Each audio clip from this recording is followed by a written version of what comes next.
Howdy, y'all. Gray Aegis. Hello, Rat Cat. Welcome to the stream. First time here. The Slade Runner, hello. Car Guy's here. I think that was something else, but yeah, he's not here yet. He might be here later. Hopefully he's running late. So I think we'll be able to finish up this run of the hardcore mod. Greetings to you. A pleasure to meet you. And Caius thinks that there's a plane today instead.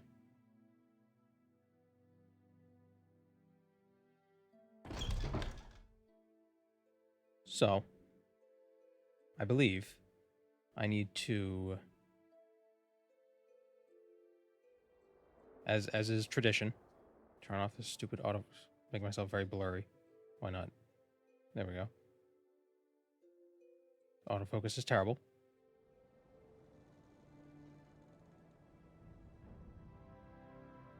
Watching this makes the 99 agility grind tolerable. Fun. So we left off, we got the task to go to Ilunibi. So we're going to see how fighting those 6th house cultists turns out. The Dreamers are actually pretty tough because they summon a squad of scamps. The Noodle Snoots don't seem that difficult. They just summon stuff and run away. You should leave it blurry, and if people mention, just say they need glasses. You need glasses, but only in the top right quadrant of your screen. Not even a quadrant. Not even top right.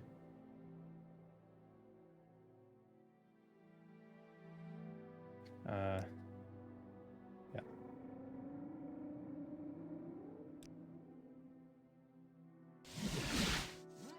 Do you want something from me? So, 6th house in our mock. I wonder how the Gothrin fight is going to be. Do you want something from me? Oh, and last time we also enchanted our Wakazashi with 9 to 15 points of absorb health.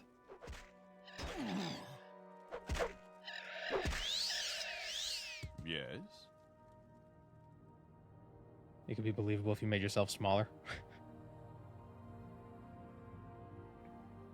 It's like when we tried to gaslight everyone when I changed the UI. When I had a UI mod. It's like, no, that's how it normally is. What are you talking about?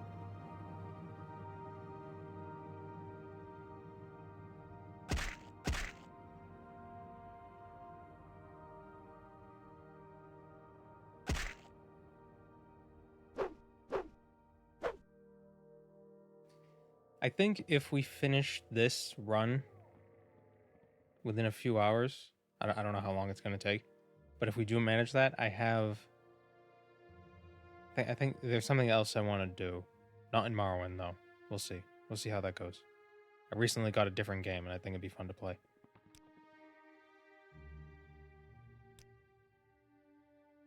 We make a special trip just for you. Same low price. Hello, Moenfels.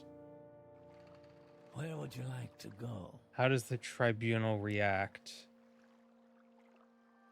to the PC coming in and calling themselves the Nerevarine? So during the main quest, you are kind of like... You don't become wanted by the Tribunal, but a lot of Tribunal people... Like if you try to join Redoran after you... if you get far enough into the Nerevarine thing, they will refuse to let you join because they're very committed to the Tribunal. Speak quickly, Outlander, or go away. It pretty much gets to a point where if you succeed with enough of the prophecies, the Tribunal was like, well, this must be true, so, you know, come see Vivek.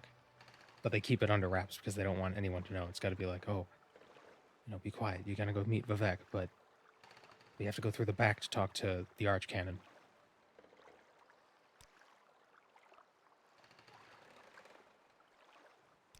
It would be interesting if the Tribunal sent hitmen out to get you, though.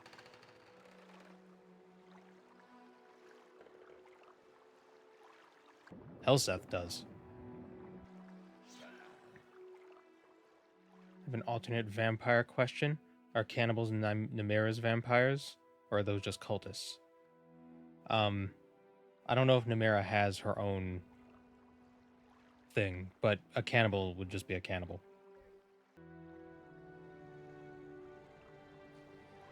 Anyway, this isn't Illindibi, this is the wrong way. I always go the wrong way. If I want to go to Sharnball, I always go to Illindibi. If I want to go to Illindibi, I always go to Sharnball. Hello, Eric Mazzino. Thank you very much. And hello, Enlightened One. So anyway, Namira. I don't know if she has any sort of, as what I'm going to call scions, because vampire implies there's some sort of life-draining element to it. I think people were getting stuck on, oh, vampires drink blood, and the Dragonborn, shut up, phone. The Dragonborn eats dragons, right? People are getting caught up on that.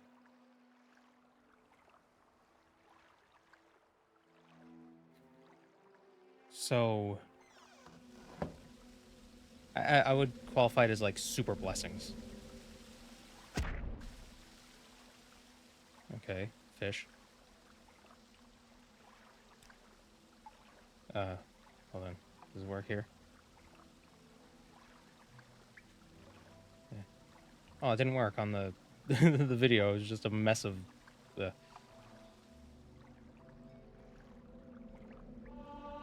Was Namira associated with cannibalism before Skyrim? I think Namira was always associated with like disgusting taboos. So it's not inherently cannibalistic, but cannibalism would fall under that umbrella. Because, so Periite is the Daedric Prince of disease and like rot and decay.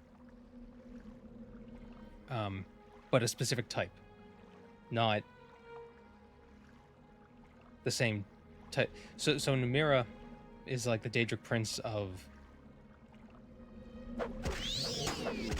also kind of the Daedric Prince of shadows and hidden things.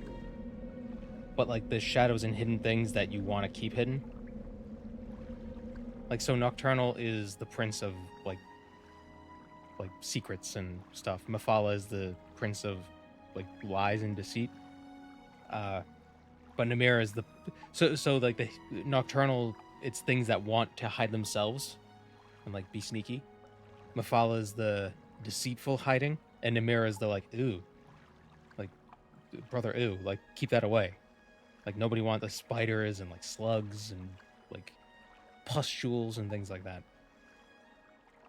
And cannibalism. It's like a thing like, oh, we don't talk about that.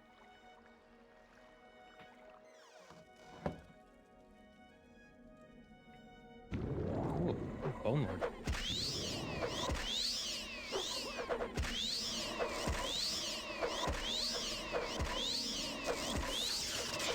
This is why I didn't want to enchant the weapon. Because now we gotta listen to that sound effect every time I attack. That was a bad idea.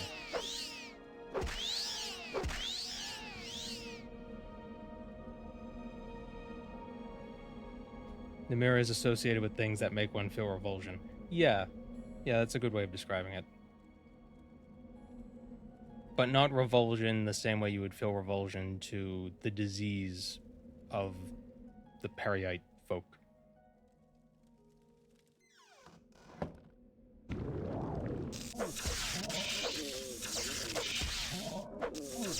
And it might also be like society dependent, because would Namira be the prince of cannibalism in Valenwood?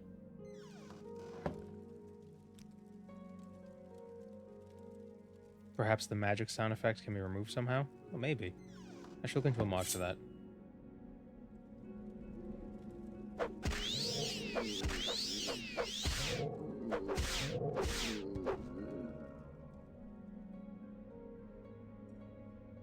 10 to 17, 12 to 25.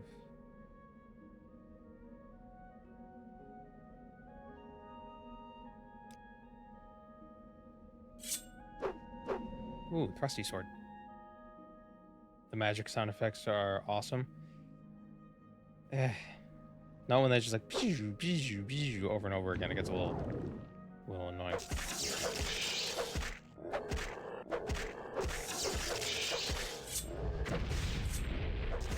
Maybe I should use it when I need to heal, like right now, but I had no charge.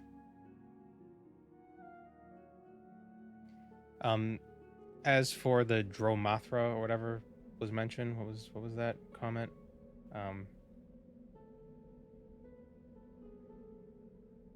Are the Dromathra in the Khajiit interpretation of Numenera vampires?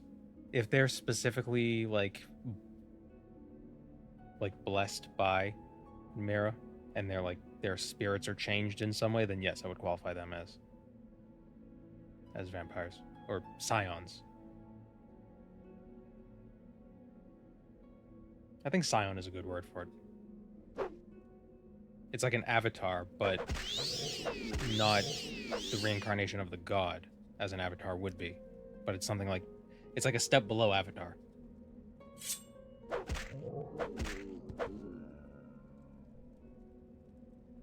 Dromathra are Khajiit who are corrupted in life and their souls taken and warped by Numenera in death. Maybe that could be. Maybe that could qualify. I don't know enough about them. What do I think about Wayward Realms? It looks neat. I'll be interested to see what comes of it. I haven't really been following it, but I'll check it out when it's playable.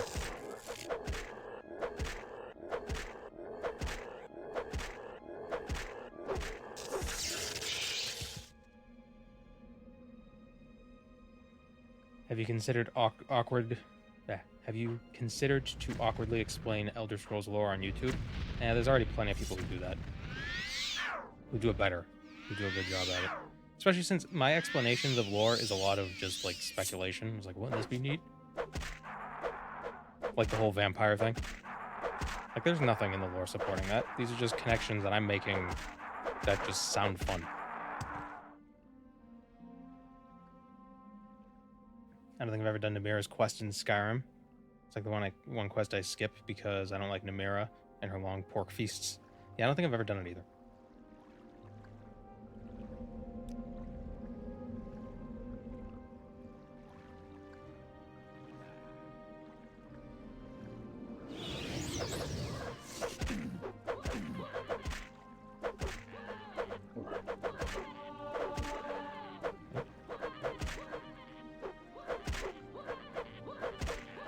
I bet this, the main quest would probably be way harder if we did it immediately instead of doing it after all the temple stuff. Because what level are we? We're level 17. So, it's... we're kind of strong.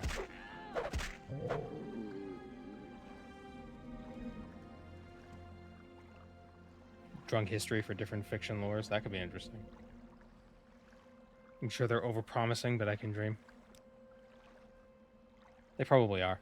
But, hey, it's an indie game, right? So, I mean... give them a little bit of leeway, I guess.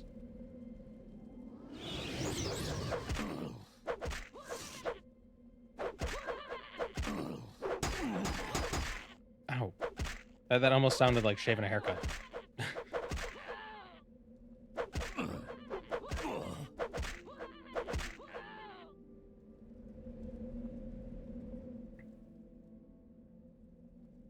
Love a cocktail stream a month.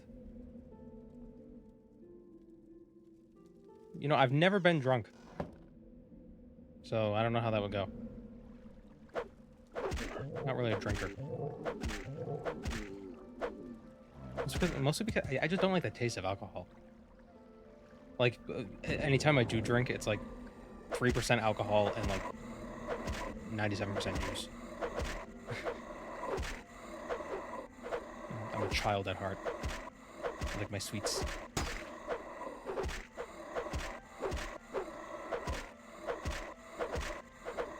There are those Seagram escapes, like wine cooler things. They're like neon blue things that come in the bottle. Those are really good, but they make my shoulders hurt. I think it's some sort of indigestion or like heartburn. I don't know, but they make my shoulders hurt. Like right here, it hurts. I don't know why. So I drink them sparingly.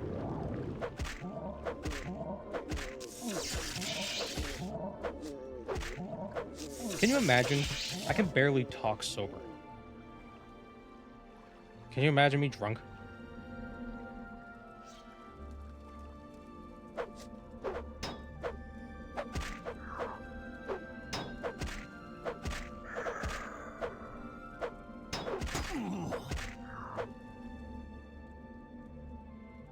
The fake granny.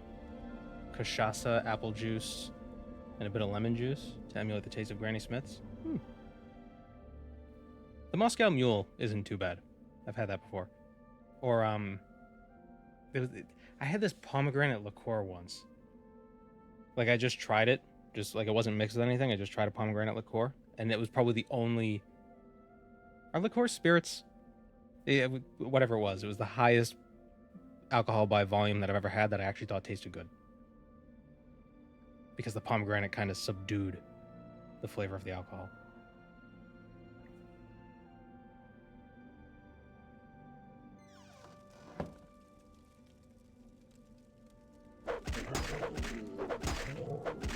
Cachaça is similar to rum, made from straight sugar cane instead of molasses.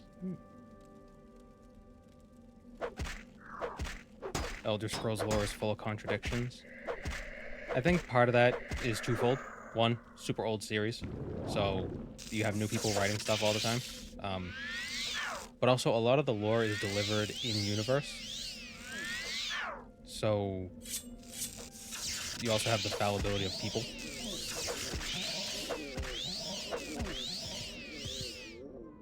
Like it's written with like an inherent in-universe bias.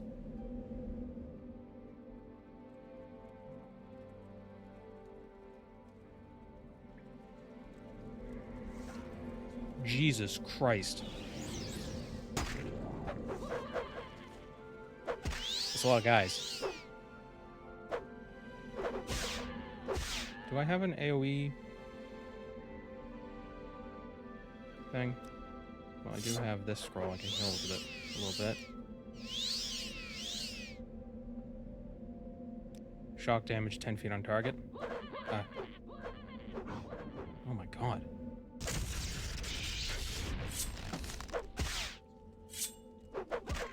Did he summon all these guys? If I kill Dagoth Gares, will that solve my problems? Yeah, it's a party in here. It's like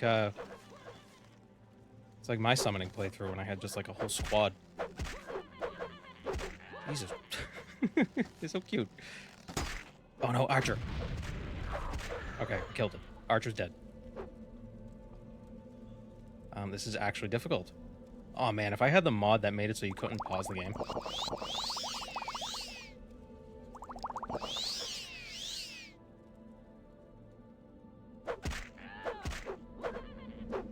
Do I have any more? Flame Atronach, go. Get him. Frost Atronach, go. That was loud. Oh my god, what the hell? Dude.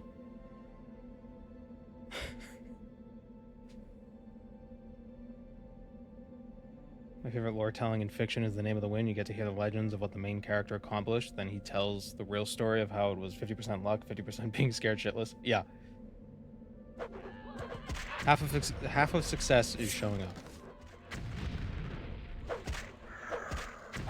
And you just let the pieces fall where they may.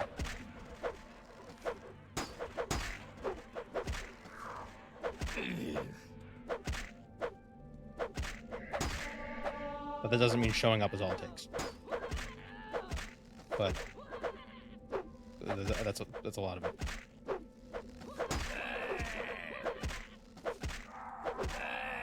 Like the success of my channel is it has to be mostly luck, which is super unfair. Because there are definitely people who also deserve attention, but they don't get it because luck. I don't know what I'm trying to say. just keep trying. I guess that's the... Just keep trying, and eventually you'll become a legendary hero in a fictional series or a YouTuber. Very similar end results. Oh no! Help! I'm surprisingly durable.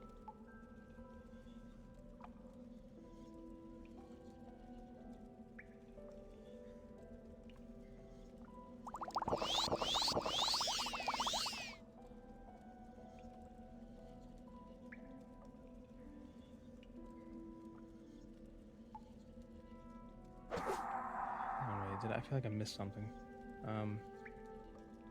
Every animal has a natural aversion to alcohol that can only be overcome by an addiction-based conditioning. Well, I don't know. There's something to alcohol that it has a little bit of a bite that can be a little enjoyable. My theory for why we... Okay, can we... I'm the life of the party, yeah. My theory for why we drink alcohol, especially at like pretty formal social gatherings, is... So imagine you're at a party, right? Like some sort of business party, some kind of shindig, and there's an open bar. Not even an open bar, but just like they have cocktails. You're all standing up. There's not... You're standing up, you're schmoozing, you're walking around talking to people. How awkward would it be to have nothing to hold? Just standing there with your hands in your pockets talking to people. It's really awkward. But if you have a drink, you just hold it right here, doesn't feel as awkward. And because alcohol is hard to guzzle, it's just something you sip slightly, so you just always have a drink with you. So I think that's why alcohol is always at those... It's a thing to keep in your hands. That's all it is. So if we just give everybody fidget spinners, we don't need the alcohol.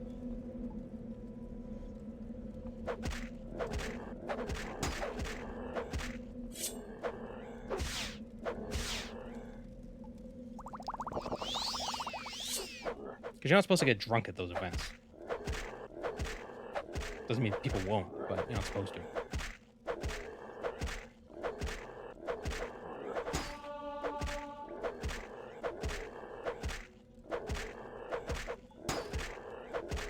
Would you rather have a wakizashi, though? I think that might make communicating with people difficult if you're just walking around with a sword. Fidget spinners do soothe my brain meat. Yeah. Fidget toys are fun. How were the Fists of Randagolf changed? Oh, they weren't. What gloves do I have right now? Short blade and luck. Well, we'll take those, I guess. Agility. Strength.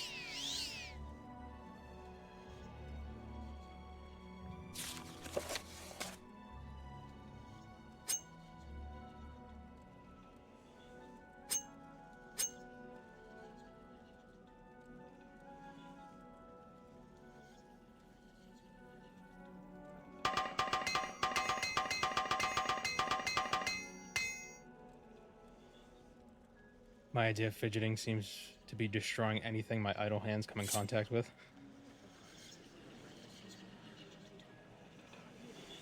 Oh, that's a lot weaker. Or is it? I don't know.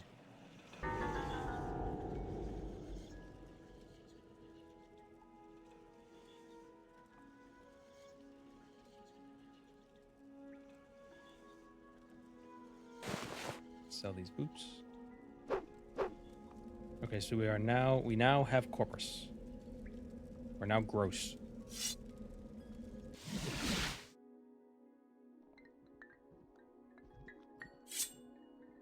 Welcome, Moon and Star.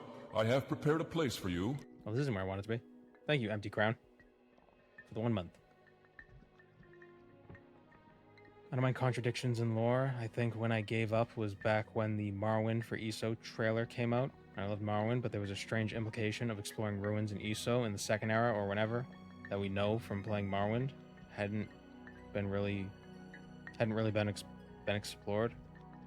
Probably just a nitpick. I think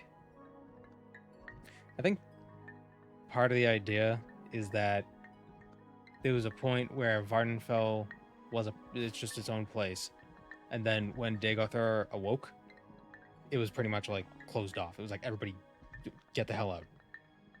And then it was reopened eventually when Tiber Septim took Morrowind, and it was like reopened for colonization. So it might have been explored, but it was like maybe a lot of it was forgotten. Like it had to be re-explored.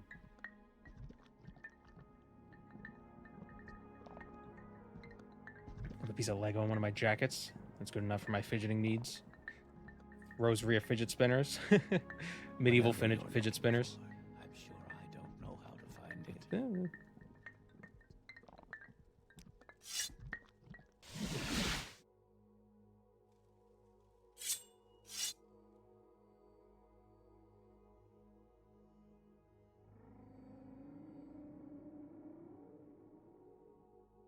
What do I have a prism on my desk that I've had for like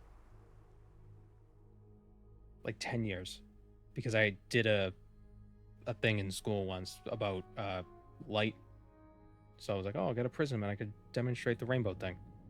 And it's just been here, and I just spin it around. I didn't realize until now that I use it as a little fidget toy. Just sit here and just do this. Because it's like it's as wide as my fingers, so it like rolls across my knuckle perfectly. It just like that. Perfect. A quick fidget prayer when you're nervous.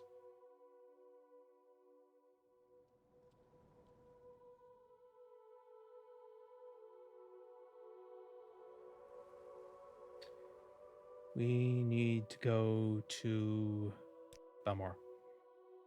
I thought my recall. Where would you like to go? I thought my recall was at what's his face. Caius. Why walk when you can ride? Oh, here's something interesting I learned. Somebody mentioned in a comment, I can't remember who it was,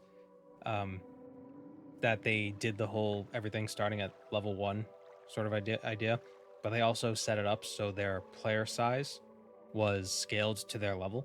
So as they leveled up, they actually got bigger. And I was like, oh, I wonder how you could do that.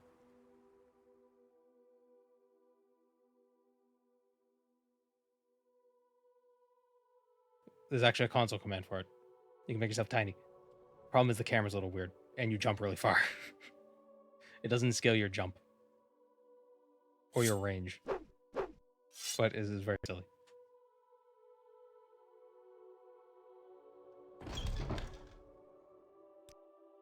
All right, I got Corpus. I'm gross.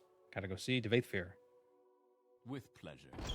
You're a flea. Yeah, I wonder how small I can actually be. Oh, so small that I fall through the ground. I can't even see me.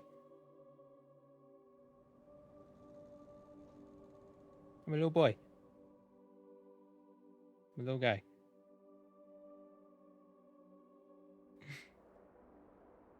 There we go.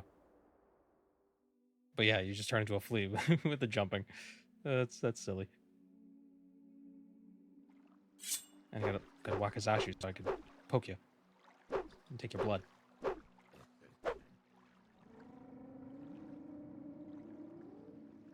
But yeah, if you had to run everywhere, you couldn't jump.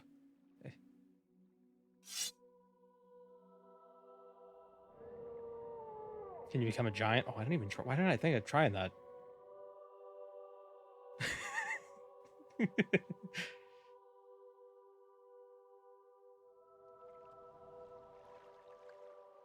Oh, but the jump doesn't scale, so your jump. Why? That's weird. So jumping doesn't scale with your character size, which I guess that makes sense.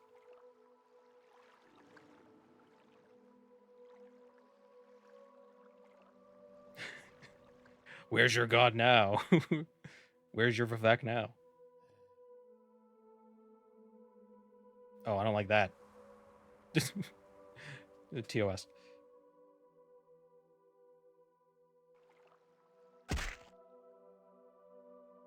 What happens if you become giant indoors? I don't know. Can I make... We make Okay. a special trip just for you. Same low price.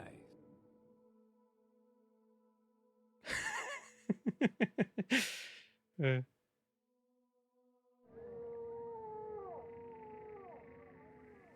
Oh my god, I can do it to everything. Oh, okay, that just vanished.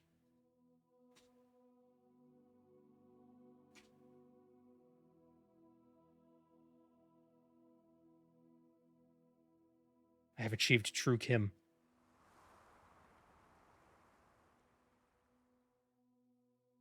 Horror is beyond imagining. Oh, wait.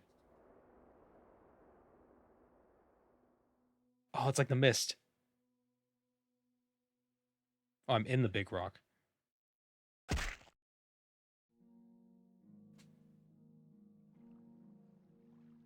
So I am.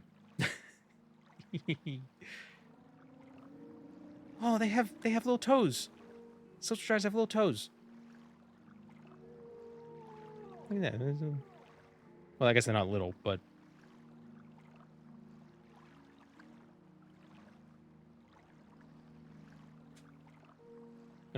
Welcome, Moon and Star. I have prepared a place for you. Nice quarter live stream. Gonna lurk. Love your content, dude. thank you for the Prime sub, Chokeable. I just made a giant building. Okay, let's just... Oh,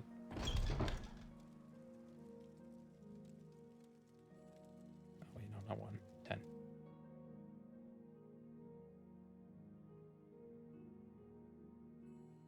Uh-oh.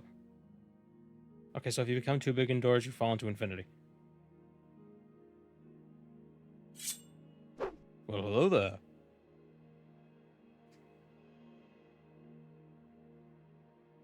Reduce the fog so they're invisible at the top. Ooh. It's too bad We make a Soul special Striders trip don't actually just walk for through the you. world, because then Same low price. you could actually just make a mist mod. Infinidagger.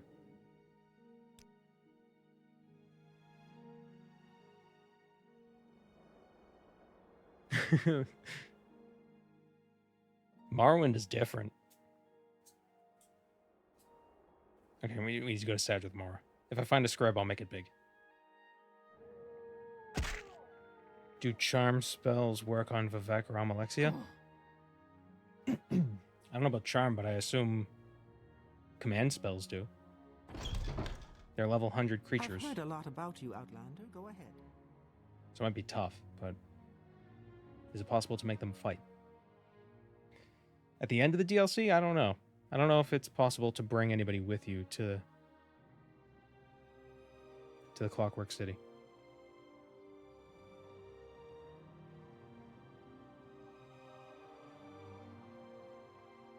Welcome, friend.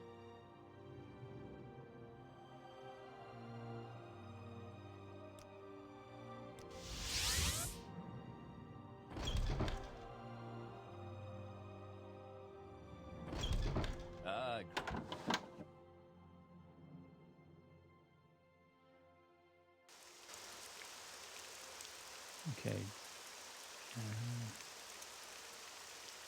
Debate Fear is...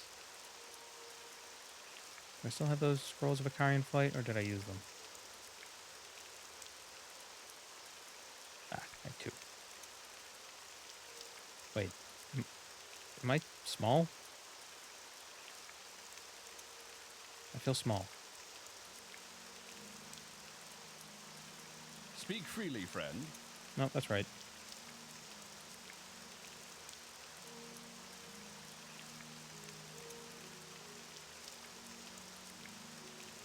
Is there a command or explanation for hardcore mode? Yep, it's exclamation point explanation. Is it permadeath? No, it's not permadeath. It's a mod. It rebalances stuff. Please, I don't wish to catch what. But yeah, it's too bad Silt Striders don't have walking animations. I wonder if there's a mod that makes them walk around the world. I'd be surprised if there wasn't. That seems like something somebody would do, like, immediately.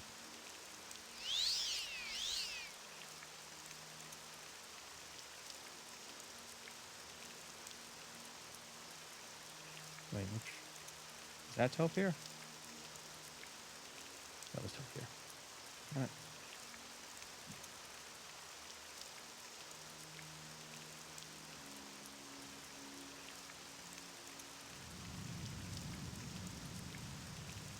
Do I not have Slowfall? I thought I had Slowfall. I don't have Slowfall. Ooh.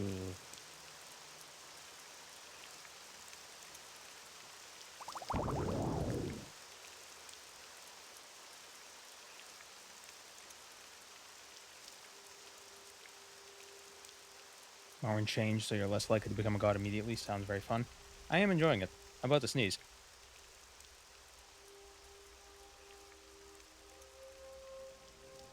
I think I'm allergic to my room.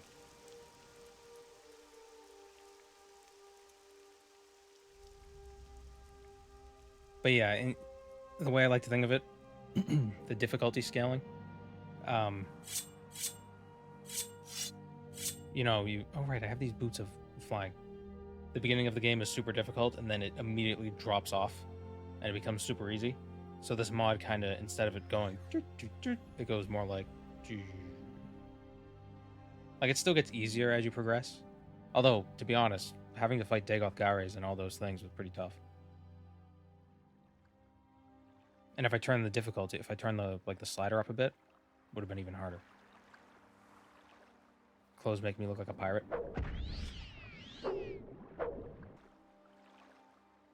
Yeah, I can see that. You are me, Hardies. Yo ho.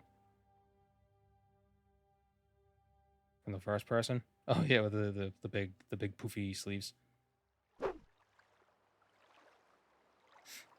Kidney didn't understand Enchanting. It stayed tough. Enchanting's not simple. It's overly complicated.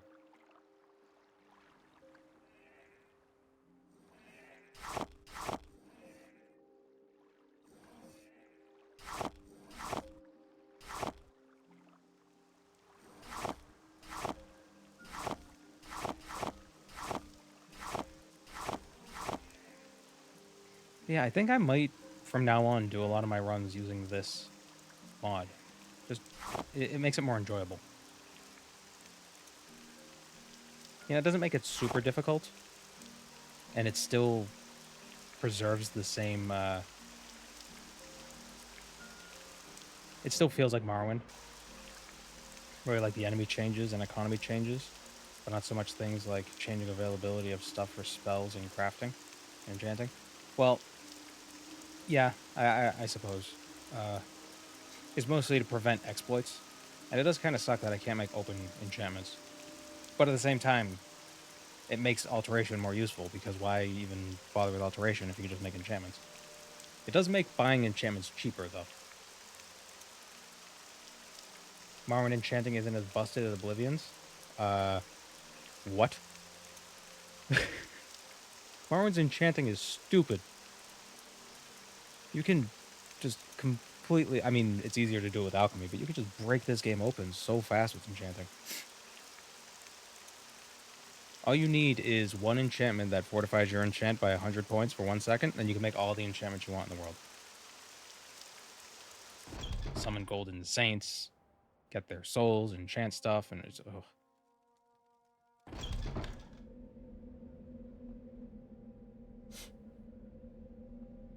Although you can make some pretty strong weapon enchants in Oblivion.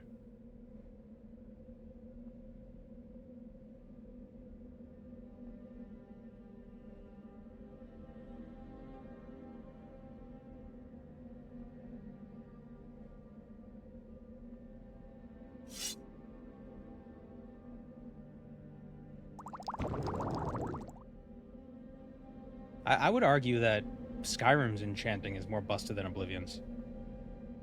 Once you get to 100 enchanting in Skyrim and you put the dual magicka reduction things on 4 items, and you can just cast destruction spells at no cost. I always just use Sigil Stones in Oblivion. That can be busted if you have 100% Chameleon. Offer him the thing as a gift. Corpus. I might be the Nervarine. Go get my boots.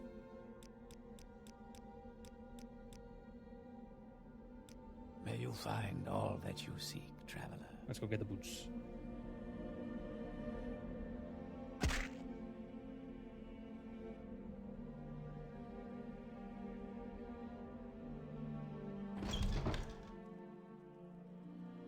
I limit myself on that sort of stuff in Skyrim as it feels cheap to me. It is cheesy.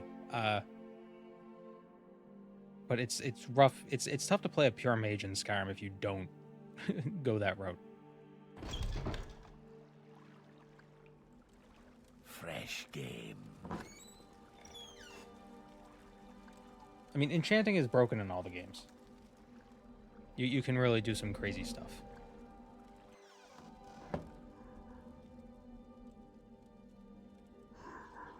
I think it's because they don't really design these systems to be pushed to their limit. Because they probably don't expect people to max a bunch of stuff out and min-max and optimize. But then when people do, the systems fall apart. Get the boots.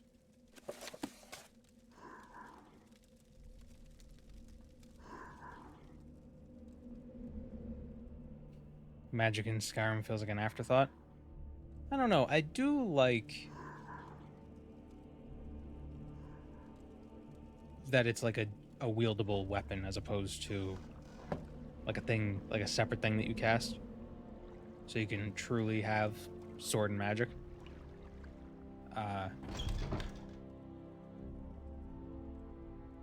The spells do feel a little lackluster in a lot of places, though.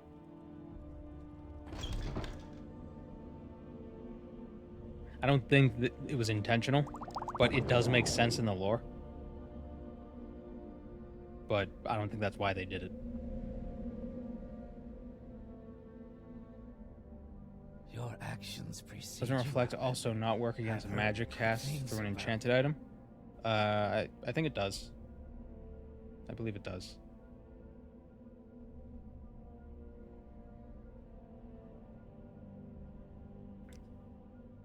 Give me the potion, open your mouth, swallow.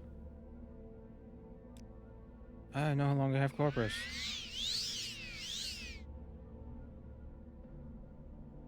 Go ahead. I am listening. Grab that. Just in case. Did I get the skeleton key? I can't remember. No, I didn't.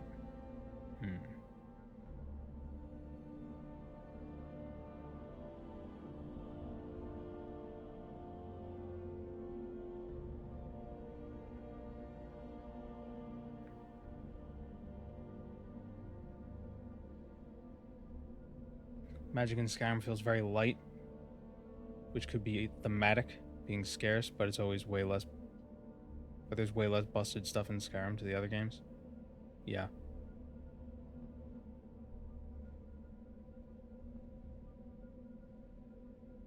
You're only allowed to use spells that you looted. That's interesting.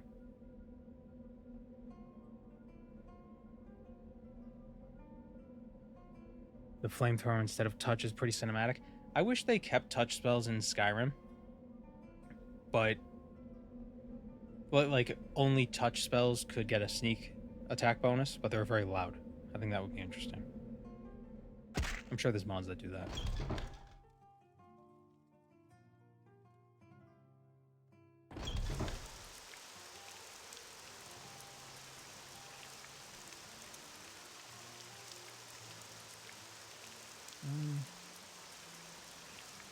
No. You have to invest in so many skill trees to do magic good in Skyrim or anything else. You can really specialize. I mean, if you do the enchanting thing, you don't need any. Just have 100% reduction in the school. You don't need any perks.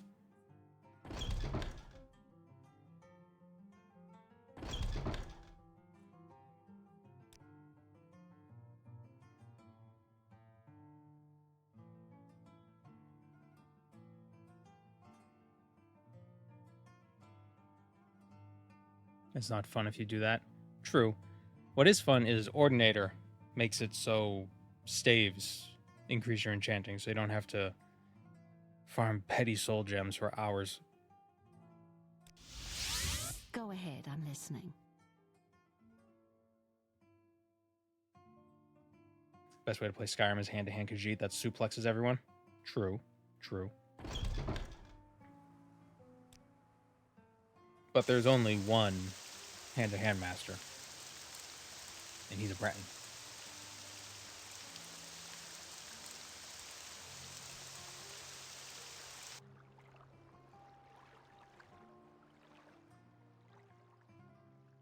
May you find me worthy of your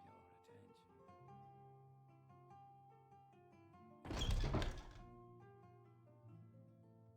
He's been recalled.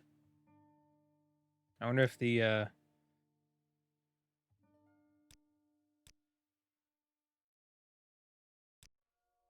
Wait, well doesn't... met. Did he not give me the stuff?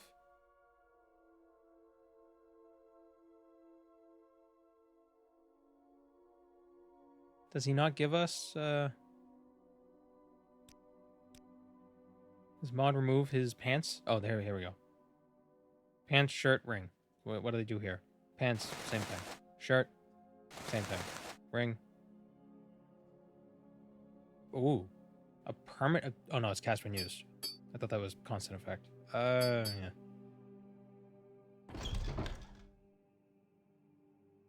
Some of that completely revamped the perk tree and made hand-to-hand even better.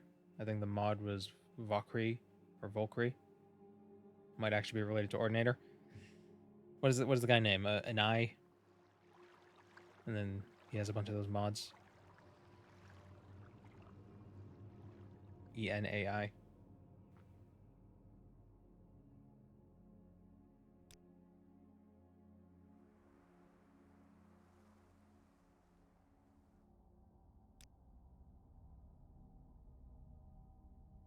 An eye Scion? Ciaon? Yeah, that guy. I've never said it out loud. Where would you like to go? Valkyrie is Ordinator with less stuff. Oh, is it like a more like streamlined Ordinator?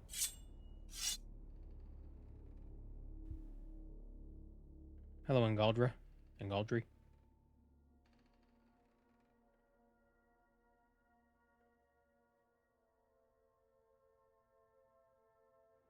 I think... Is it Ordinator? Or no, there's a magic mod that allows you to place 3 spells, like combine 3 spells into one thing, and it automatically activates when you enter combat. So what's cool was putting cloak spells on, so that once you enter combat, you just get like a bunch of flames. Is it Apocalypse? It might be Apocalypse.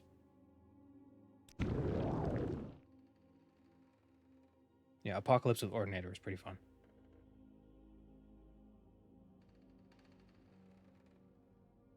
Oh, wait, I need to... Wait, do I have a Divine Intervention scroll? I do. I need to go to her apartment. Then I can rescue her. Okado's Recital. Yes, that sounds familiar. It's been a while since I played Ordinator or Apocalypse or whatever. Outlander. I usually play them together.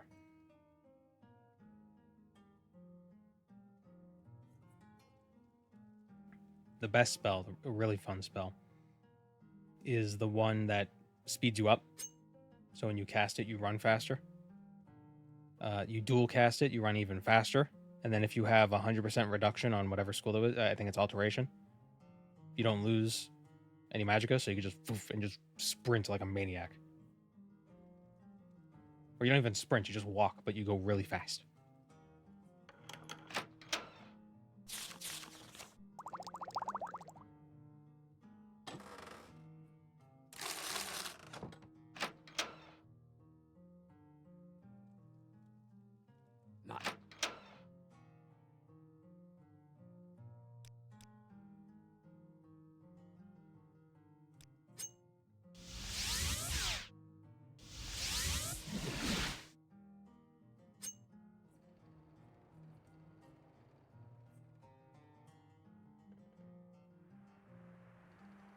permadeath approach to Morrowind.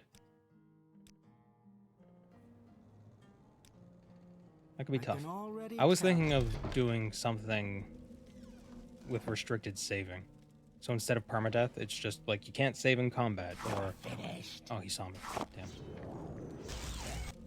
Or, you know, you can only save at a bed. That kind of stuff. Oh, whoops. Wrong way. I think that could be fun. No escape. Now you die. Get so mad. No escape. What do you want? What do you want? Wait, what? I guess that didn't count as a key.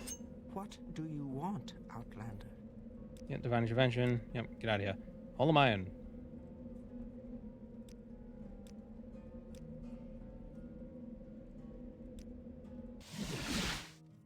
Go ahead. You can only save on their Assault Strider. That could be interesting. Or even just like auto saves. So I think you automatically save when you sleep in a bed, when you rest, when you wait, when you travel.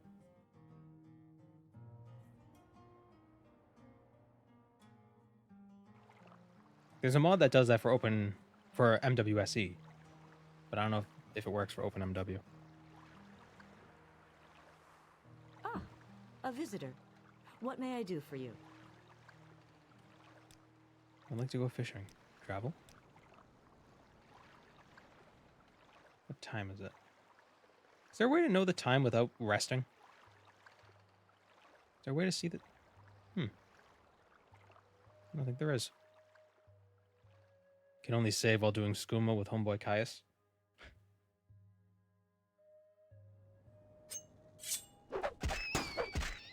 Just lose track of time.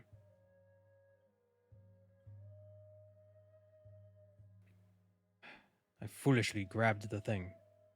Does the journal give time? It does not.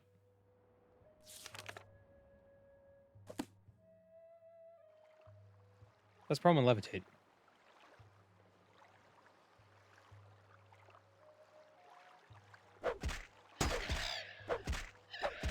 Oh, wait a minute. Does this work?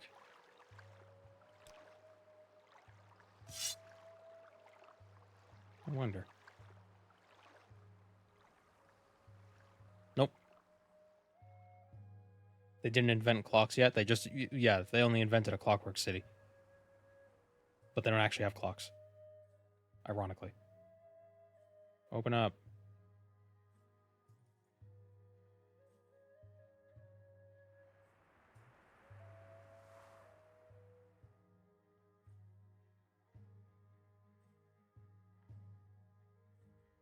They had wristwatches, but they were just mini sundials. Could that work? I'm listening. Go ahead. The entrance is hidden by a magical shield. A magical shield. Way to rest at the head of the path. And the portal will open at dusk and dawn only. The magical twilight hours sacred to Azura. Oh. Greetings.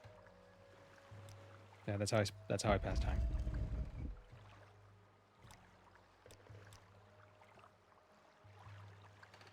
Oh, I leveled.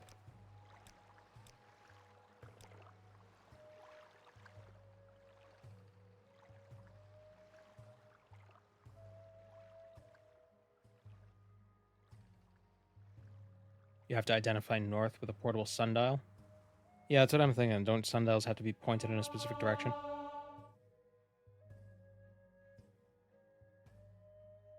How wondrous and magical the... Whoa.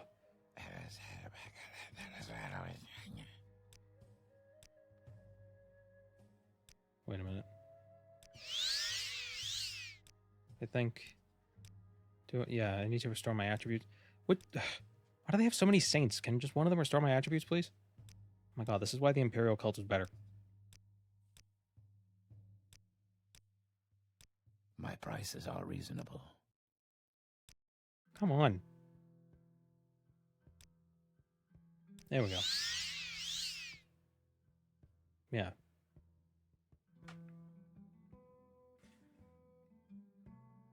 depending on where you are in the hemispheres. You need to point it in different directions. Yeah, so a wrist-based Blessings to you, Cyrodiil. Outlander. Go a ahead. wrist-based sundial wouldn't matter. You just look at your own shadow at that point. Or just be like, oh, the sun's there. This is what time it is. It's evening-ish. Imperial propaganda. Propaganda.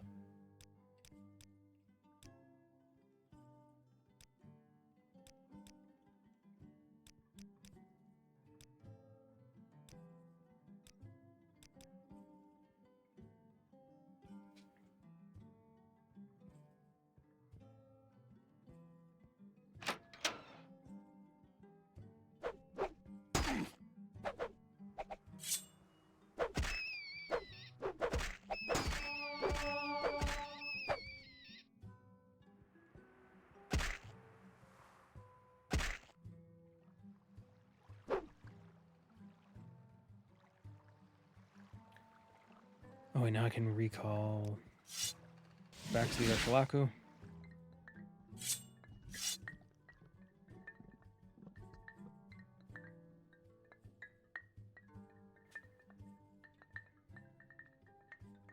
Lost Prophecies, your Judgment, second trial.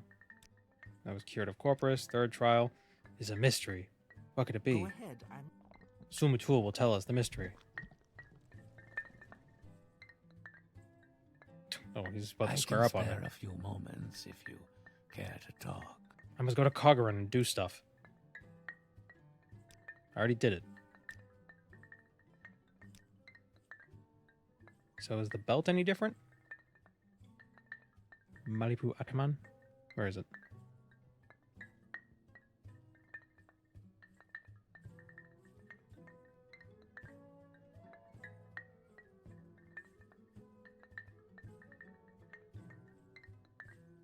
Nope. For the Bonebiter Bow of Soul Pool, we already did that. That was the initiation, right?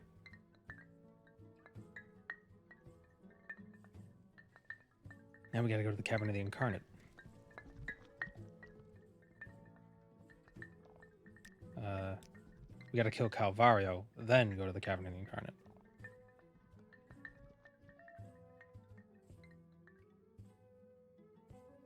Can you beat Morrowind as a scrib?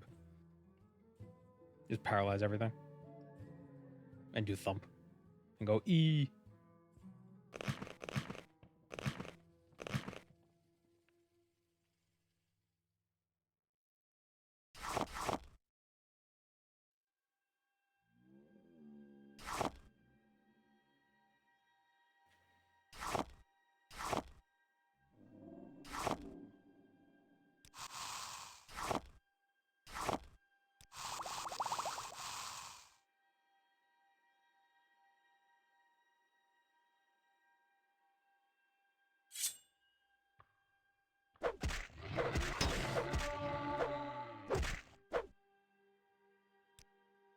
I wonder if I can...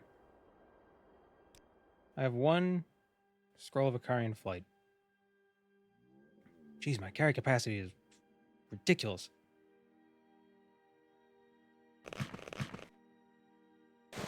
You don't need all this crap.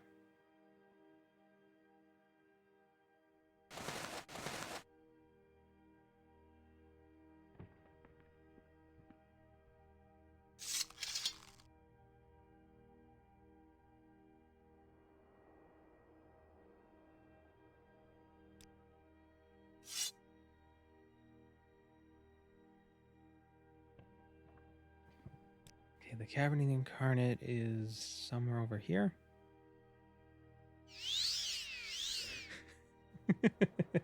I love this game.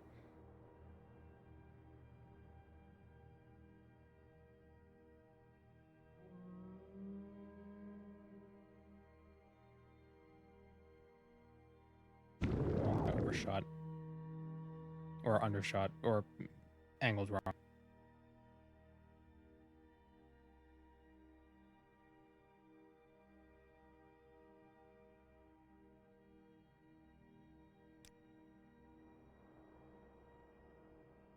Or maybe... No, yeah, I should do it this way. I was thinking maybe I should go to Sadrith Mora and jump again. But I could just take boats.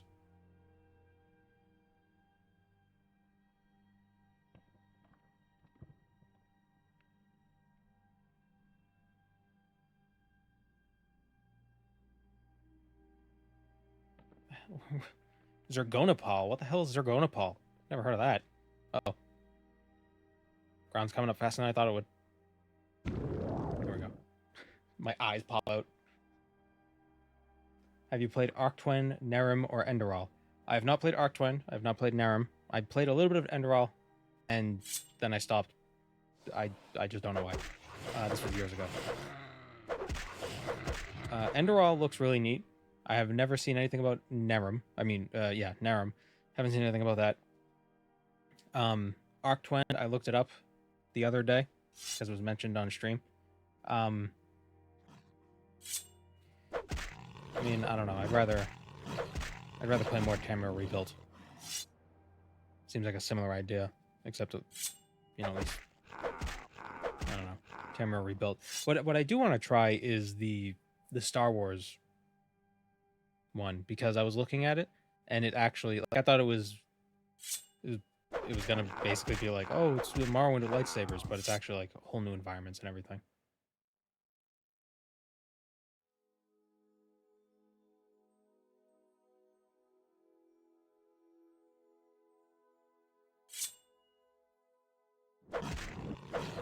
String the reminder to get a Discord done.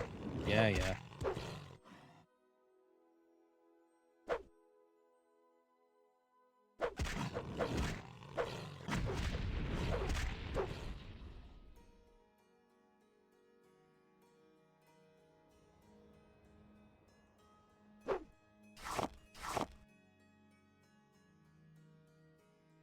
There's a mod list through Wabbajack built for it to make installation easy.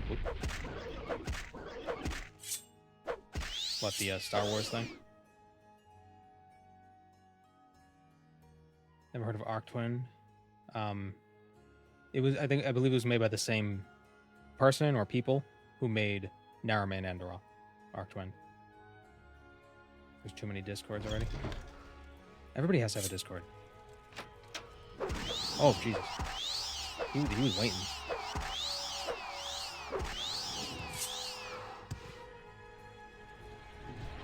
I really like Nerim, but it crashed every 5 seconds for me. That's just Oblivion. Although somebody said, apparently Oblivion crashes a lot more if you have Discord, the Discord overlay running. So the next time I play Oblivion, I'll have to disable that.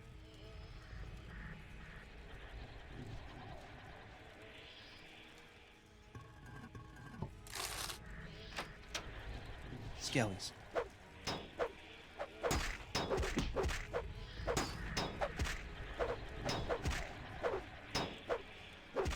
Man, they got a lot of health.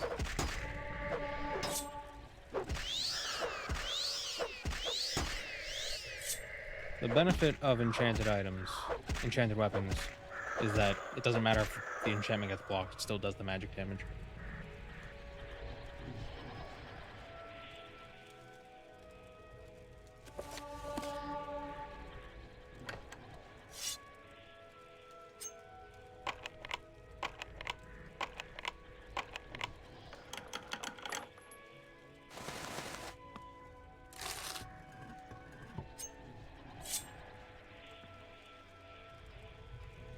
Arctwen is a continent that sinks to the bottom of the sea at the end of the mod that features it. Takes place in the same fantasy world as Narum and Enderal. Interesting. Spoilers. Which one is first?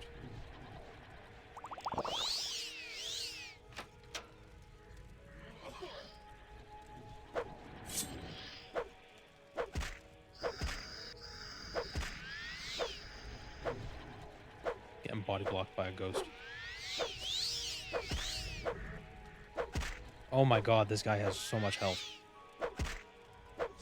What?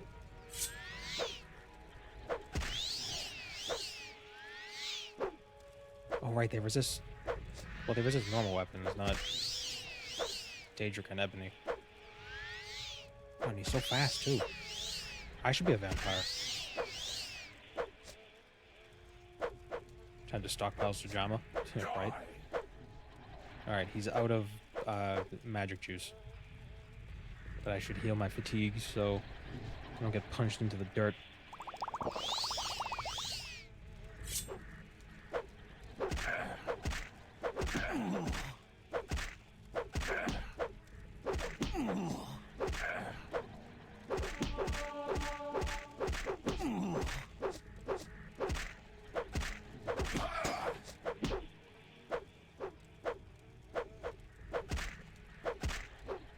I have a fire spell.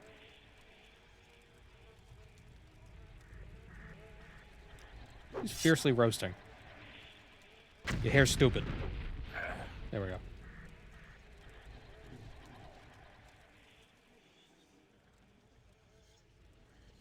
Oh, he has a resist fire potion. What the hell did that do?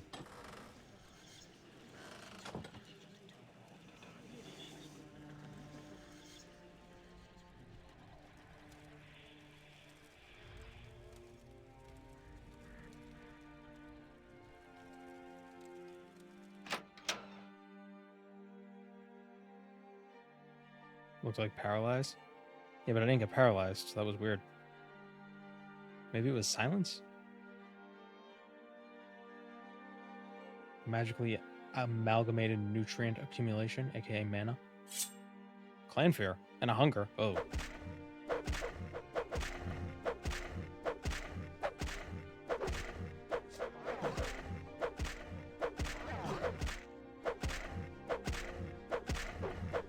I hate hungers.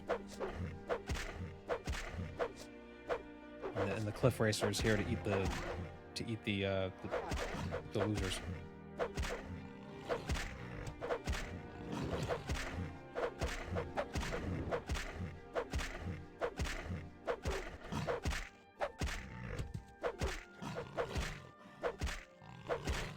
What's with the random Daedra? The mod just adds interesting enemies in places.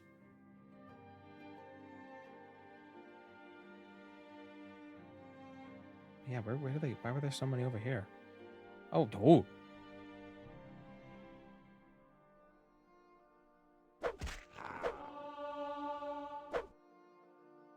No, come here.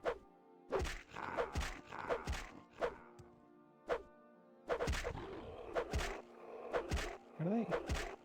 I don't know why. It'd be less unsettling if they had 2 nipple rings. Having one makes it seem like it was a design choice for them. Like, personally, they were like, I'm gonna go get a nipple piercing, but only one. If they had 2, then it would kind of feel like they were born that way.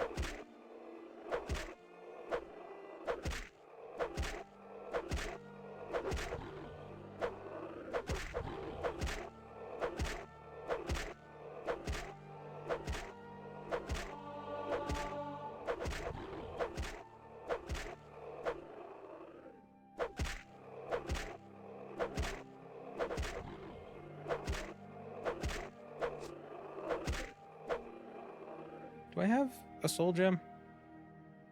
Ah, rats. I don't. I wonder how big their soul is.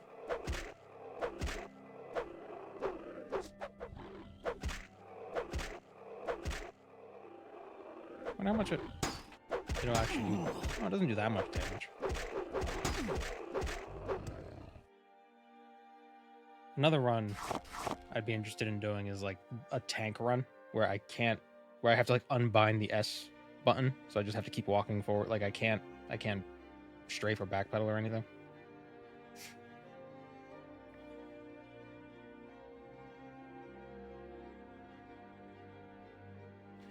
Having a nipple ring implies they understand the concept of being of wearing things, so they choose to be naked. I think it has a loincloth. Yeah, it's got a loincloth.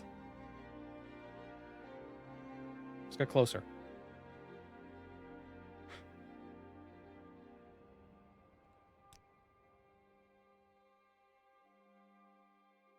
I thought they just had a triangular penis. Is that not normal?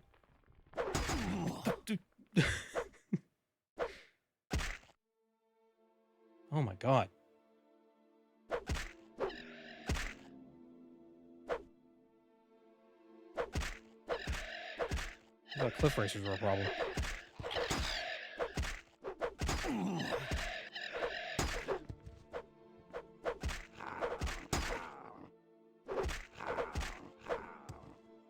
Are you sure that's not his mons pubis? I'm not. I'm not sure, Vitrati. Or Vitrat. I'm not sure. But I'm not interested enough to check. Maybe it has a piercing somewhere else.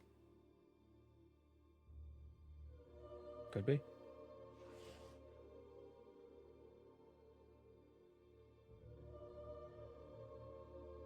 Hello. Iso makes Nyx hounds more horrifying, because apparently they suck blood. That tracks.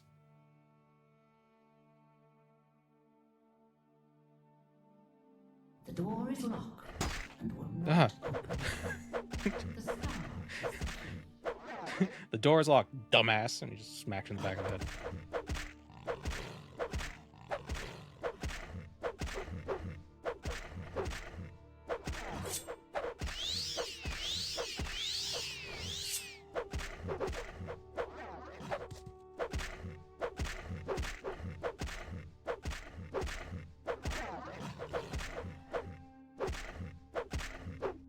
Yeah, it's the same hunger and clan for. Yeah, I know.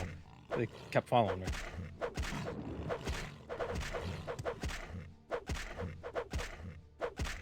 Just do not give up.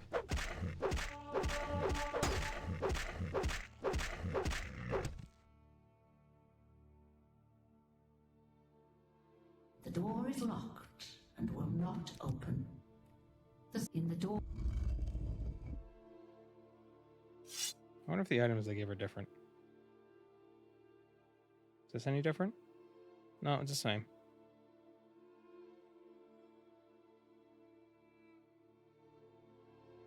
Hello, the Fetter Hobbit.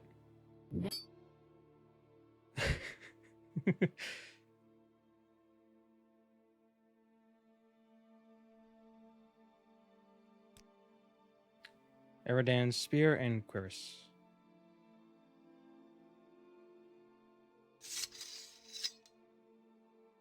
Restore. Yeah. What about you? Master lockpick and probe. You. Kanun Chode. Fortify attack. Constant effect on boots. Fortify endurance and speed.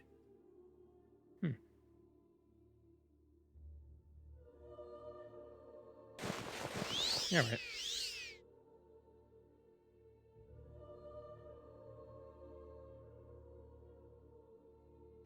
Hello, Lodorio. How's it going? Sithis and Hortled's robe.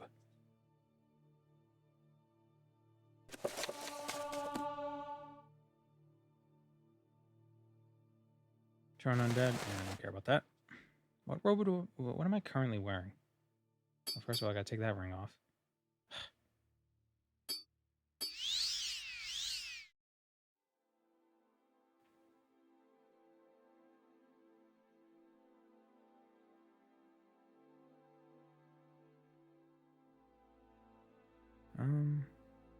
What?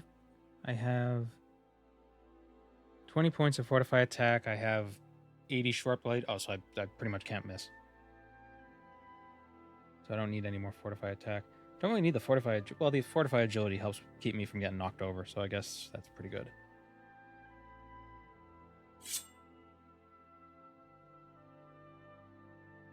Did I ask?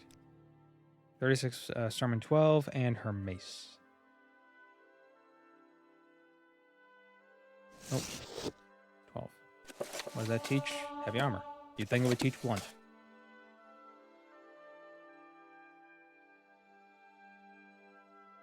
It's funny, one of the items you have to get from in the Arabanimson thing, it's Eridan's something.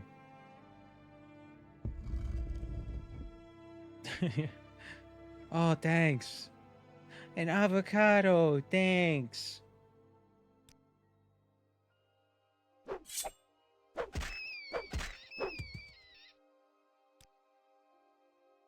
There are some vines that I'll be on my deathbed. And like my life will flash before my eyes, and there'll be like several dozen vines that just like foop, foop, foop, foop, that just play through.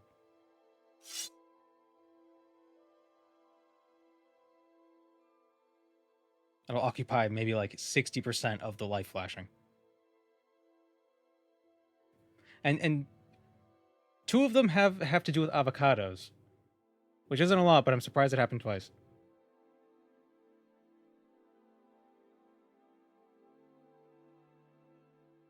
Free shavacado.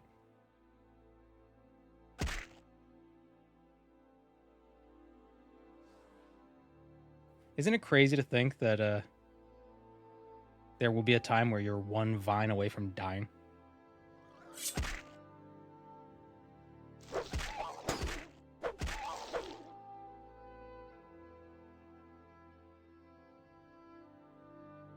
There will be a point in your life where you don't even have enough time left to watch a single vine.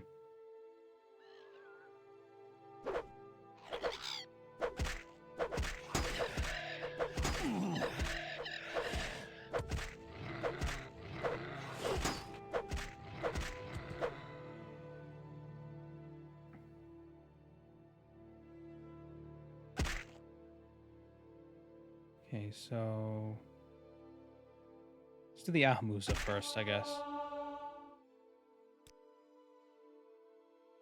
TikTok just ain't the same.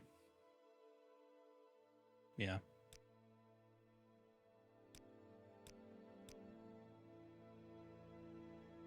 It's because with Vines, they were so short that if they were terrible, by the time you realized it was bad, it was already done. TikToks are too long for what they're supposed to be. Same with YouTube Shorts. I'm just glad YouTube Shorts finally allowed the ability to rewind and like pick where you want it. Like you can navigate the timeline on it. But yeah, the shortened, the restriction of 7 seconds did force a brevity. And there was no like, oh, a like for part 2 or whatever bullshit because you didn't have enough time. Just in, out, go. Do it. If you want to make long form content, awesome. If you want to make the short form content, awesome. Stop trying to make long form content in your short form content. None of this part 2 bullshit. You can never find it anyway.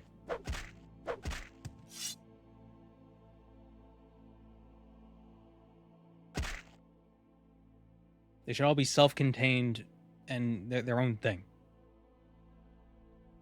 And this goes for short form and long form content. Well, maybe not long form content, but you get my point. Like, they should at least be a... YouTube doesn't like multi-part things anymore.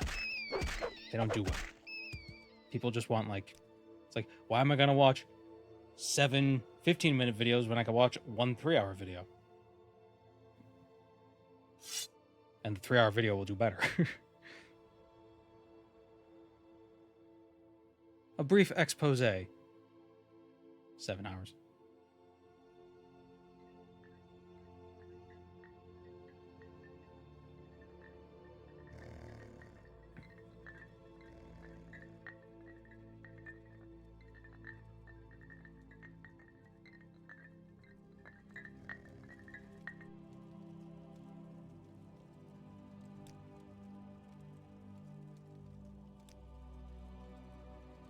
That's interesting. You can just tell this guy about stuff you found?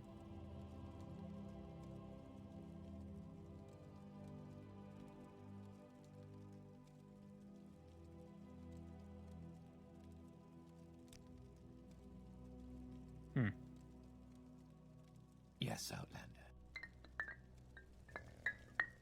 Where's the Gulakan?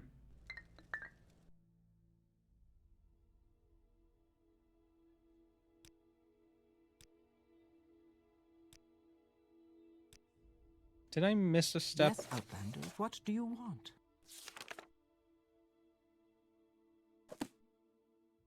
I don't think I did.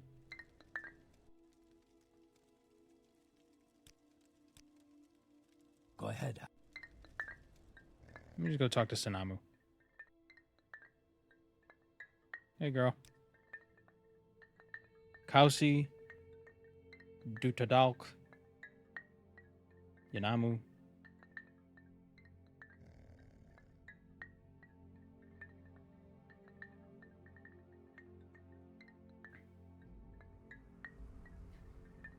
Why watch a 1.5 hour movie when I could watch someone play Morrowind for 5.5 hours?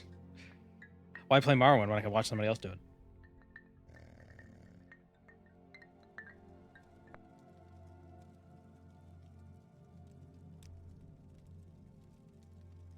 Is there Okay, some? speak to Sinamu Merple.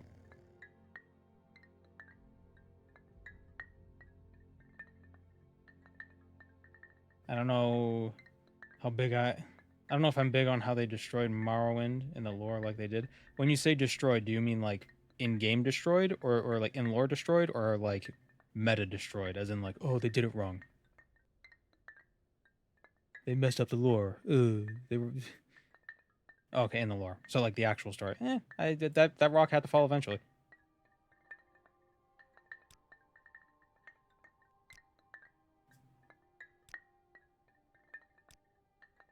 Daedroth. What? What's going on? What?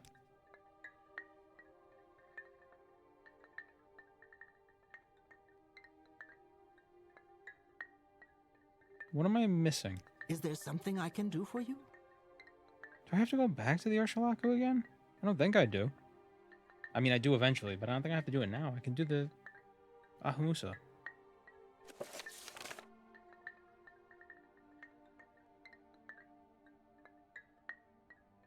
Oh, no, I have to return to Mesa. Oops. Really, though? I don't remember ever having to do that. Weird. I wish the Dunmer had a bit more development as a culture for the consequences of your actions in this game to really take root. There's still time. Although I think the Red Year is pretty significant. Is there something I can do for you?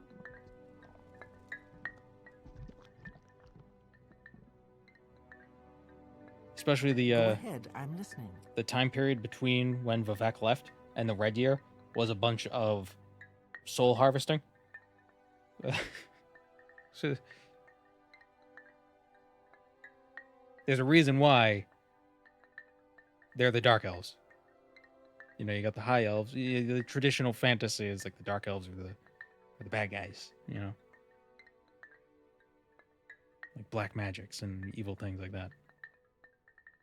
That's why they worship the Daedra. They kind of follow that trope.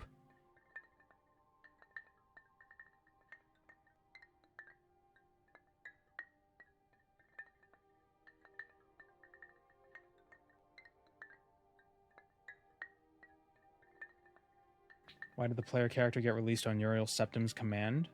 I think we never found out why. What did the big man have to do with it?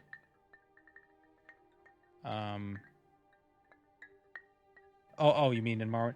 I think the idea was there was somebody who might fit the description of the Nerevarine. The Empire knew about that, and they wanted to send somebody who could probably fit the description. Because they didn't think like, this is probably all just, you know, dumb or nonsense. But if we can exploit it to disrupt their political system, oh, great.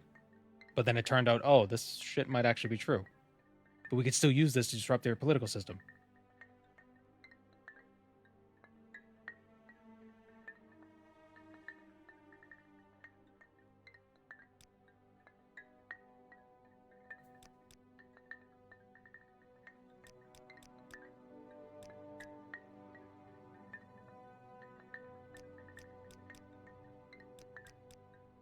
Oh, I forgot to go through all the trials. That's what it was.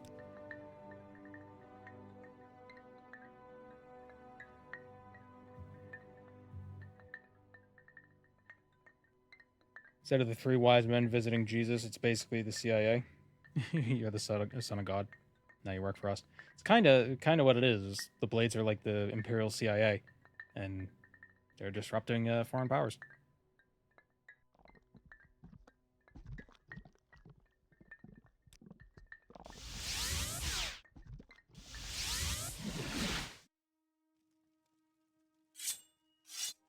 think the Septum lineage has foresight-like powers.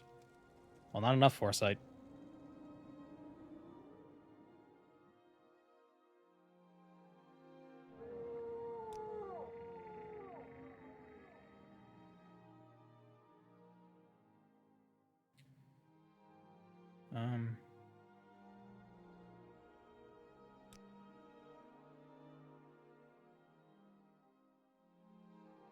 Why I'm sad walk with when you Morrowind. can ride?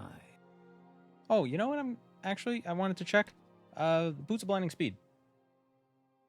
I wonder what those are like with this mod. We make a special trip just for you. Say your prayer. If Vivek couldn't stop Bardau, Azura probably felt she couldn't either, and just let the Ashlanders continue their way of life until the end, instead of being told to leave their homes and uproot their whole culture.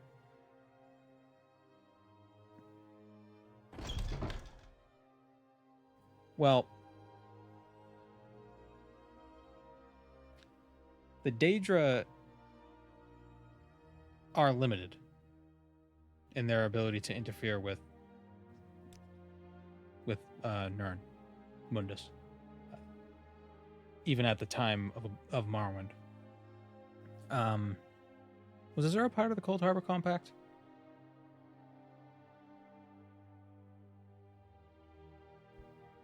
I think Iso revealed a little bit about what the consequences for breaking the compact were with Mehrunes Dagon. Something happened there. Something was taken from him. I think. I didn't play that chapter, so I'm not sure. Well, hello there. A pleasure to meet you. But Azura probably couldn't stop it even if she wanted to, because she probably would have to put too much power into Mundus to do anything, and that would break the compact or violate the compact.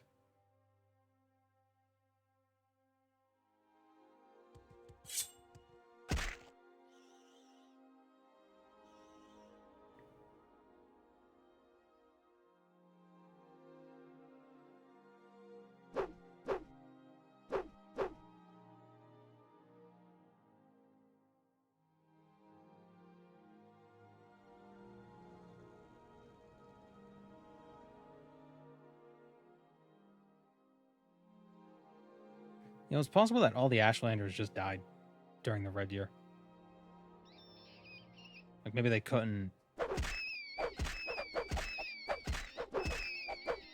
Like, I believe Vardenfell is considered, like, a holy island. Oop. Ignore that. And there might be cultural reasons why they don't want to leave. On the hill with a scrib.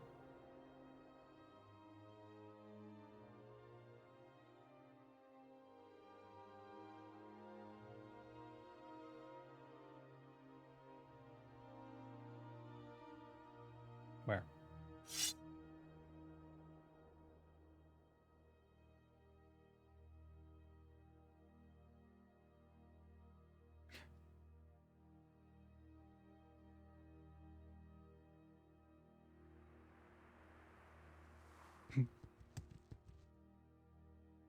He's a big scrib.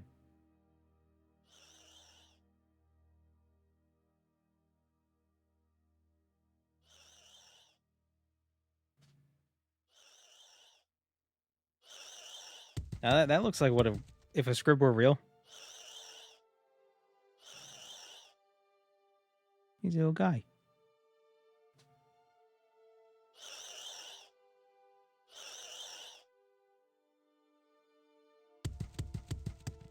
Oh, that's interesting. The rocks are on the ground. Like they just shoved down.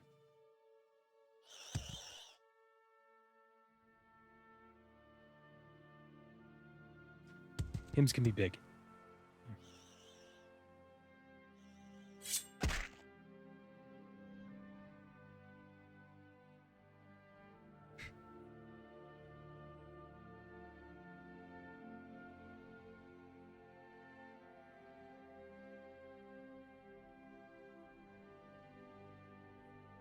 Hello, Josh and Nader.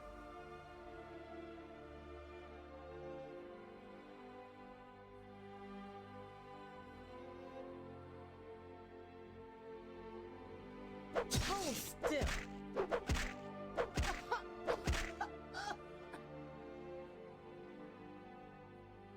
It only fortifies your speed by 40 points.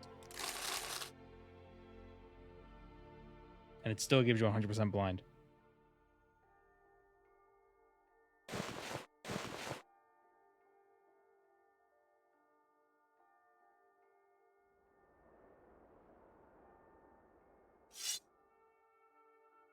Use the giant thing to mark key locations.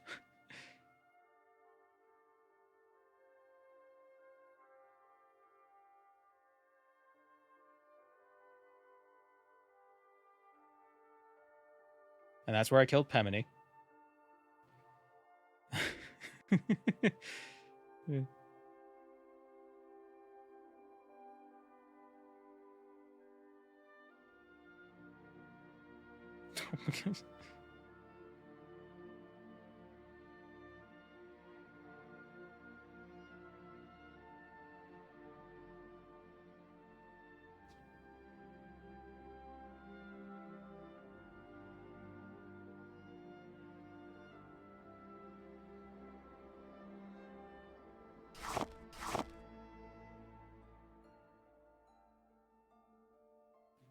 Okay, what was Oh, that scared me.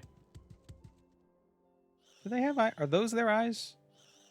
These little wait, stop.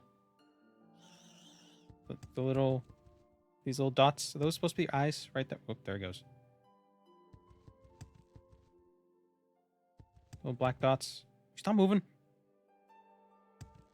I don't know. Does it have eyes? See those little black dots at the end? Will you knock it off? Am I gonna have to kill you? So you stop moving. See, so it's got the white streak, and then at the end of the white streak, it's got these little black dots. Oh wait, what am I doing? There. You just pause the game. Right here. Is that an eye? And this is like a fake eye, like an orca. It's got like a white, and it's got this little eye. I think that's an eye. They have eyes.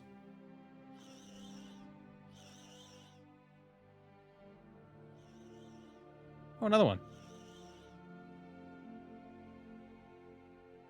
Even bigger.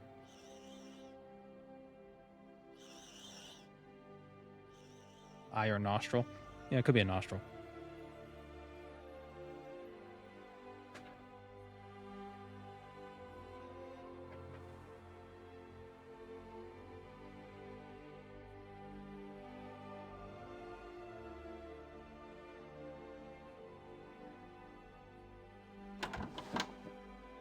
There's literally a leaf blower Well, and a helicopter care to talk? outside right now.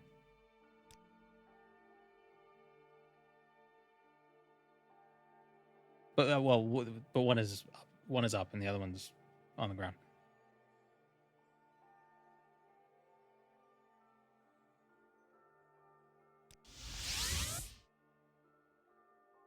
Fargoth suddenly garden gnome size. Well, this mod seems to shrink some of the Bosmer.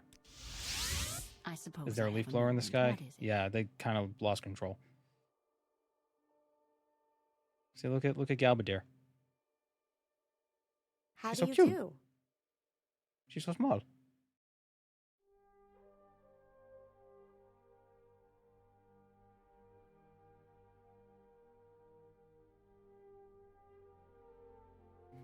Which province of Tamriel would you most want to visit in real life?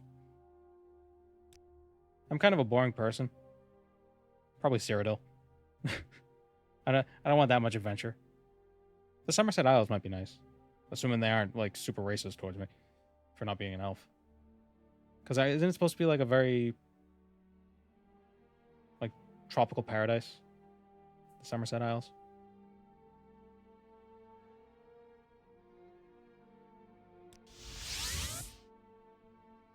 I'm listening, please. I see. Hammerfell sounds fun. It's a lot of desert though, isn't it?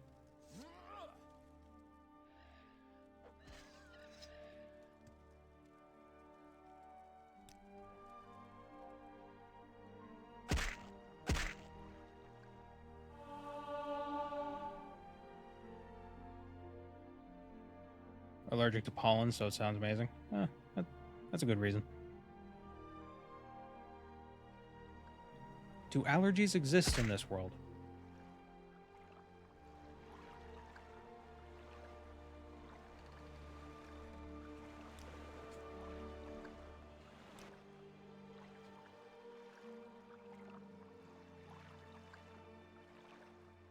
I'm listening. Go ahead. They're not allergies, they're biological curses. I've heard a lot about you, Outlander. Go ahead.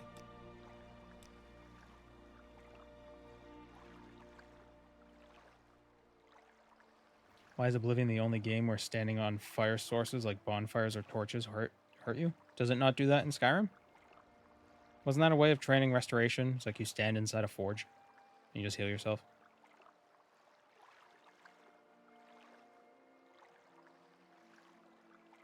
Can I ever find Ellie's shop? Damn it. In Skyrim, only the forge hurts? Huh. Interesting. I don't know. Maybe Cyrodiilic fire is different.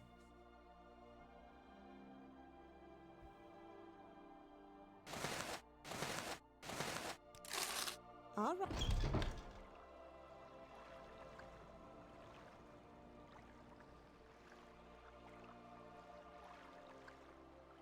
Would you rather eat What rad is roach this meat about? or horker loaf?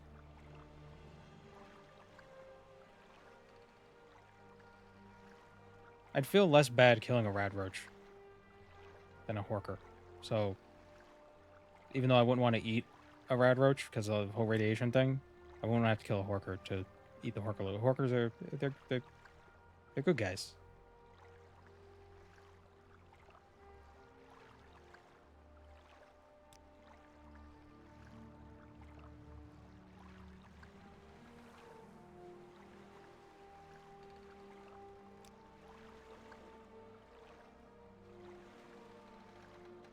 Yes. Okay, I'll place a mark here.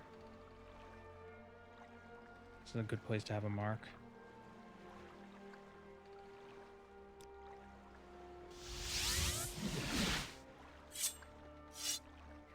In Fallout, you either eat something radioactive or starve to death. Pick your poison.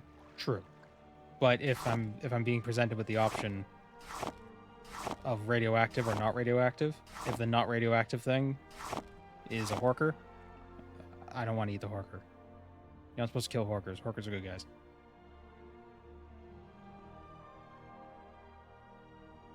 They're like scribs.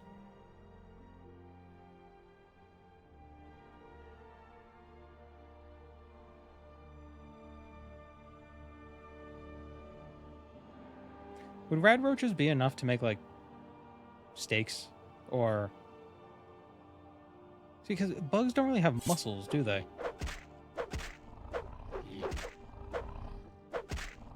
Or do they? Do bugs have muscles? Certainly not in the same way mammals do.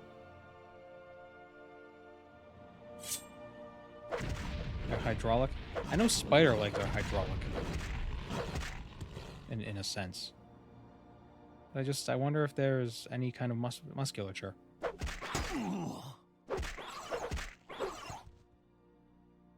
Bugs are basically goo inside.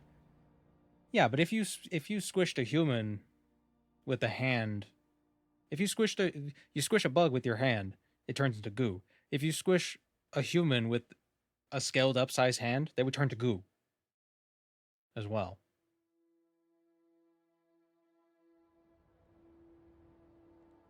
Roaches have muscles. Not all bugs are just goo. Yeah, but like what?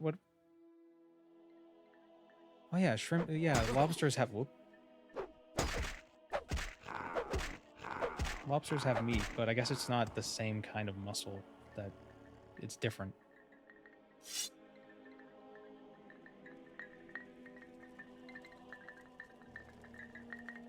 a roach is boiled, would it become solid like eggs? Well, I assume it's solid to begin with. I don't think they're just a sack of jelly.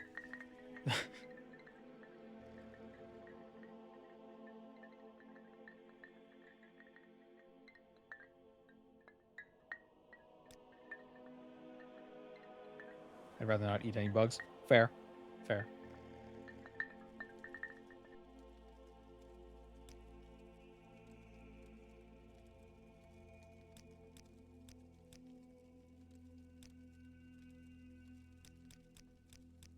What is Yes, going son. on? What do you want?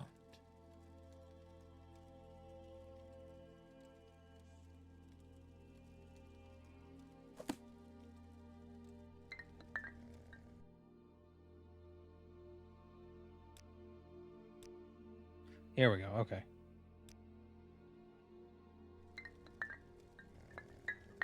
Would you rather eat the bug goo or go full raider cannibal?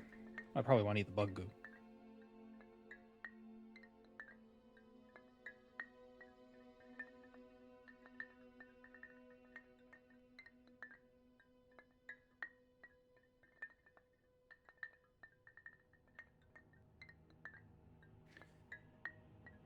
Although I'd just set up a farm. You know? Mute fruit. Potatoes.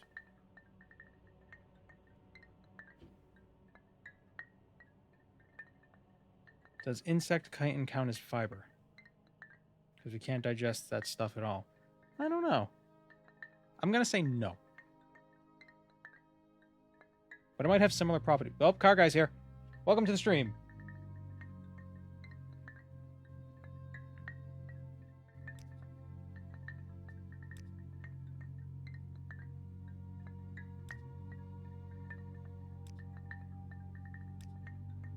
Gotta find her a safe place. Safe place. Out of Daedroth.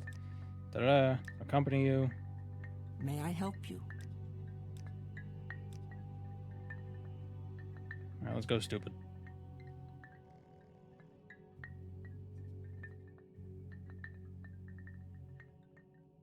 Hey, wait for me. Chitin is too... It's too rough.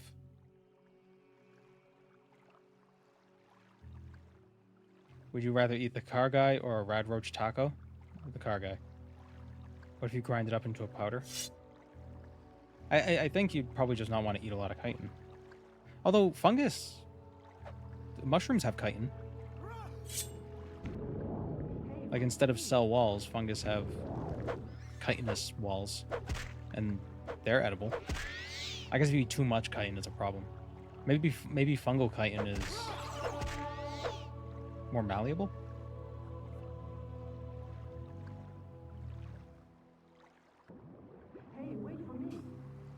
Hey, wait for me. Oh, she doesn't walk on water? Why doesn't she walk on water? Ugh. I'd rather not eat bugs. If I had to, I just like, just eat beans or something. Like, just pretend they're bugs if you really want to eat them. Just eat black beans and pretend they're beetles.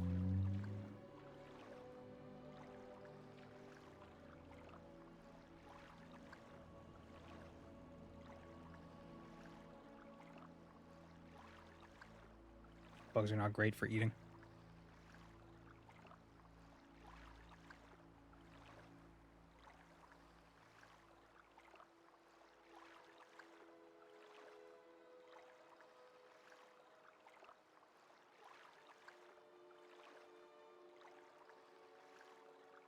Yeah, I'd rather eat beans. I don't even really like beans.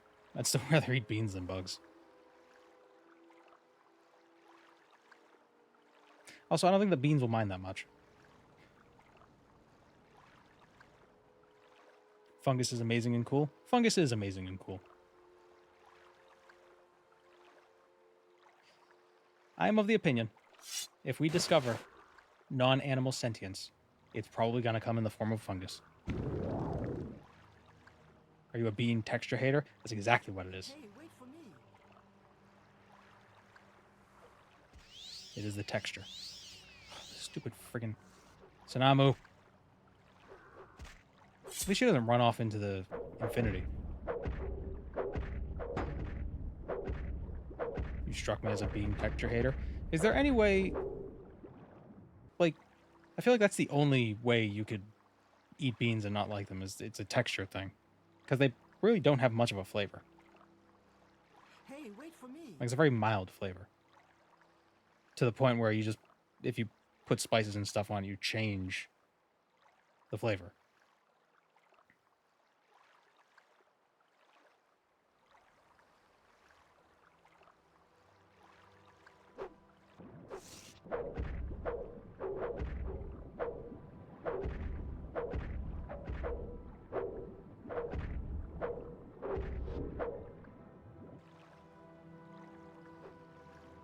The escort quest is why I have a levitation on touch spell. Well, she usually walks on the water.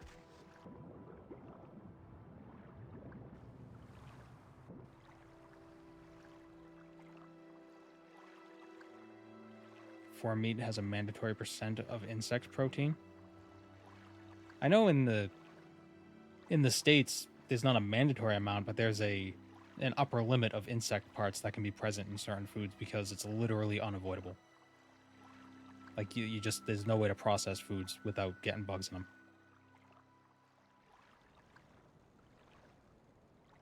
Hey, wait for me. Are lentils small enough to avoid the bean texture? Yes, they are. I do like edamame, though. What the hell is this woman doing? Swim around. Hey, wait for me.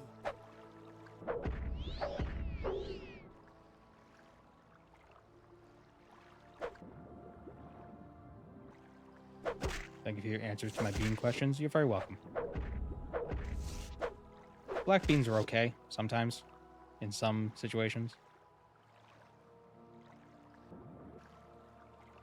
But it's definitely a texture thing.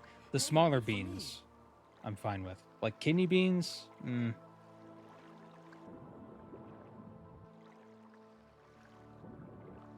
The mod made her slower, but at least she's not running away. I think the only good thing about beans is the texture. No, that's strange to me. I think it's just I didn't really grow up eating them, so I never really acquired a taste for them. But edamame is pretty good. I like using getting the frozen edamame and throwing them in like stir fries and stuff.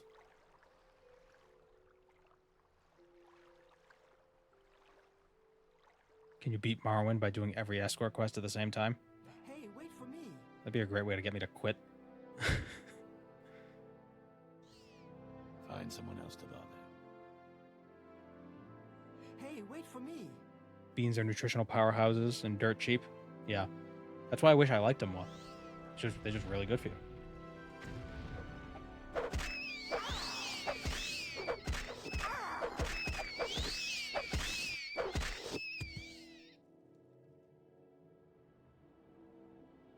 You know, we were talking about TikTok and YouTube Shorts earlier, but I actually learned a recipe from a YouTube short that actually turned out to be good, and it was like a 1-pot rice cooker meal. And it had edamame in it, like edamame, rice, and like a soy. So it wasn't just soy sauce, but it was like a blend of different things, including soy sauce. It's pretty good. Hey, wait for me. Carrots, you just throw it all in. And you just let it cook. So there are some benefits to these stupid shorts. Fool. Thank you. Yep, name me Naravarine. Mad Stone of the Yahamusa. Does it do anything different? Oh, cool. You can keep it. Yes, Outlander. What? Oh, excuse me. No, please. Lady, don't kill me.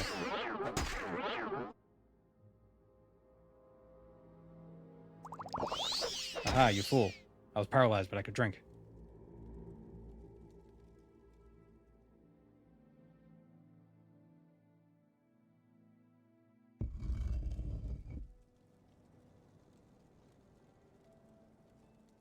Edamame sounds like a place name in Morrowind. It really does, doesn't it? Find someone else to bother.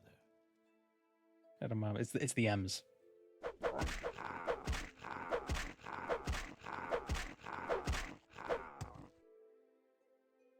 Travel to the Daedric shrine of Edamame. What now? There you will find my daughter, Molegrunda, with her consort, Nomegwai. Kill them, and I will give you your blessing. Or whatever he says. Just such perfect names. Molegrunda and Nomegwai. I love the way he says it. What kind of mods am I running? OpenMW with the iHeart Vanilla mod list on the OpenMW modding website. And any graphical mods are listed in there.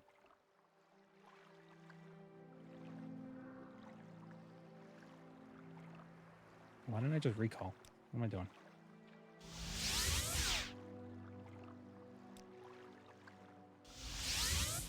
It's not a lot of mods. Yes, Outlander. Who says Molegrunda again? Molegbal. When you have to cure your vampirism. You have to go kill Molegrunda and her Atronac consort Nomegwai. And then he'll cure your vampirism.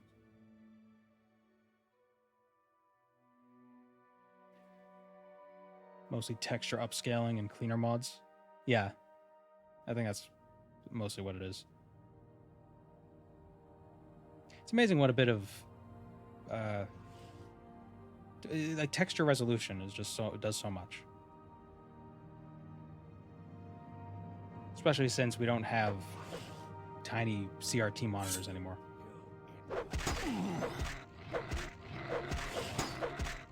Is this your main spot for recall? It changes.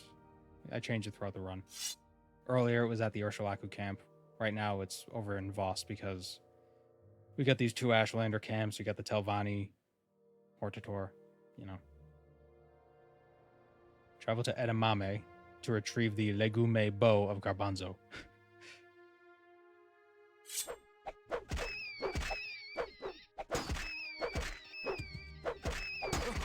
There is no escape.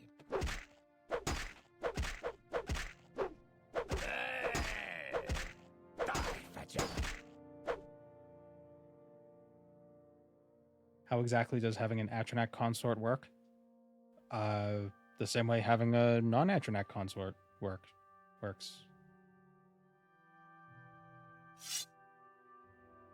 Ask your parents.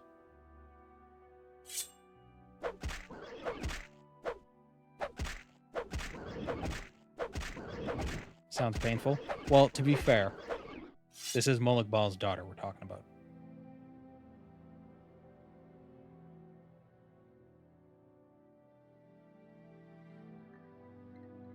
It was a Frost Atronac. And a Winged Twilight.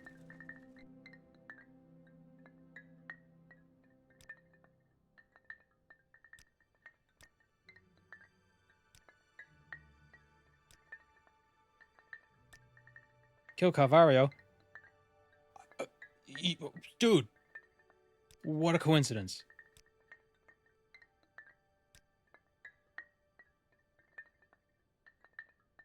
Can you beat Morrowind unmodded? With a controller on the Xbox?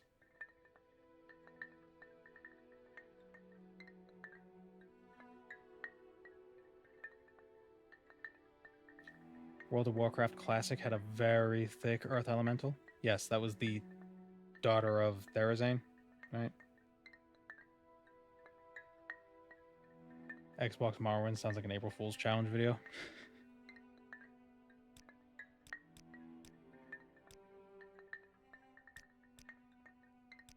Morrowind on release. Please go ahead out. Patch 1.0.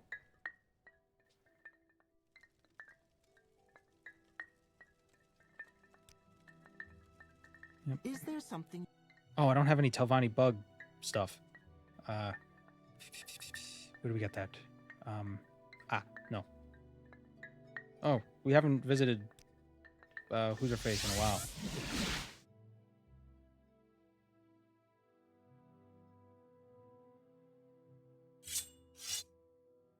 Weird that takes you to Aldron.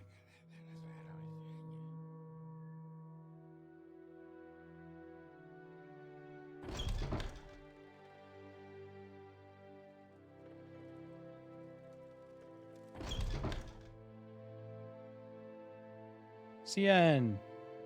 Hey, bro. Bug musk. Oh, See ya. Outlander, did you want something? Why does she call me an outlander? Is she not an outlander? Well, I guess. Do Dunmer...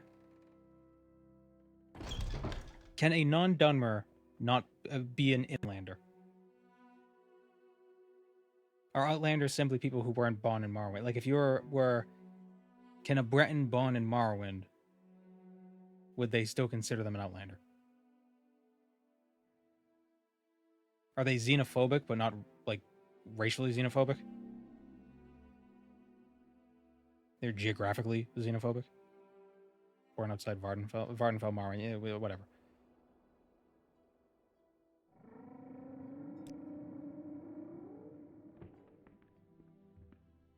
She's definitely an outlander to the Dunmer. I know they're hyper xenophobic, but is there xenophobia specifically? Like, because Dunmer can be outlanders.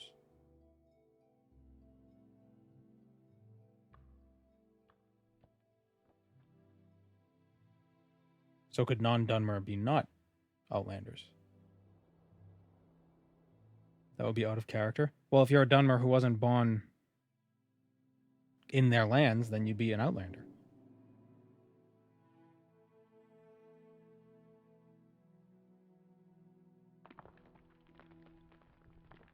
They have different ranks of xenophobia. It's a very intricate system. Let me explain.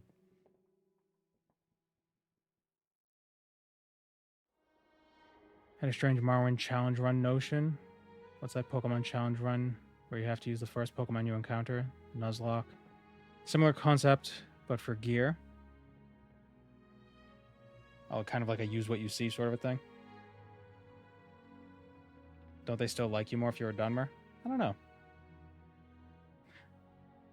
It's tough to say because some of the races in the game start with just a higher or lower personality just in general. I think female Dunmer start with 50 personality as opposed to, say, an Argonian that starts with 30. So is it the race that's causing them to hate you more, or is it the personality? Or is it both?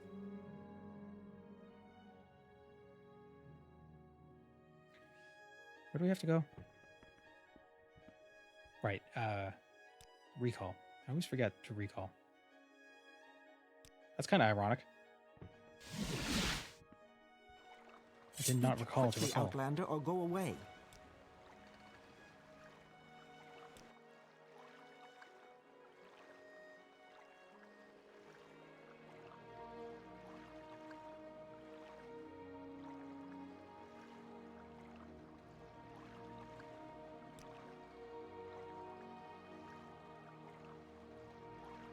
I've heard a lot about you, Outlander. Go ahead.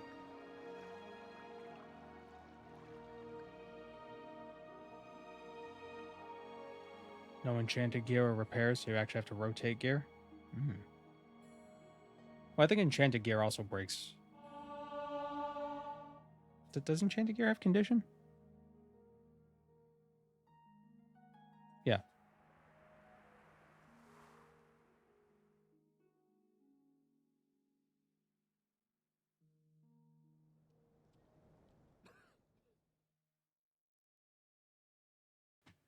Where?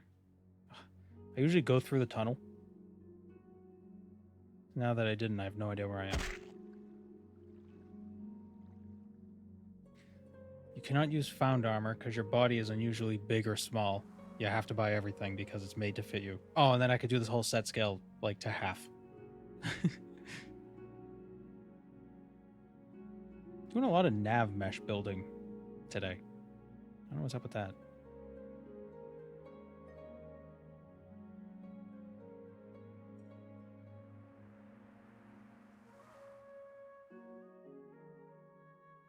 Why am I having such a hard time finding this place? It's over here. Right? Yeah, wow.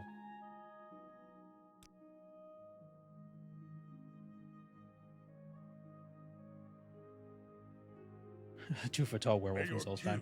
Be quick and many. Just a chihuahua.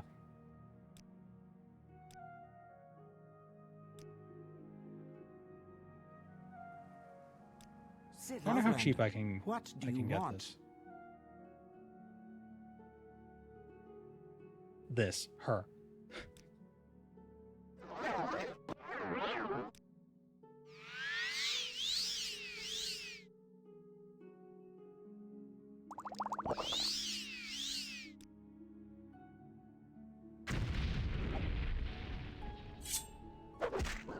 There it is.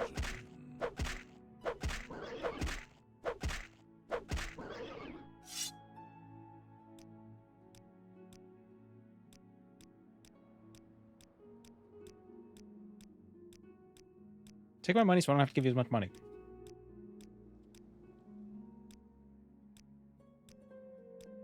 She must have high personality. Damn it. There we go.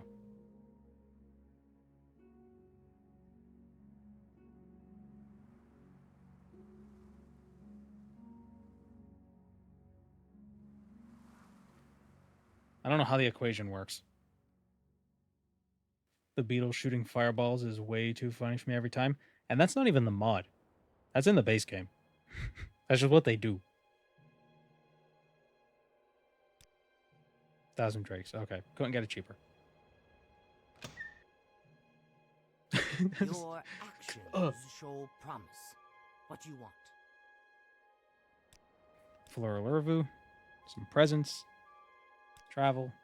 Yes. Goodbye. Let's go.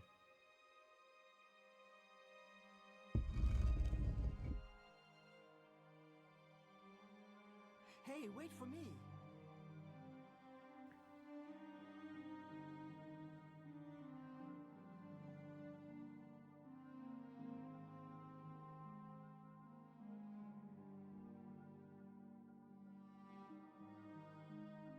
What mods do you recommend for a vanilla playthrough?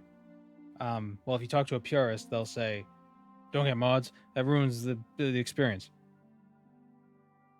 If you talk to a reasonable person, I would say honestly, the Open MW I Heart Vanilla collection, I think is pretty good because it helps modernize the game in the way you interact with the world.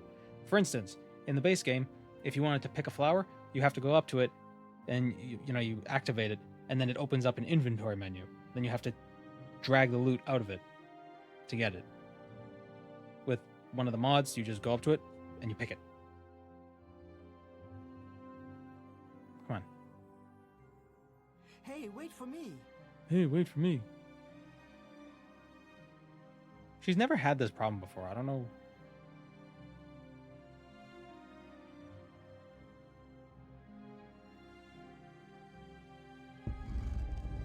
Like, I wouldn't recommend getting any gameplay changing mods. There is much to discuss, much to learn.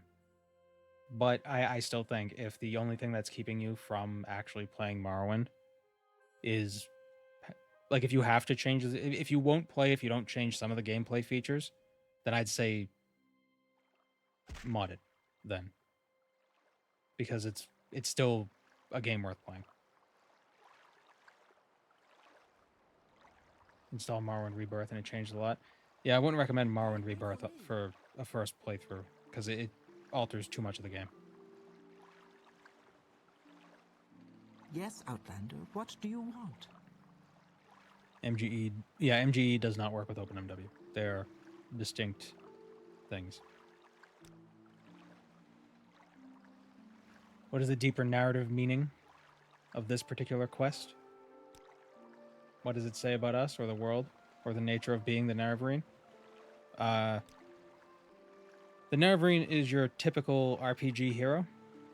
You need something, you'll do whatever the person who has that thing you need will ask you to do. Murder hobo.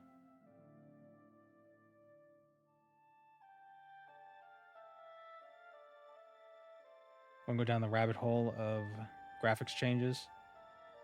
Yeah, I'd go with simple graphics changes. That's why I like the I Heart Vanilla pack, because it doesn't do anything super ridiculous. It's just like texture stuff. It still has this still looks and feels like Morrowind. Like the game is clearly modded because first of all it's widescreen. Like it's not perfectly vanilla. but it still feels like vanilla. Even with this difficulty mod, it still feels very, what's the word? Not respectable. What's the word?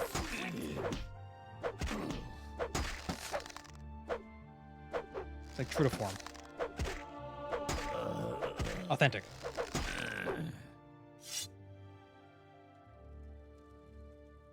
Yeah, for first playthrough, I'd say go light with the mods. Hey, wait for me. Is she stuck on a stool?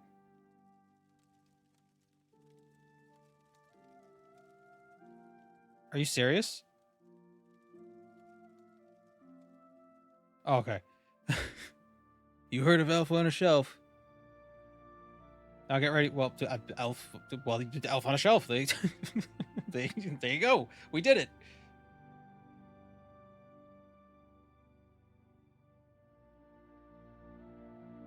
Hey, wait for me. OpenMW covers the lighting. Yeah, there are also. I mean, the default lighting in OpenMW is a little iffy, but there are some post-processing mods you can get to make the lighting look more good. I want to have that. I want to set that up, but Hey, wait for I don't know. It makes it look too different. I mostly just hate that the sun passes through hills and stuff.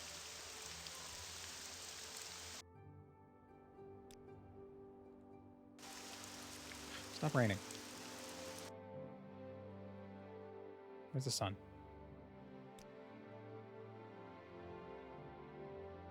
Yeah, so you see the sun? If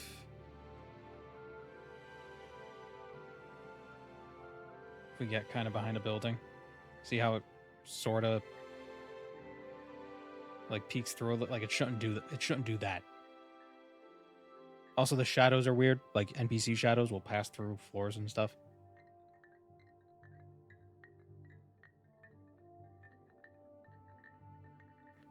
Resting here is illegal. I'm not resting.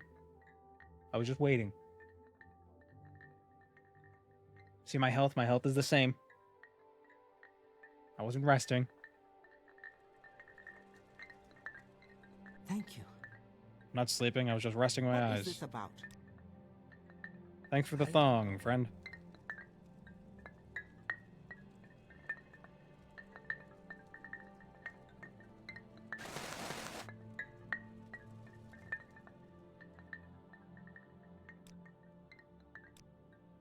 Why is there only... I was gonna say why are all the Ashlander camps on this side of Vardenfell, but then I realized there's a lot of settlements on the west. So they probably got chased out. Where's that slave? Here not long ago.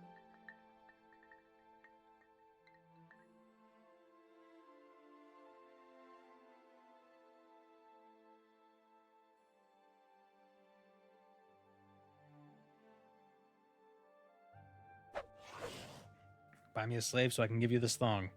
Thanks, here's the slave. I don't need your thong, though. Yeah. I assume by thong they mean something different than what we mean by it.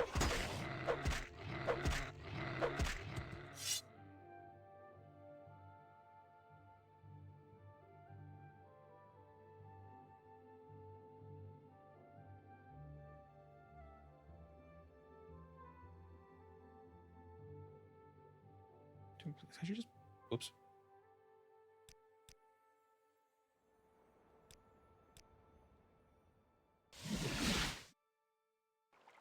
What is It's this an amulet, about? so it's a leather thong. In OpenMW, you can have insanely high view distance, but also use Zester's cloud shader to have better fog than the original, allowing you to see far off places without it being too clear. Ooh. Sorry about that. Just smacked my mic. Maybe they're Australian and it means sandal. Well, it's an amulet. This Narvarine guy's an idiot. I gave him some shoes and he's wearing them around his neck.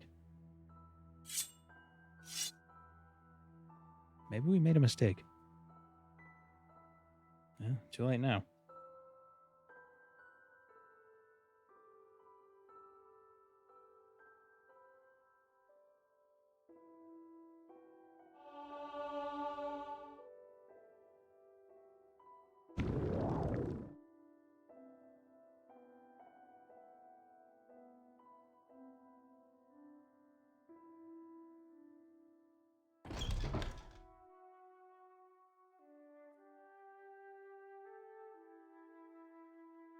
You can wear many things around your neck. True. I've heard a lot about True. you, Outlander. Go ahead. I would like to be Hortator. Yes. Okay. I'll place a mark here now.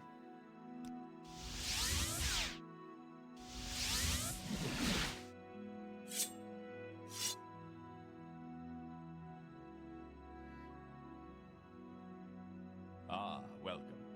What?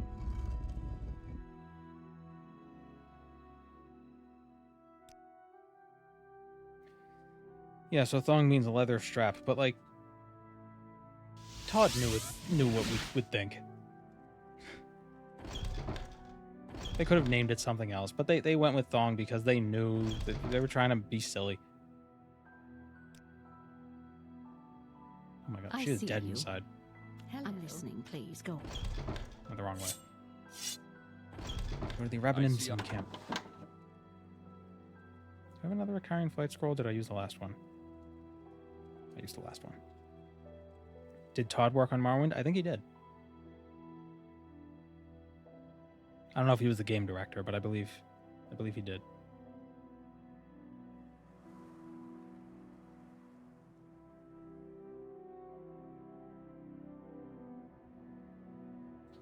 Oh no, the director was Todd Howard.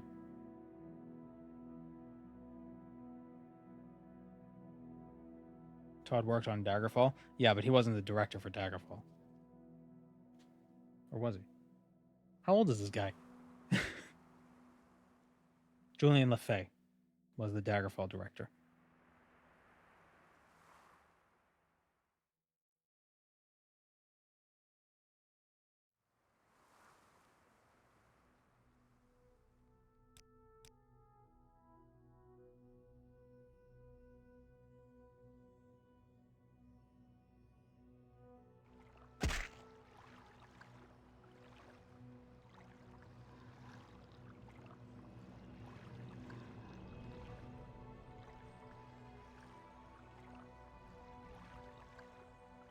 Scroll of the Windwalker. I forgot we still have that. Fastest way to get there. Kind of putting a damper on the whole Tess went to shit when Todd took over narrative. Yeah, kind of. It wasn't specifically him, but it was still decisions he made that made the changes that people dislike.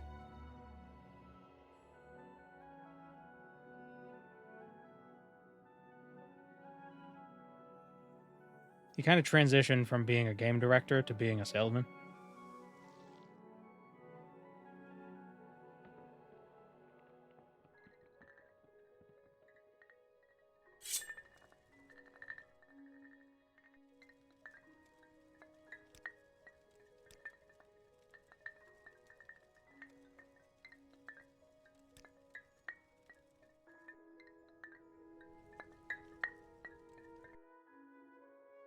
Peace. What is this about?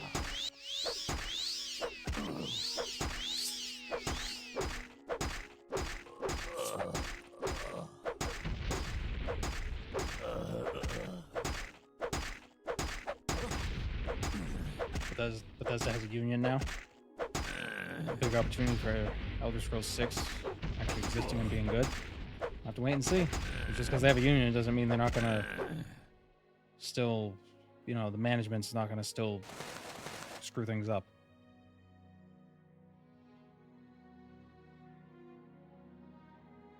It's just like management messed up the game, but at least the workers, you know, weren't, you know, worked to the bone. Which, I mean, I guess is still better. If you're gonna have a bad game, at least, you know, At least as long as the employees weren't suffering. Like, what could be worse than being treated like shit and the game being bad? Like, that sucks.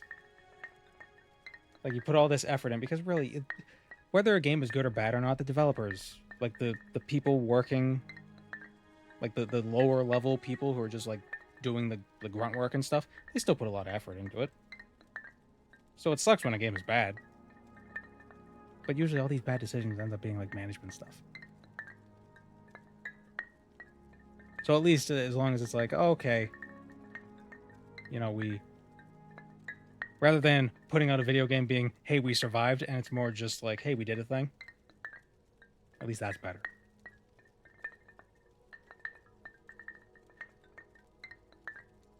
It's usually hard to make a good game while treated poorly too. Yes.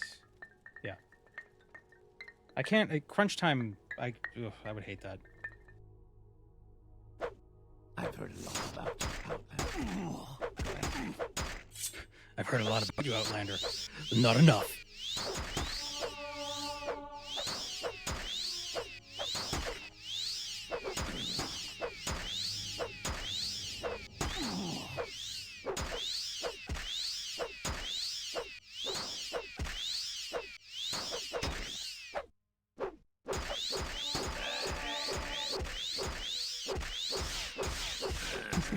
Stop blocking, damn it.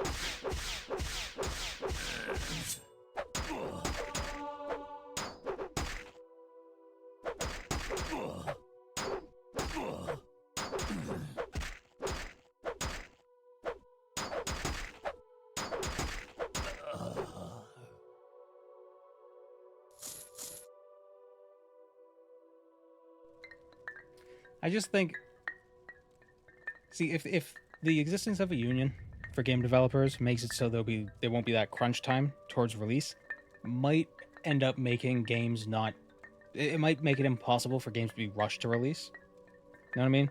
Like, it's like, oh, we gotta get this game out before Christmas. Well, if the game's not ready, it's not ready. You can't push the developers to put more work in that they actually can, so we're not gonna be able to get it out by Christmas, so there's no point in rushing the game anyway. So maybe the games will be rushed to release just by the inherent, like, it doesn't have to be any sort of like, no, yes, fighting, but just like the concept of just time management will inevitably make it so games can't be rushed, because the only way to rush a game is through crunch time. You know what I mean? Am I making sense?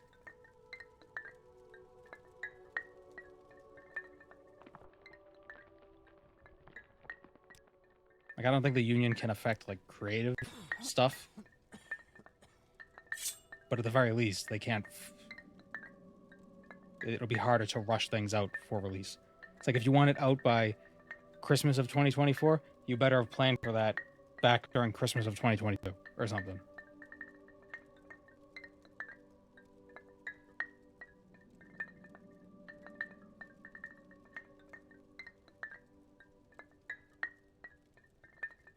Not accepting bullshit contracts from developers by devs could also help. Yeah, and if the workers are able to... Because I'm assuming it's the management of the developers that end up taking certain contracts or make... I don't know the exact minutia, because it's probably different depending on what developer and publisher you're talking about. But if the management says, like, we need to do this by this time, and the workers are like, we can't, like, at least having the union will give them a little more ability to say, like, no, you got to change the contract.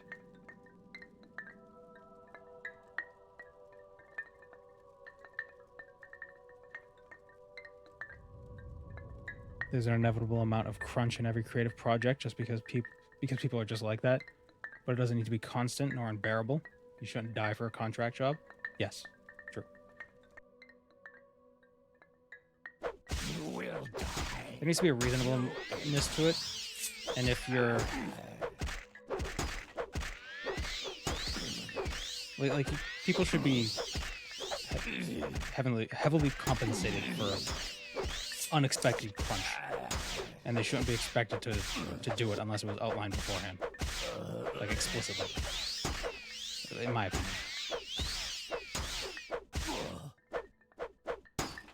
but I've never worked in the game industry, so I can only say these things from my perspective of, if I were a worker at one of these game companies, how would I feel?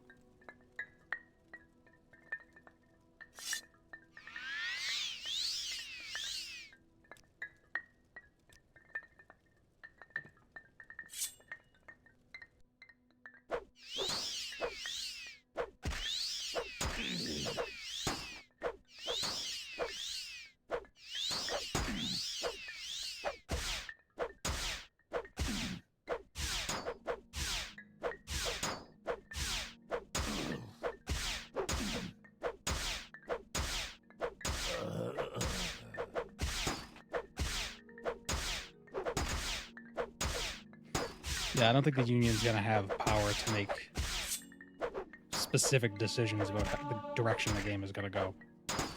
They can make they might be able to make decisions about how the development of the game is gonna go, like the actual, like the calendar, or like the timeline.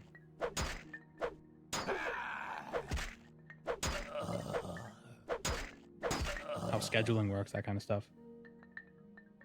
Crunch is never a necessity. Crunch is nothing but bad management.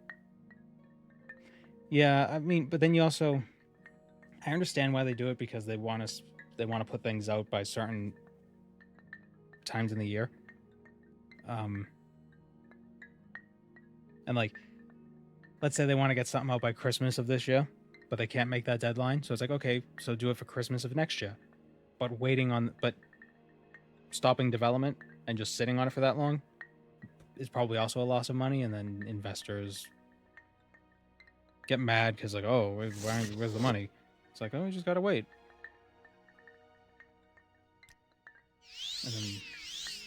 And then it's the whole thing. It's like there's a bunch of issues. 100 strength, we did it.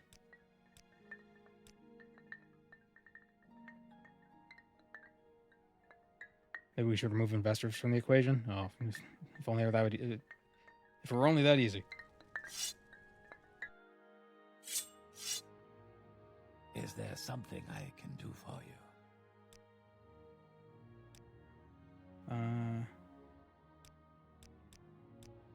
Oh, did I not get the journal update from what's her face? Money Rye. The peace-loving Arabinimson.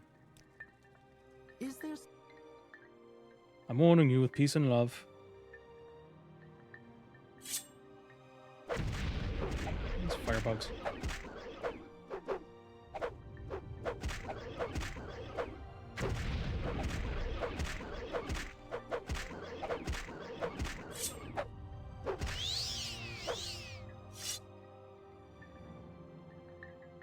Probably nothing. Is there something you need? Take the thing. Take the thing. Am I missing another thing? I always forget which items I have to get.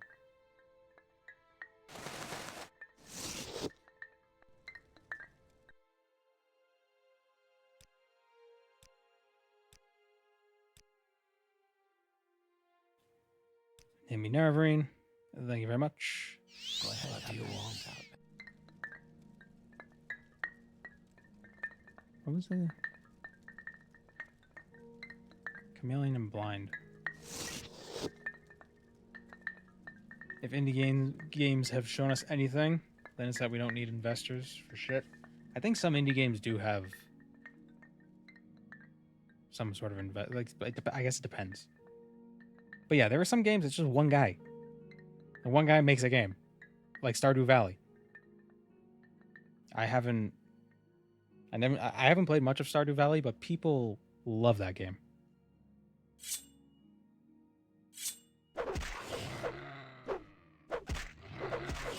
And there's one guy who made it.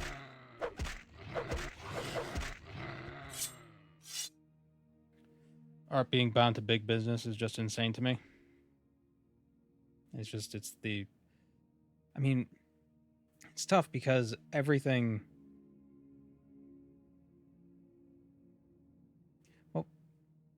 like so much. It's not just art. A lot of stuff is bound up in big business just because that's the nature of the world now. And artists got to eat. What was it? I think it was either Penn or Teller. The magicians. I think it was Penn. I heard Penn say that Teller said this thing. It was, art is anything you do that doesn't make you money to keep the lights on.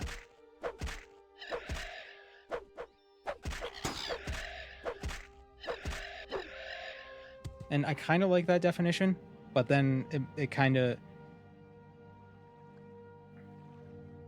But then is like, can art also be things that keep the lights on?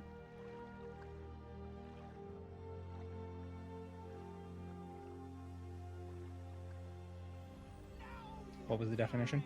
Art is anything you do that isn't making money to keep the lights on. So like anything extra, like, or not lights, but like to feed yourself, like anything you're doing, anything you do that you don't expect like a paycheck from is art.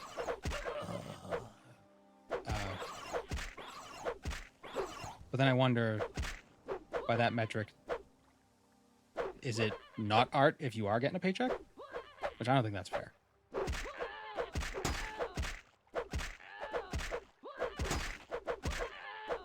But I think though by paycheck they just mean like actual benefit, like necessary benefit. So making a sandwich wouldn't be art because you need food. But like something that, like even exercise could be, art. I don't think that definition holds up at all. I don't know. I kind of like, but the idea is just like anything you do just to do it.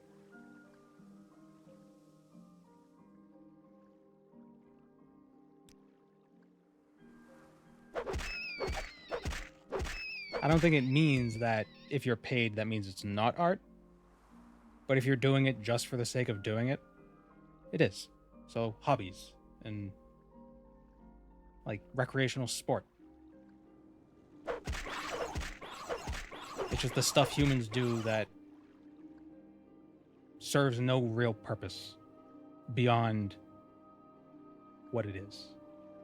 But hobbies aren't art. Why not?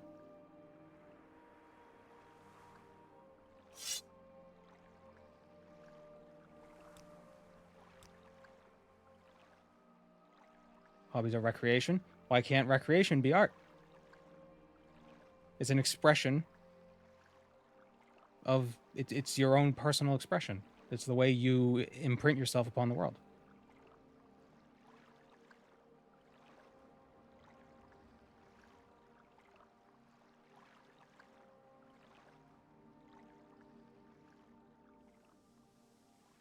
Is all recreation art? I think it could be.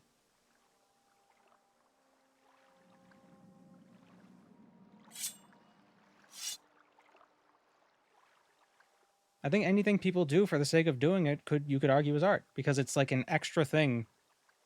It's just us wanting to add something to the universe, just us wanting to do a thing, not for our own benefit, but for like just to do it. It's like it's like I gotta do it. I think you could argue that that's art. We want to make some sort of...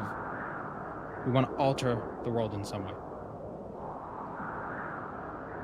And I think...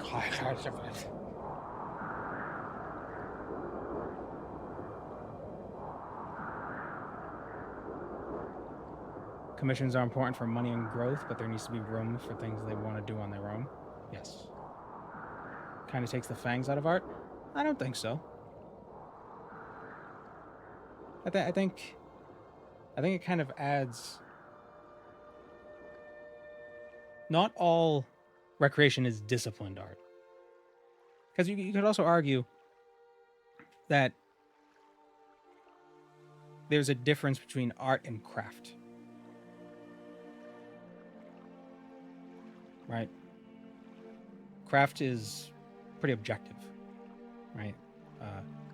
An artistic chair might not function well as a chair, but it might function well as a piece of art. But a crafted chair would have to function as a good chair. But crafts are also art, or could they be art?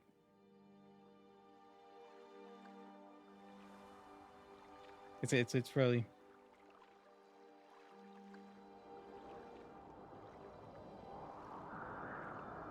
Well, Lodorio, remember, I said I wasn't saying that if you get paid, it's not art.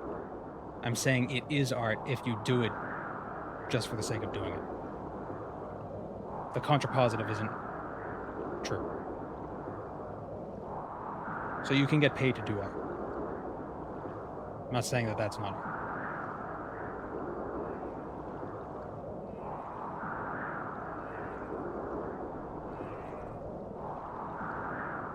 Why am I just walking up and down the coast?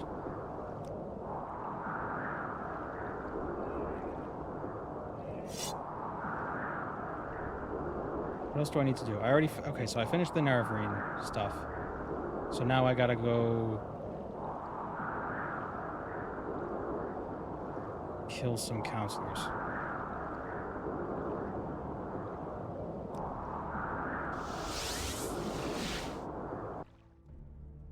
I'd say art is part of recreation, but not all recreation is art. It depends how somebody wants to contextualize their own recreational activities. Yeah, but he got paid to do it and did it for money. It's not like he was going to write Requiem anyway. I know, but I'm not saying that getting paid makes it not art.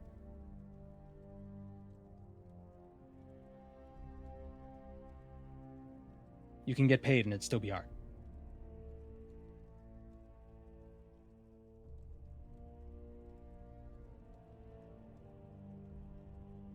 The market demands a definition for art. Art must defy definition. That's also fair.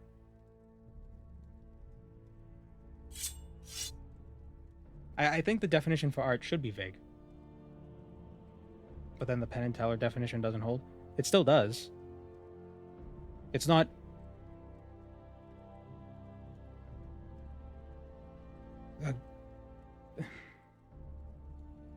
it's not anything you...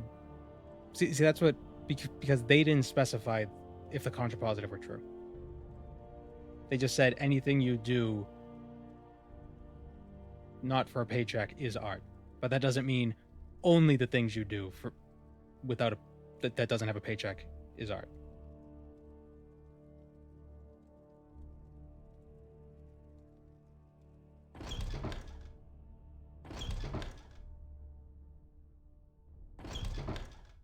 May I help? I think it's because the point of what they were saying is that, If I can... like at least my interpretation,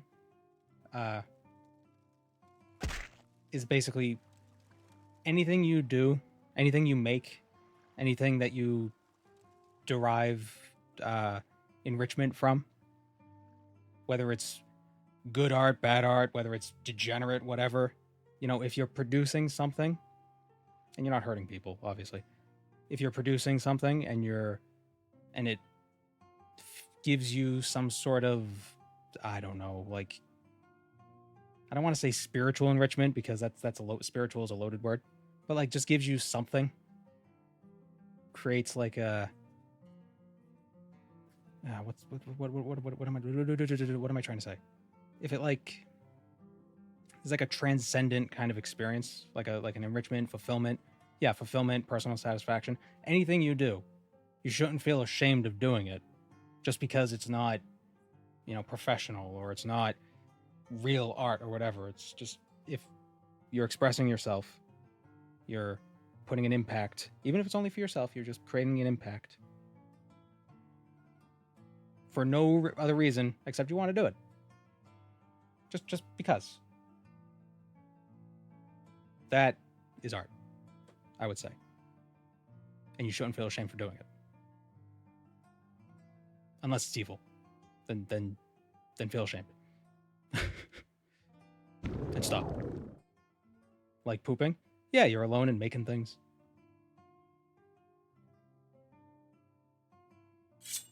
But what's evil man?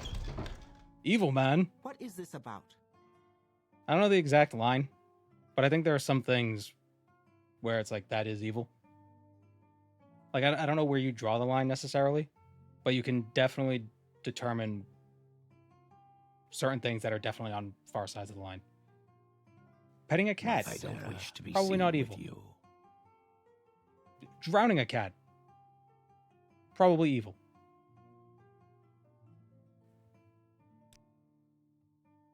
Where does the line fall between that? I don't know exactly where, but I know which side those two things fall on. So art that causes harm to people would be bad. Yes, unless it's a whole collaborative art thing and it was agreed upon.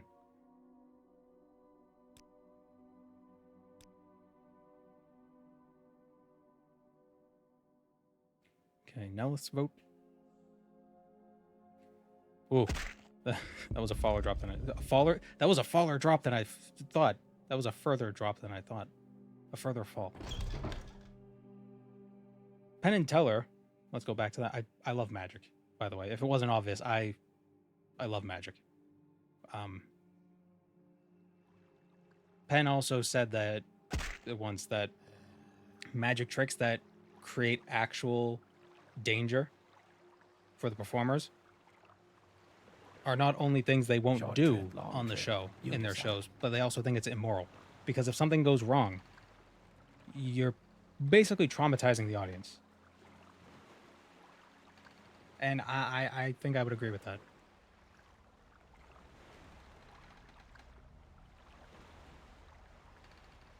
I think it's wrong to do that, to subject the audience to I'm listening. Go ahead. actual danger. Even if they are not in danger, like if you yourself as the performer are in danger, that's not cool.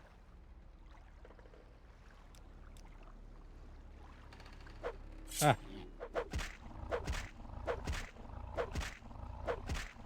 I'm happy we have unlocked the earnest magic appreciation part of the stream.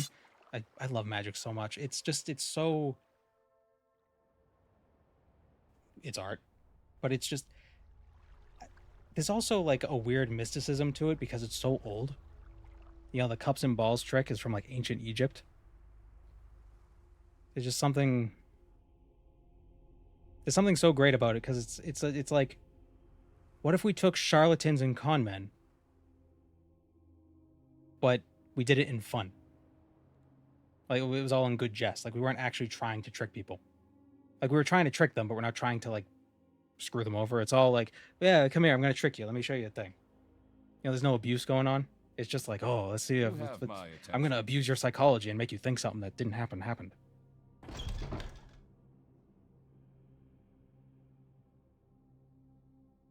And I would argue, there are all those fuddy-duddies who try to ruin magic tricks. It's like, oh, it was done with they did this with the card, or it's a string, or blah blah blah.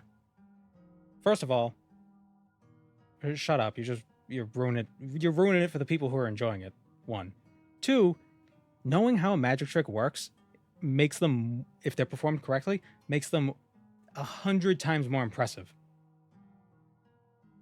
Way more impressive, because if you know, like, oh, the magician had to do this, this, and this, and they did it all, and you couldn't see it a damn thing. It's Penn and Teller. If you have time, look up their cups and balls trick where they used see-through cups. Even being able to see everything, it's amazing to see. Like, just Teller is just amazing at sleight of hand.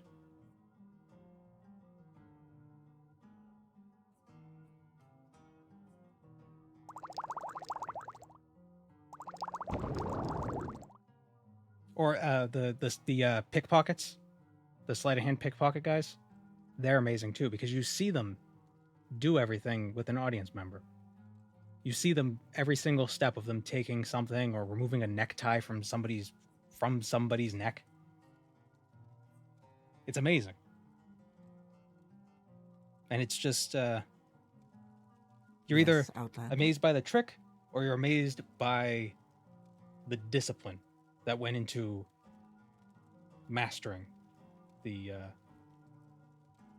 those movements.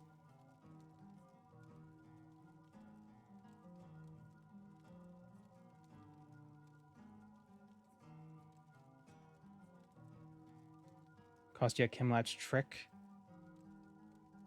Shane Farquhar. I think I've probably seen those videos. I just don't remember the names. The last magician I watched was Chris Angel Mind Freak. Ugh. He uses a lot of camera tricks and that stuff. He's not a good example.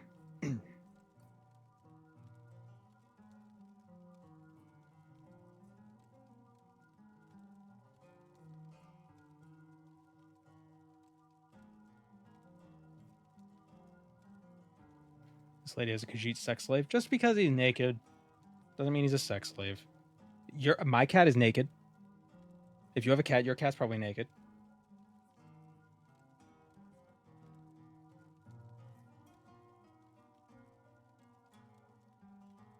Richard Turner, a blind magician. There's also that one magician on Fool Us who he didn't have hands. He had like, I think he had 2 fingers on one hand and like just like an arm. Like he didn't have fingers. And he did the oil and water trick where you separate the red and black. And knowing how it works makes just his sleight of hand without hands way more impressive. I can't remember his name.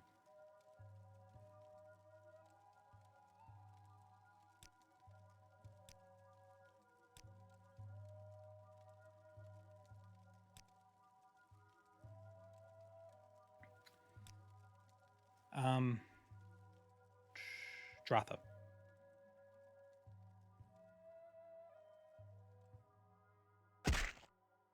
Sleight of nub. I mean, basically. But he fooled Penn and Teller because I think their suspicion was that he had like the cards were a little tacky, but apparently he didn't. He just was good. The magicians I'm not too keen on are the mentalist types. Yeah. The mentalism, especially the ones that try to play it off as like an actual power. Ugh, like Uri Geller.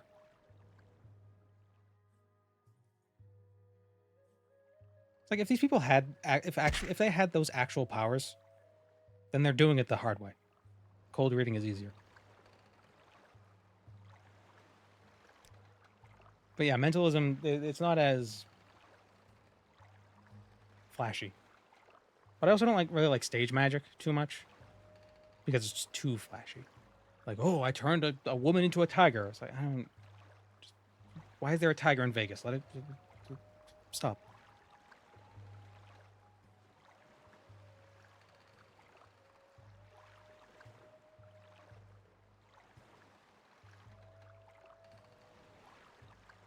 She's nuttier than squirrel excrement for starters. I like to say she's a few scribs short of a Aquaman.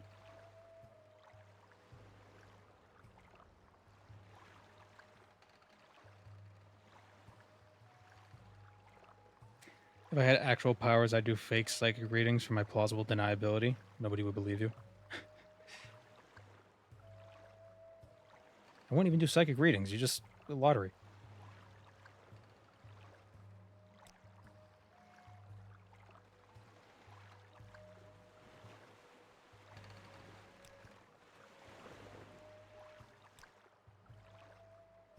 Outlander. I like the what do magic, you those want? magic tricks that aren't incredibly complex, but instead it's basic sleight of hand. But the magician just is so practiced and good at it after decades that their skill feels like magic, even depends how. Yeah, it's. There's a point where if you understand enough of the magic tricks and enough of the basic mechanics of magic tricks, that it stops being like, oh, you tricked me, and more like, wow, you did that. Like it becomes learning how the trick works doesn't make it less impressive. If anything, it makes it more impressive. But don't spoil it. Because that's mean to the magician and to the audience. You're taking away the magic from them.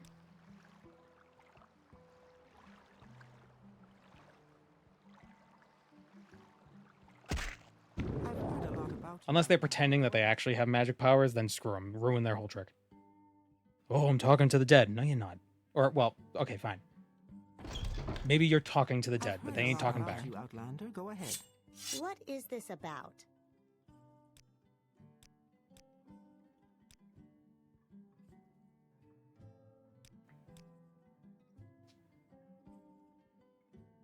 If you reveal it, you're out of the magic circle.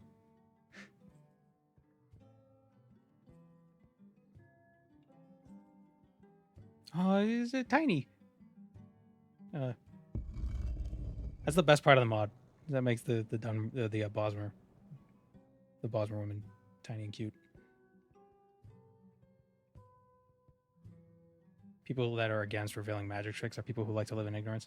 Well, to be fair, there is some revenue to be made by magicians by selling explanations or designing tricks for other magicians to use. So it's understandable why they don't want it revealed. But, you know, it's a tough thing. But I think that also plays into the mysticism part of it. It's like, oh, if you want to become a real magician, you need to seek the tutelage of an experienced wizard.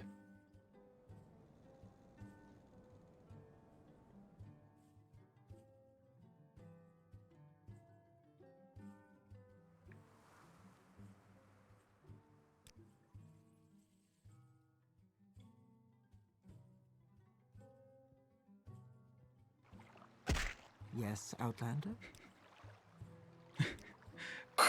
Yes.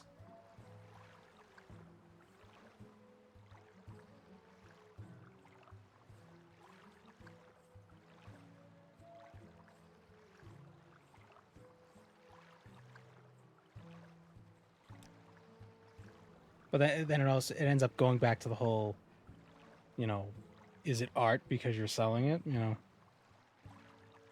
and I think so. Yes, it still is art.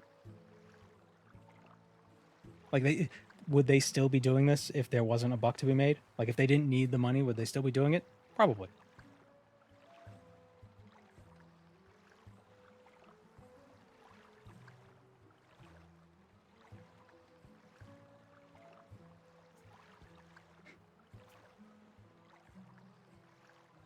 I think Tamriel Tuesday is Turdas. I'm listening. Go ahead.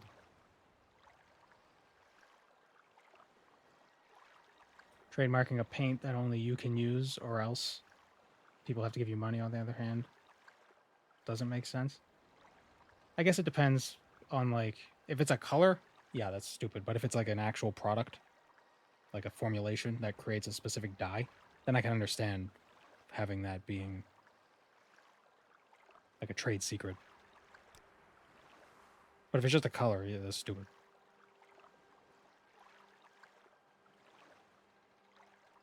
I think a lot of times when colors are copyrighted, it's when they're used in a specific context. So UPS, I've heard a lot about you, Outlander. the parcel Go service, ahead. I believe UPS stands for United Parcel Service. They have brown, the color brown trademarked. But that doesn't mean other companies can't use brown. I just think other delivery companies that perform a similar service aren't allowed to style their company in the same way. I think that's the idea of it, which is fair. You know, being intentionally deceptive for the sake of increasing profit is a dick move.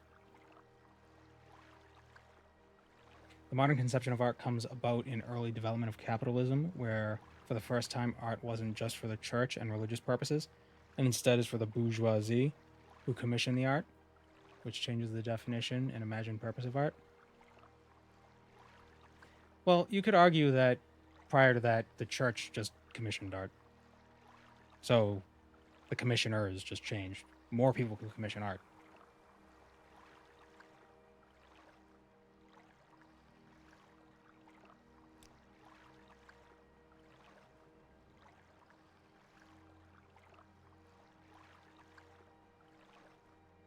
That's what I said on a few streams ago, or maybe it was last stream, that if I had a ton of money,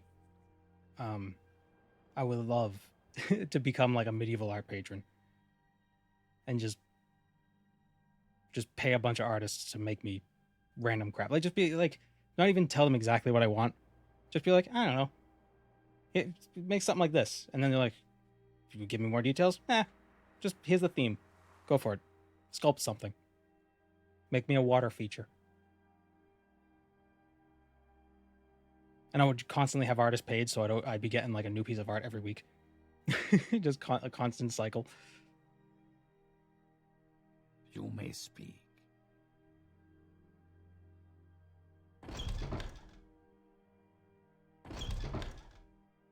I get cool art, and they get support.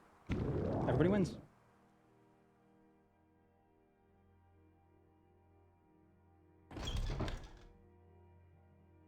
There's someone watching me. I can tell. Every artist just passes the same $100 between you.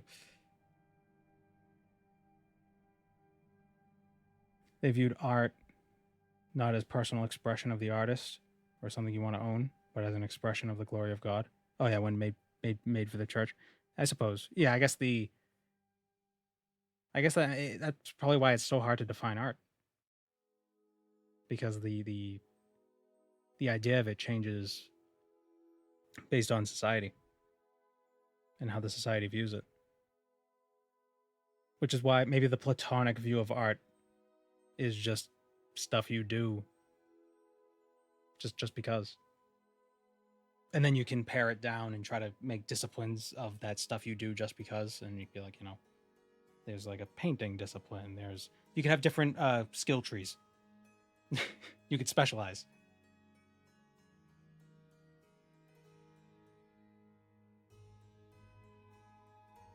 The conception of art is based on a form or mode of art in society that is ultimately derived from when art started to become a commodity. So maybe art isn't real. Maybe art is just something we label for the convenience of commerce. Or maybe art is just the stuff you do just because. And some people are able to find ways to monetize the stuff they do just because. Because like, if I'm stacking blades of grass just because, no one's gonna want to buy that. So I'm not gonna be able to market that. But it's still art because it's some stupid shit I'm doing. But if somebody else paints something if somebody else makes a picture that somebody might like, that's marketable. So then that person, that specific random shit that someone does, can make people money. So then they sell it. And then it gets called art. Because it has a practical value. Which is stupid. It shouldn't need to have a practical value. I think the problem with having a very strict definition of art, though, is that it makes it very scientific. And then you could decide, like, this is art and this isn't art. Like, there'd be like an objective standard, and I don't think that's fair.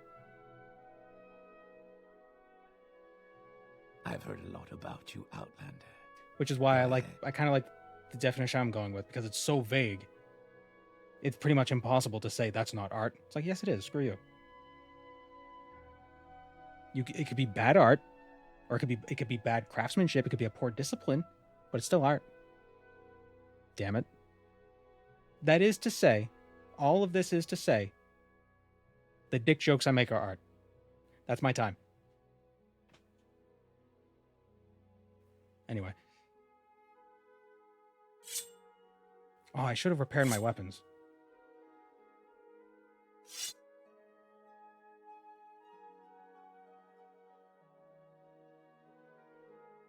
That's why I'm very hesitant to criticize. People make fun of modern art. It's like, oh, it's a banana taped to a wall or whatever.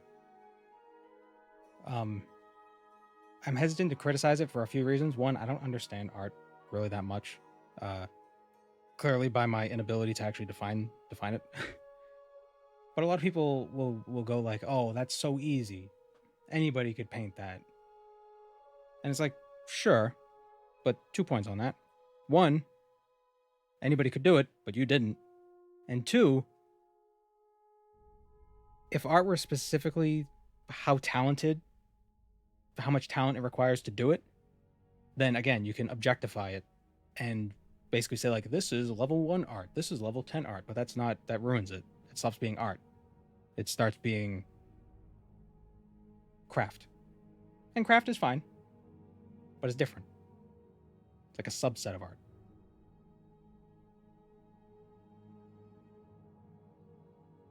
Or maybe not even craft. It just becomes like I don't know. It loses its spirit, loses its essence.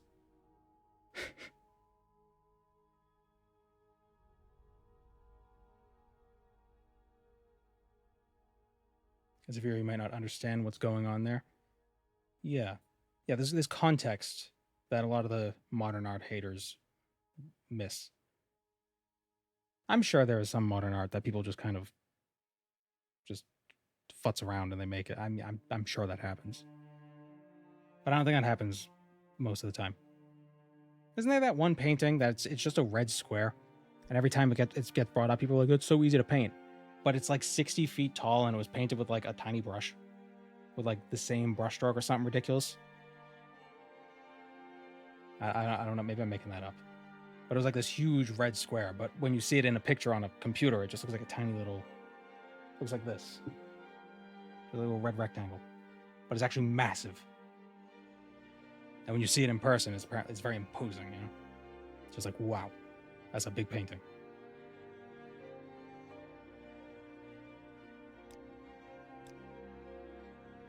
Your feet.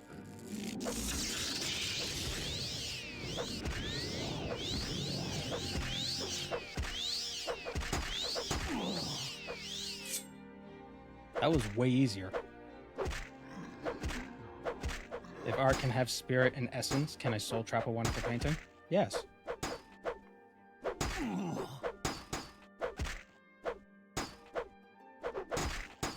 We're on the Hortator part of the quest, yes.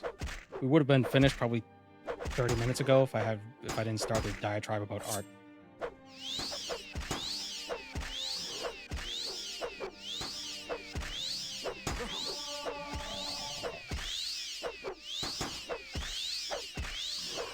But is the big red square worth $50 million? I don't know. The specific valuation of art, that can get a little fiddly.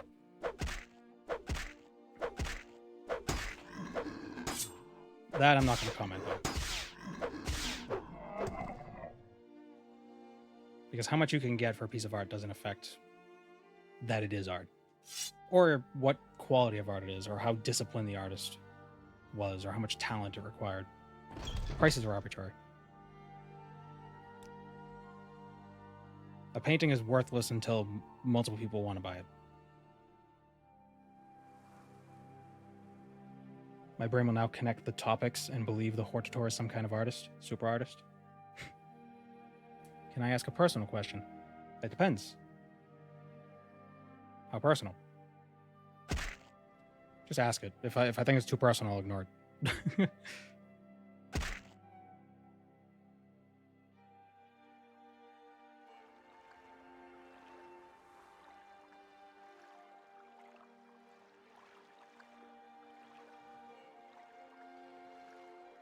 What is this about? I think the Mona Lisa wasn't particularly valued until someone stole it. Ah, the Hortator. There you go.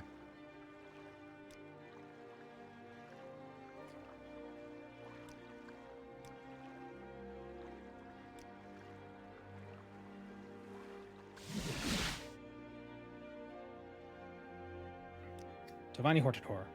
And we get the robe of the Hortator. Fortify Magicka, 50 points. Constant effect. The Nerevarine wearing a beret.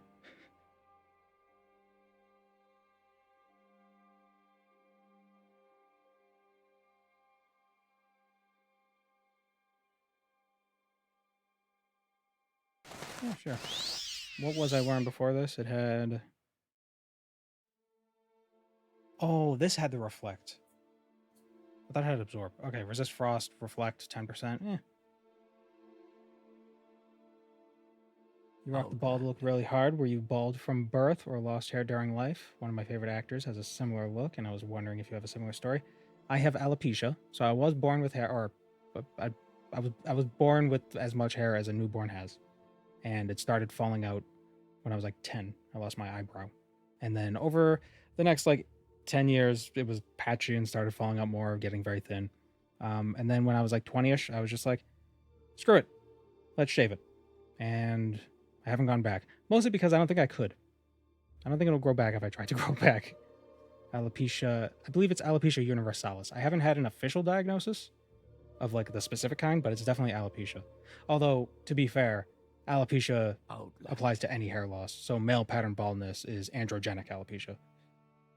But point is, it's some sort of autoimmune version of that.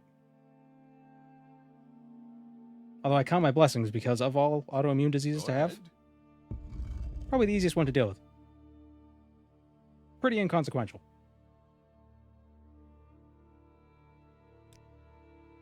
For me. I know it's rough for some other people. But I've come to terms with it.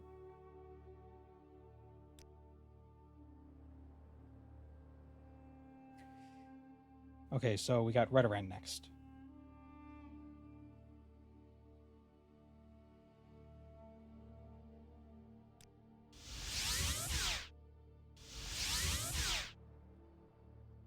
Damn it.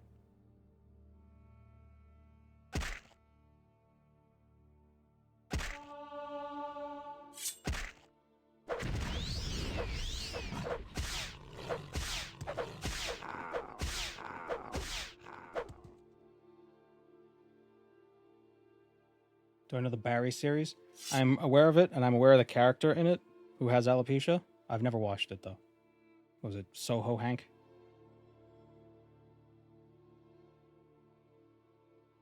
For anyone watching the VOD, Mowen Fells keeps saying how. It's because that's what it sounds like when a Nick sound dies. If anybody was confused. As someone that has a lot of head hair, and it's way too hot outside right now, so I'm just constantly sweating, does having no hair help? Is it just as rough in hot weather? I have to wear hats if I'm going to be out in the sun.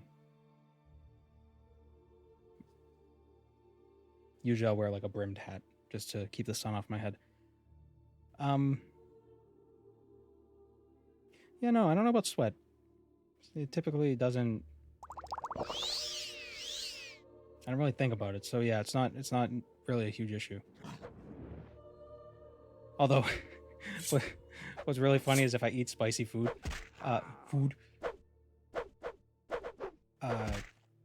you know how you sweat when you eat spicy food? I will feel the sweat beating up on the top of my head. So, so there's that.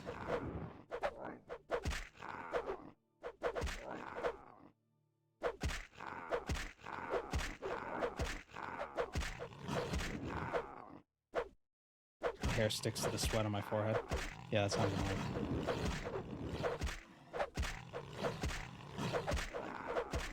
Just glad I don't have to get haircuts anymore.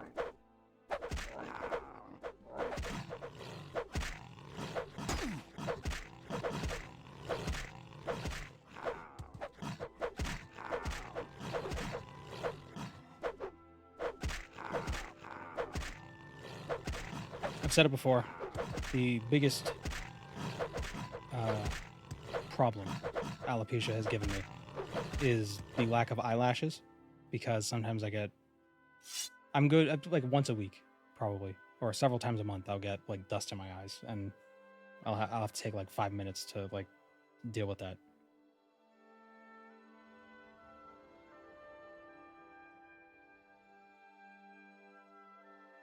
But again, of all problems I could have, that's quite minor.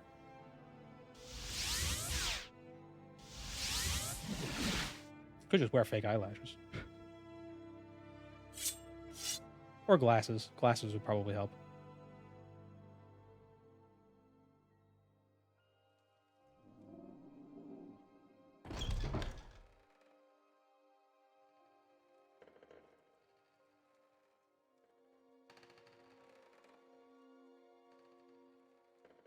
Apparently, what eyelashes do is that they alter the air currents around your eye. So if things blow towards your eye, it kind of like there's like vortices that push it away. It's not the actual lashes themselves that catch stuff. It's that the way they affect wind. That helps. So glasses would probably be perfect, but I do have goggles. I use them when I cut onions. That's got nothing to do with alopecia. That's something else.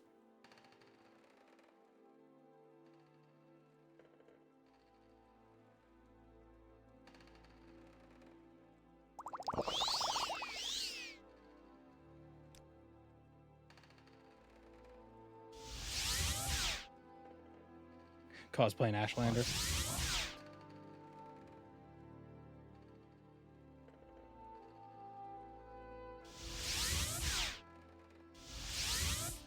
Did I cast the spell? Or I wasn't paying attention. I was too busy keeping the dust out of my eyes. No. Just keep my onions in the fridge.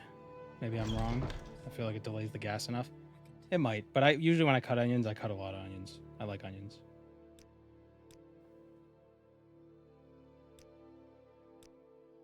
What do you want?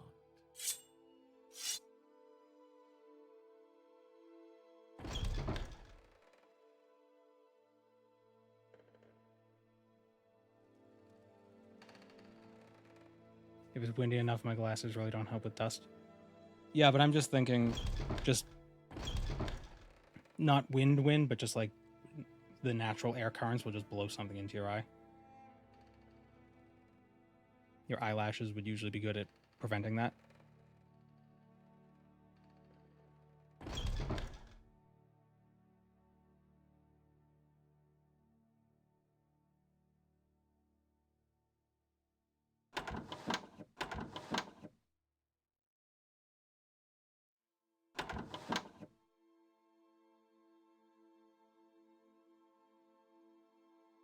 Candy onions. Cut 3 fat Spanish onions and fry them up long. Sometimes add water till they're all mushy and browned. You mean caramelized onions? Or is that something totally different than what you're talking about? Because I love caramelized onions. They just take so long to cook. Like to cook them right. They take a while. So I usually add a little bit of table sugar because it helps speed it up a little bit.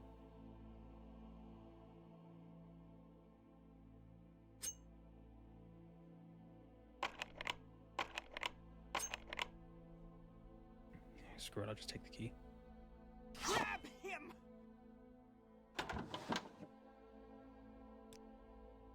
You will suffer greatly! Where are you going?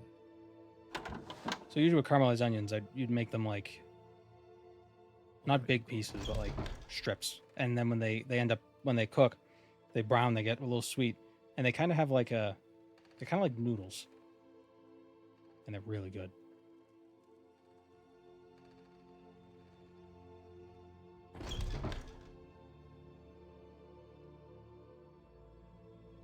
You could do it with any onion, but I think typically the preferred onion to use are like Vidalia onions or sweet onions because they have more sugar in them.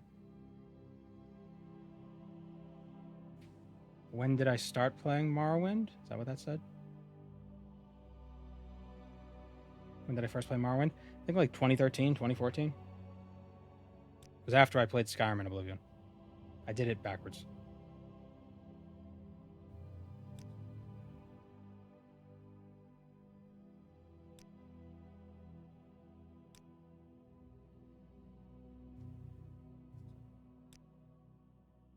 Thank you. There we go. Car guy's back.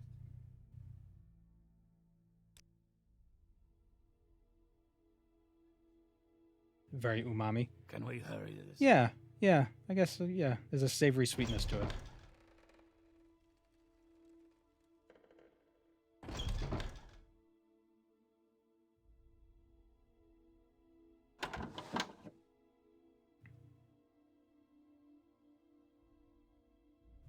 I ate some raw onion a bit ago, and it was surprisingly nice. What kind of onion was it? Red onions are typically, if you're gonna have a dish with raw onions, it's typically red onions. In my experience, at least, like salads, because they're not as pungent as like white onions or yellow onions.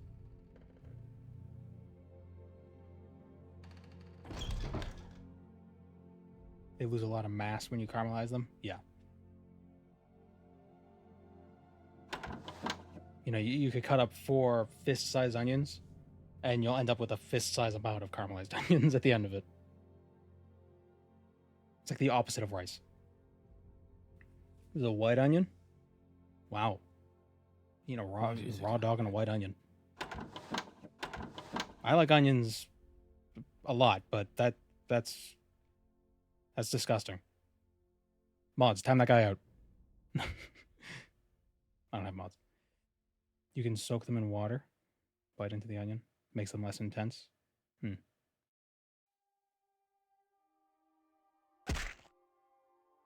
Oh, Smith, I need him to repair my stuff. I've heard a lot about you, What? Outlander. Go ahead. Oh, you're the Smith.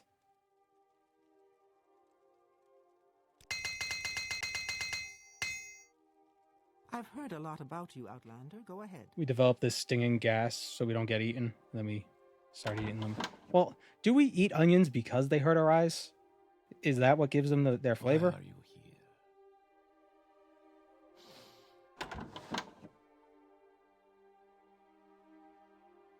I know that's true for like peppers, like chilies. It's like, you know, it's like, oh, we don't want to get eaten by mammals, so we're gonna make ourselves spicy. And we're just like, ooh, spicy. The pain makes my dopamine go woo.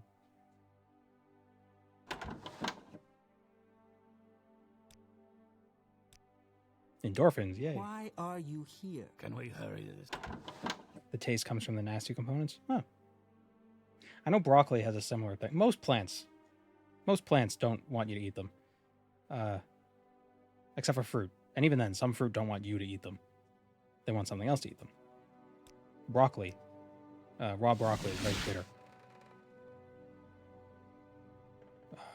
Or it has a bitter when it's bitten into, it releases like a bitter chemical, an alkaline chemical to ward off whatever bit it. But some people like it, which is weird. Raw broccoli is gross. Although to be fair, I'm not huge on cooked broccoli either. It's okay, but there are other vegetables I prefer, like asparagus. What do you want? If I had to choose between broccoli and asparagus, I'd choose asparagus.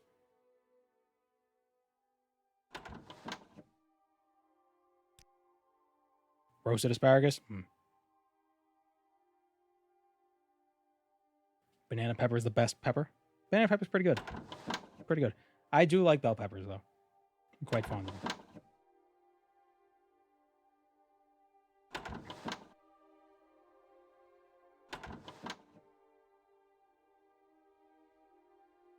There's a funny thing in the Russian translation of Morrowind.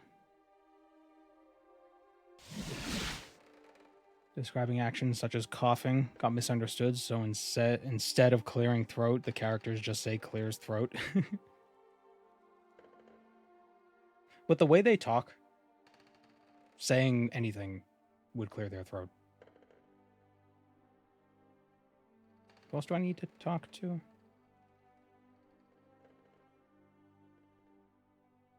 I always forget one of the counselors, every time. No, I already got Lethri. Arabar, Morvain, Lethri, Minor. I need Minor.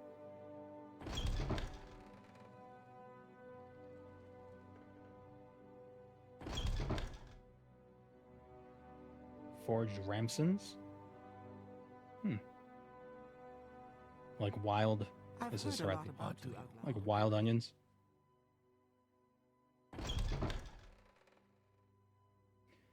Dark elf throats must be transparent at this point.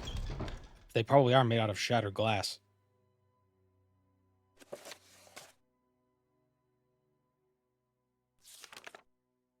Oh no, I did get Minor. I didn't get Ramaran.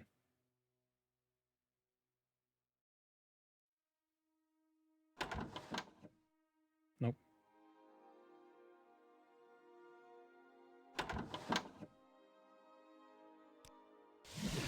Okay, I think that was it.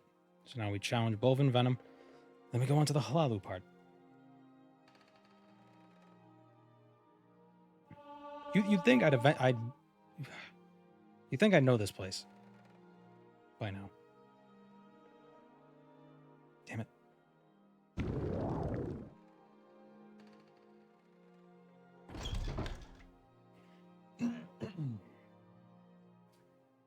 Plants are just the coolest shit. Eat them, cut them, plant them. They're pretty neat. It's the wildest thing about plants is how you can just stick two of them together and they'll continue to grow. The whole grafting thing. Now, who figured that out? Does that happen in the wild? Can that happen in the wild? And the only reason why it works, I think, is because plants don't have an immune system, right? They just kind of... They either live or die.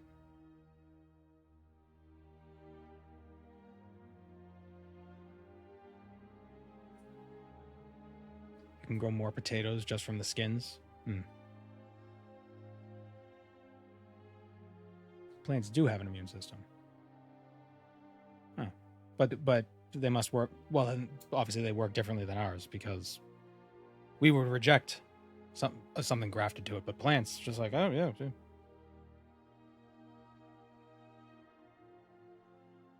Ivy grows parasitic. Somebody probably observed that and tried grafting. Maybe.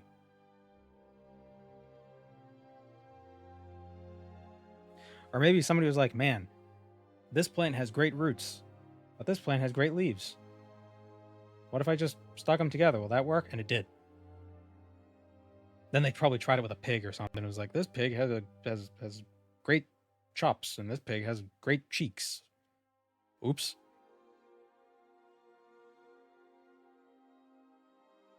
Can fungi be grafted?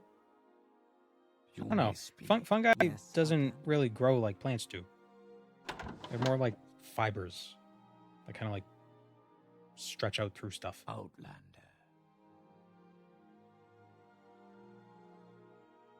The mycelium network.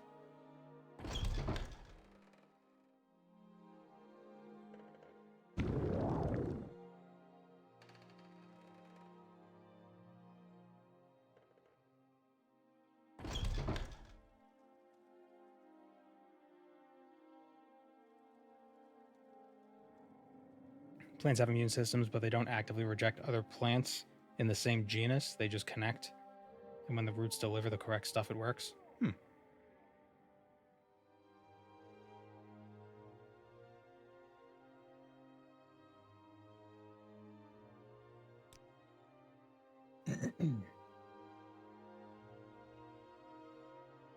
So it's certainly different than ours. Our immune system rejects anything that isn't us. And even then, sometimes it tries to reject us.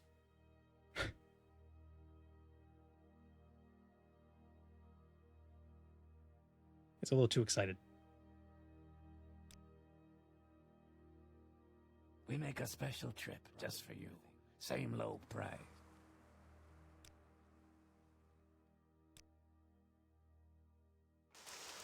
Why walk when you can run? Some plants communicate with hormones in the soil, / water, inhibiting growth of others. I believe that's part of the mycelium network as well. There's like fungal roots that travel through everything that can like pass nutrients between different plants and quote unquote communicate.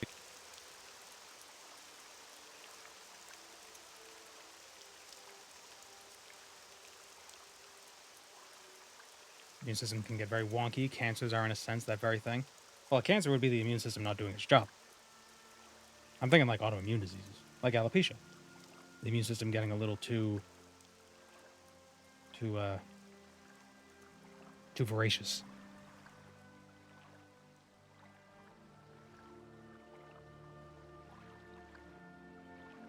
This is right around. I gotta go the other way. Gotta go to Lalu.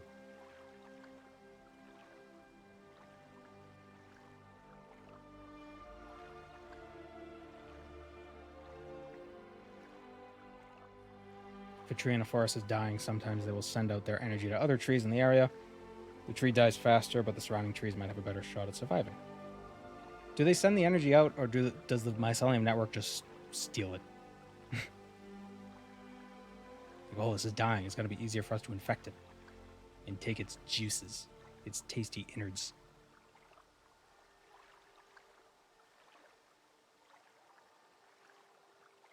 Where's Hollow?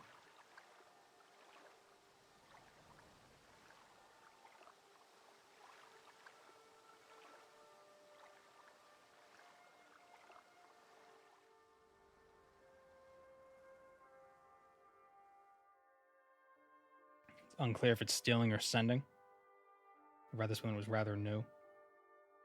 I think part of it is also that the mycelium network can redirect nutrients in a way, so maybe it's less that it's stealing nutrients from the tree and it's just not directing as much to it. Maybe. But this is why I said, if we discover non-animal sentience, it's probably going to be fungus.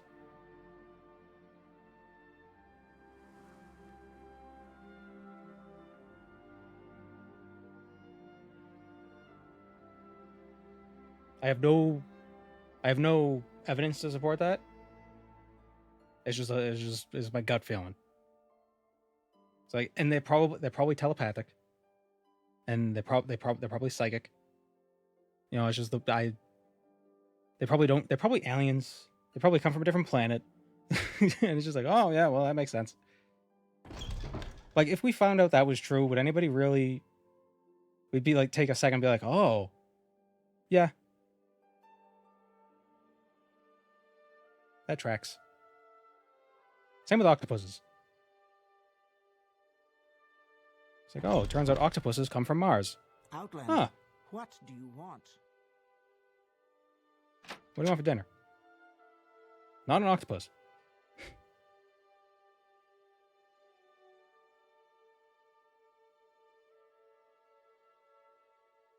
I've heard a lot about you, Outlander. Go ahead. How can I help you?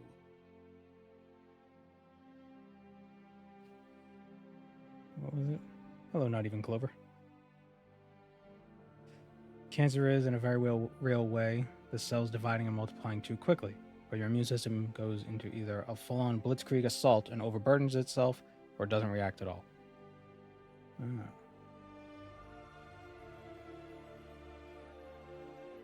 They say type O negative blood may be alien or a mutant gene.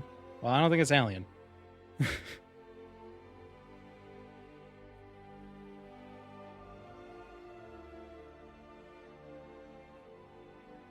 What's really fascinating, if hearing fungi make sounds when hooked up to a special device. Well, you could also hear the sounds of space. They can take like radio waves and convert it into audible frequencies. That's pretty interesting.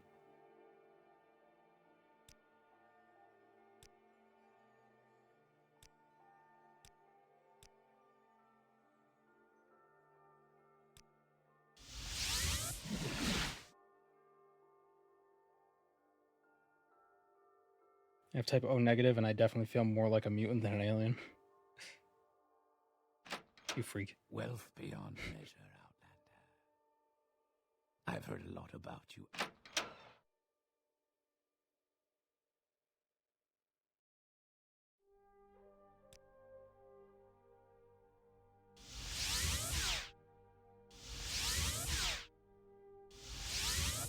Is that the universal donor or universal taker? O blood can donate to anyone.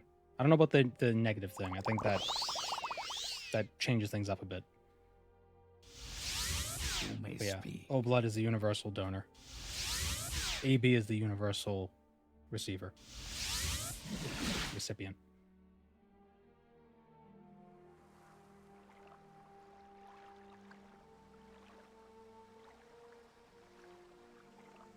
O negative can only use O negative.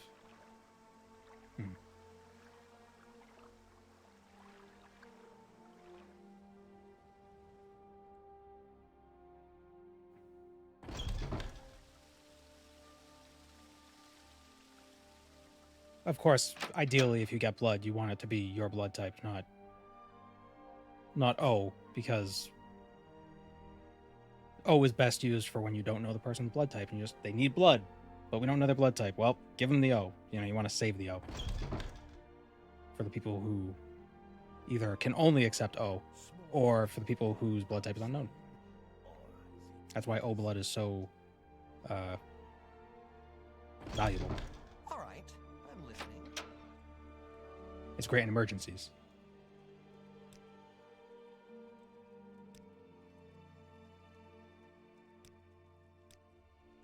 May the wind Do you think it be tastes on different to vampires?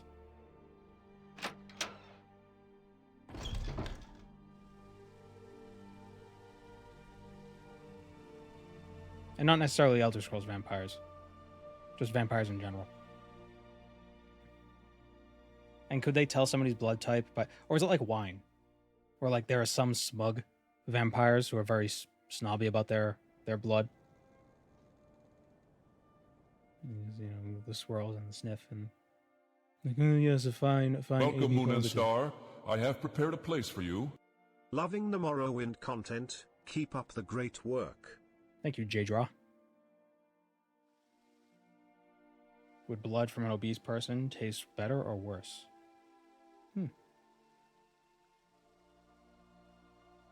If a vampire only drank blood from an obese person, would they become obese? Would they have high cholesterol at the end of it?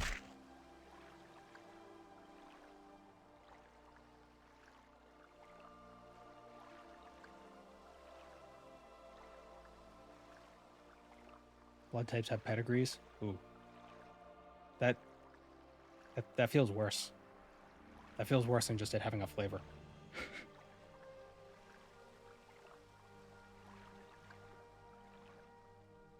Yeah, I say cholesterol, but I guess it depends how old a person is. Because you could be obese and not have high cholesterol. I'm technically obese and I don't have high cholesterol. But I'm also not 60. So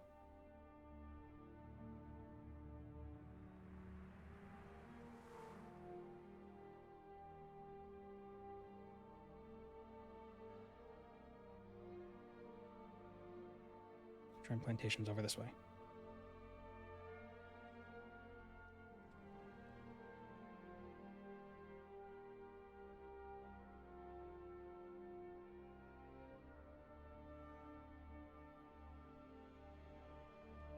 Yeah, a lot of it's probably got to do with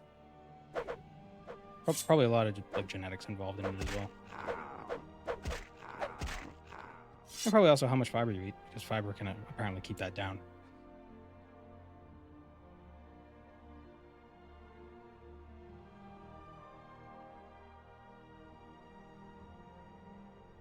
High cholesterol runs in your family. Everyone has it from birth.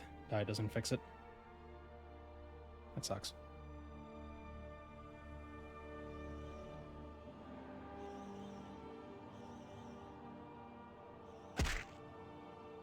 Do you love or hate Fargoth?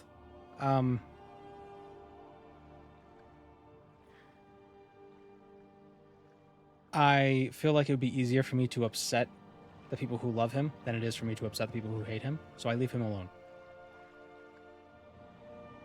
Why are you technically obese? What does that mean? Well, I mean, medically I am.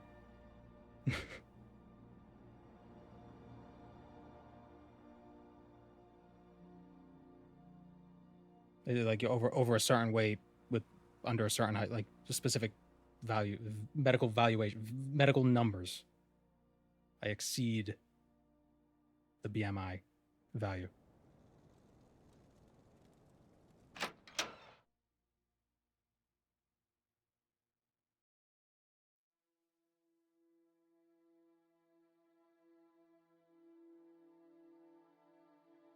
BMI criteria is all over the place. It's dumb. True, but it is pretty arbitrary. But it's basically, you could say, like, here are specific numbers that are associated with this. And typically this range falls outside of a healthy range. So then you can just make inferences from that. Like, it's not perfect because somebody who's like, you know, a bodybuilder is going to have a high BMI. When you get down to nuance, it falls apart. All right, we came here before, didn't we? I forgot about that.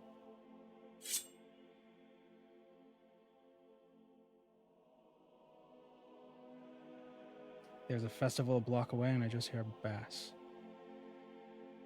Go fishing. Whatever it is, I'm not interested. That other guy gonna attack me?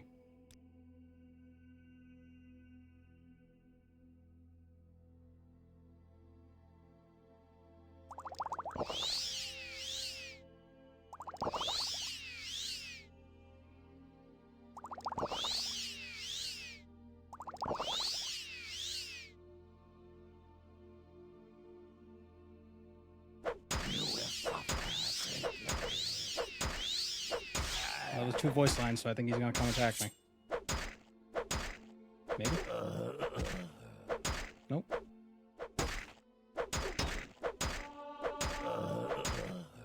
Like blackmailing Dren? How do you blackmail him?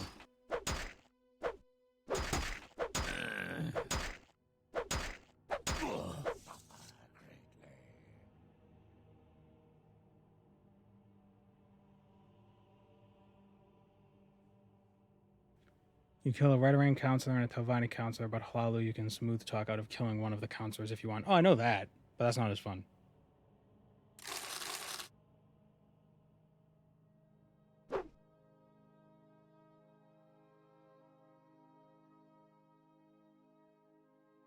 Also, Dren sucks. You in. Oh.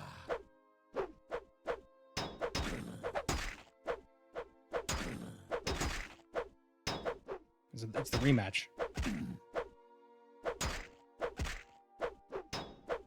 Dren is plotting to kill the Duke.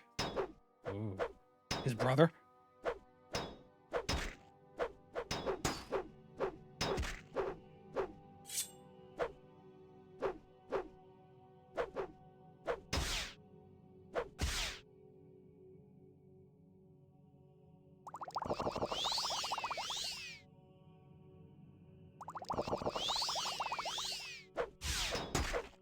Dren family could use a few less loose cannons. It's just Dren. I mean, it's just Orvis. The other ones are, I don't know, they just do what they do.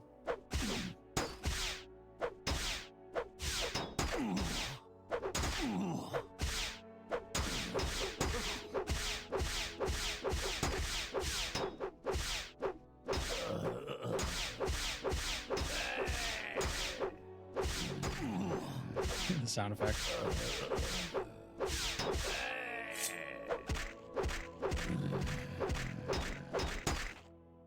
Vadum Dren is the Duke of Vardenfell, right? Specifically Vardenfell. It's weird that he's the only Duke.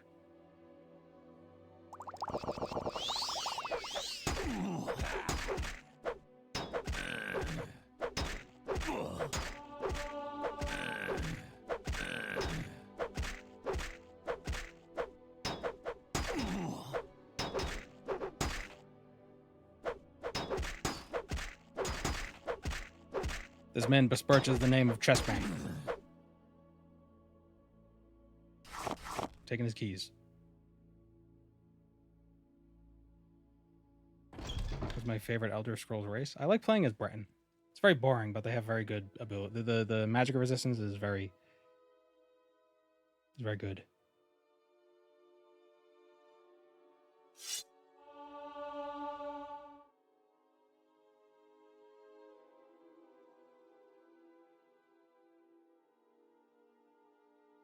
Like the Dren's sister, who's an anarchist. Yeah, the twin lamps girl. I think that's the Duke's daughter. Or if it's Dren's niece.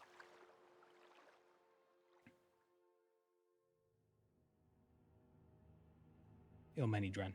I think there's another Dren. Do you run into a Dren in Skyrim? I think you do.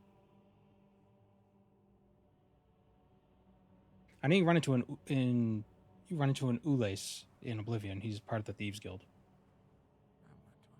Fathis Ulace. And that's one of the Hlaalu counselors.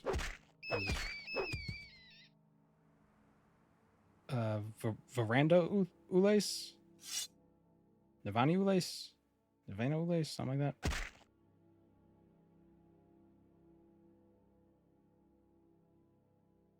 Oh, she's over there. Flip-flop between Orc and Bosmer. Could be two more distinct races, like opposites. I do like Nord, especially in Morrowind, because the elemental resistances are really good. And I typically like playing with big, huge axes.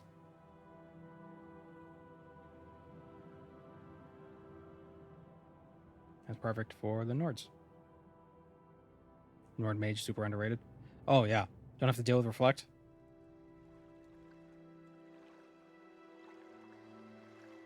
And fire spells suck in Morrowind anyway, since half the enemies are Dunmer.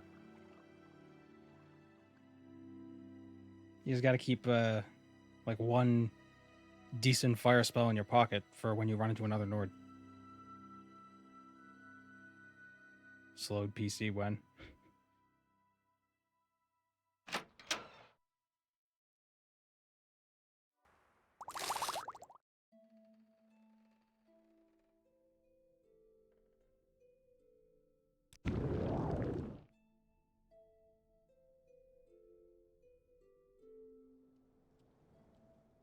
Crazius is the ancestor of most Hollywood producers.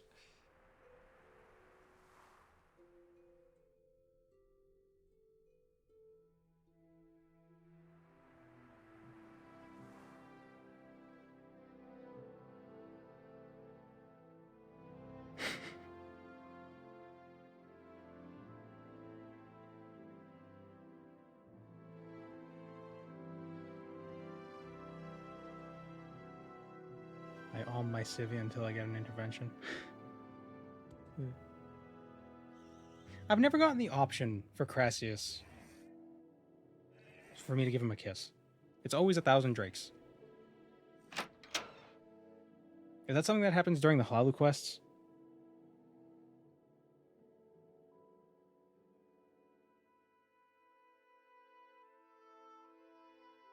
I've heard a lot about you, Outlander. Go ahead.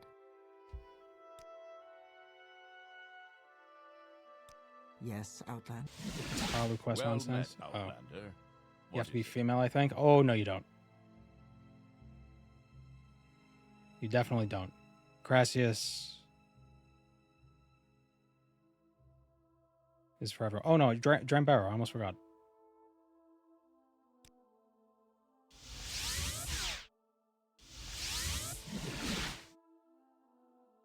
He's an equal opportunity pervert.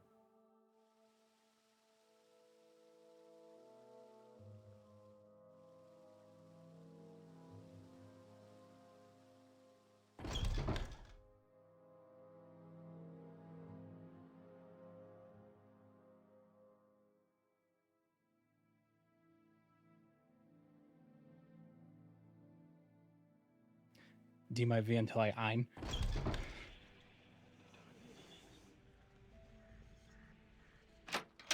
Oh yeah, we already came here earlier. So you found me again. I didn't leave. Now, Hortator. Belt of the Hortator. Hortator. Fortify Magica, 20 points. Well, hello there. A pleasure to meet you. She died. Oh my god, until I err. We're just not saying words now. Sarah.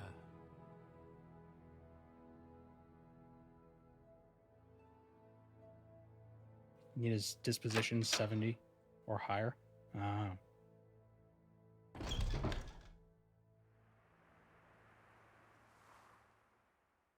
Now we gotta kill Bolvin Venom.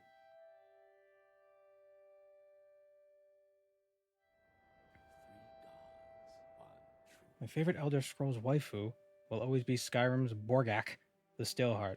Who doesn't like a strong martial woman in heavy armor? Is Borgak an orc? That sounds like an orc name.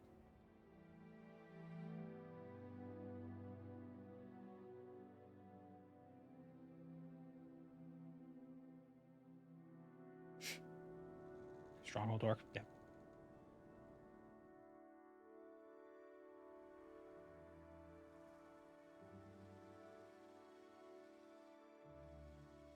I almost poked myself in the eye. That would have sucked.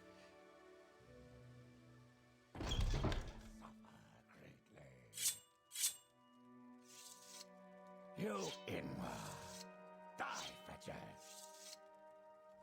You will suffer greatly. Die, fetcher.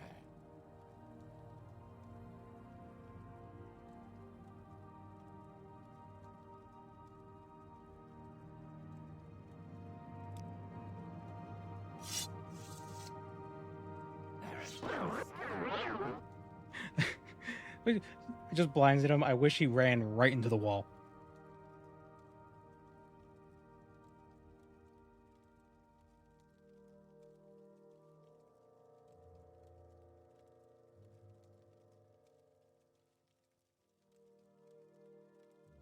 Nothing interesting.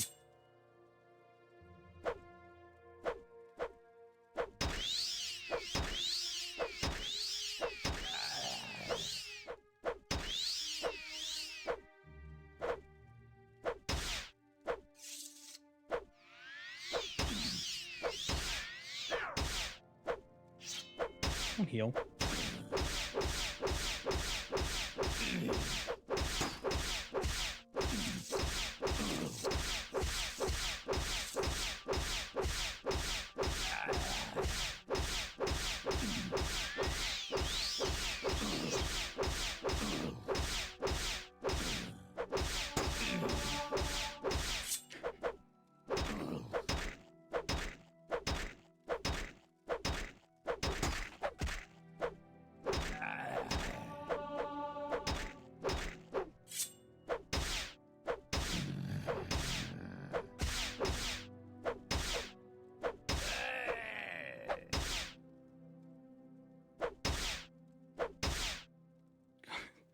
What a nightmare this must be. You're half blind because I just cast blind on you. This guy's freaking flying around I'm like a wasp.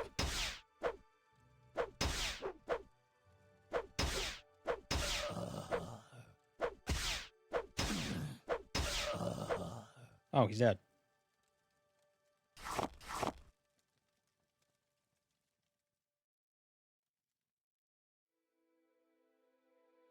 Why do you look exactly like the Imperial I always roll?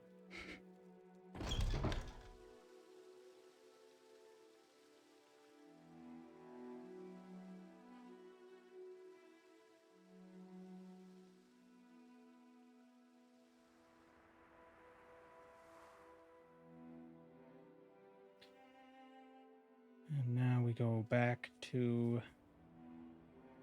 Aldrun, and then we deal with Dagoth.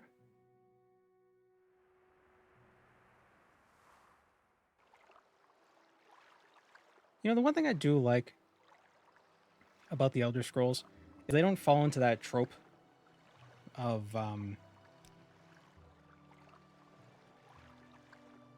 like the males looking like monsters and the females just looking like, you know, human women with fangs. You know, the things that make the different races unique belong to both sexes. Except, well, the Khajiit gets a little messy, but that's because... Well, no, the First Stalks still have that same similarities. So it's fine. That works for them, too.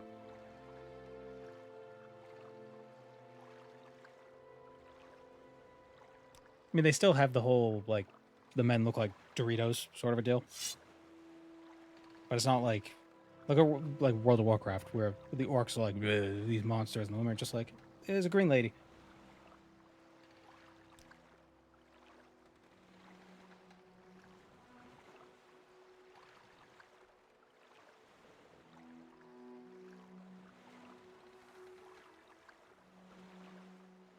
The Skyrim orc ladies are very normalized.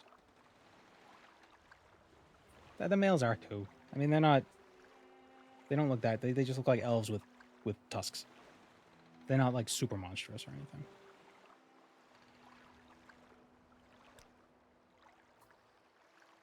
Short trip, long trip, you decide. Female Bretons should be bald too. Why?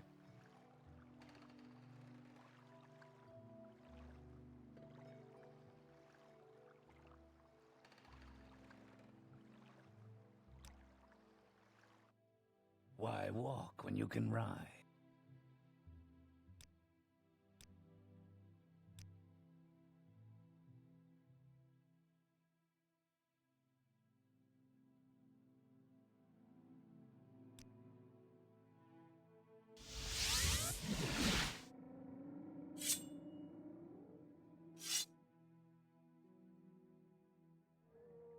Monster Girl's good. Monster Girl's bad.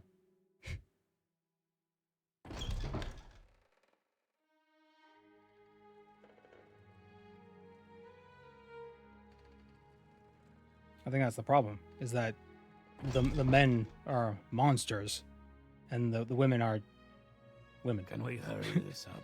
Why can't they just both be monster people? Monster men and monster women. And the monster children, too.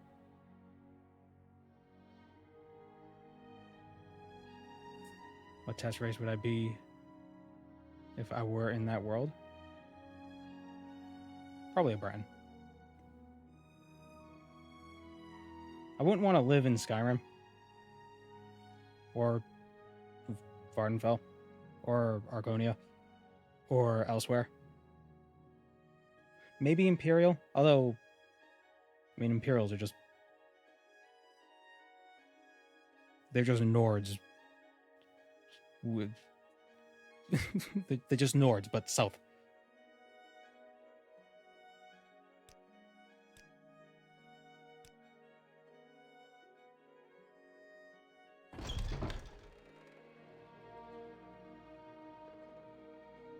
I wouldn't want to live in Tamriel. That's fair.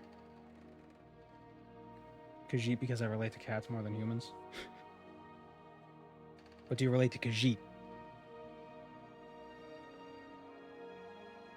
Think you'd be an Imperial because you're a content maker and that's speechcraft? That's a good point. Where the women are monsters and the men are really hot. I don't know.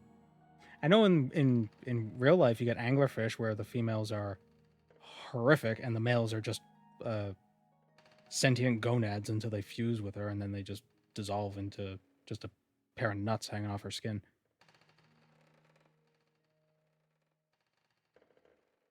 Oh, to be an anglerfish in love.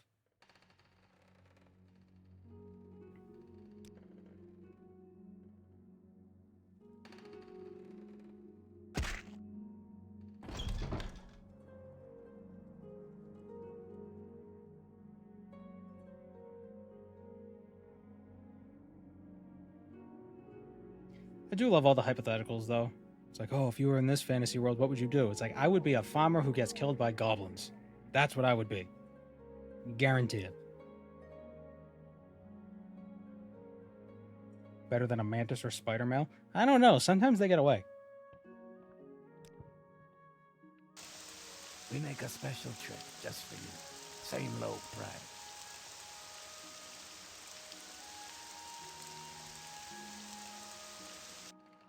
We make a special trip just for you.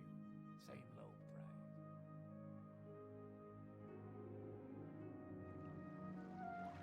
Glad to live in a world with glasses. Do they have glasses in the Elder Scrolls universe? Does anybody wear glasses? Can restoration fix eyesight? We're back to this conversation again. Traveler.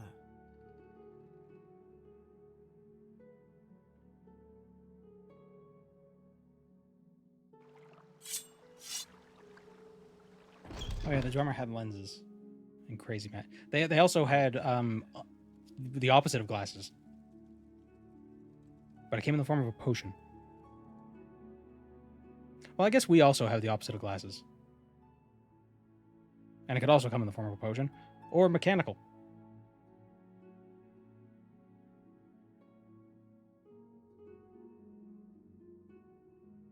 If you're here for trouble, you'll get more. Watch yourself. We'll have no trouble here.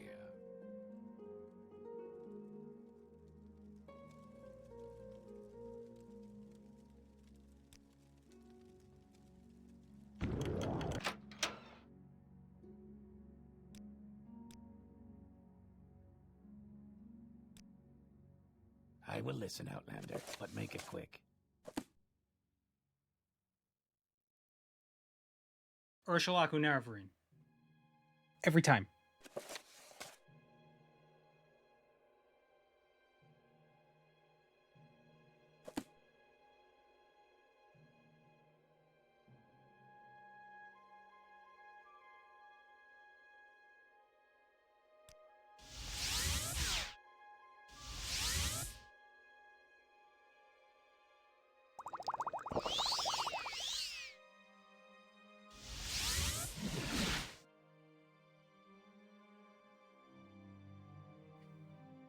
I was gonna go pick up the ebony mail, but I don't want to join the temple. I think you can just steal it.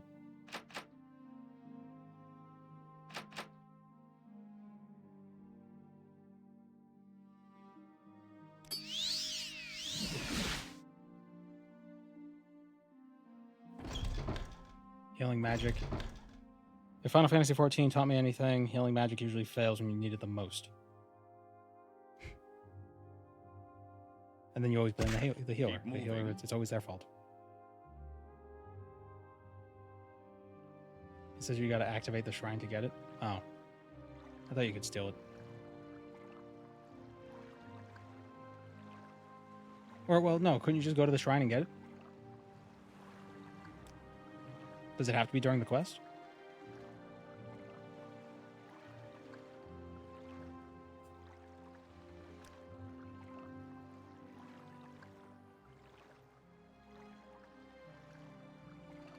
What is this about?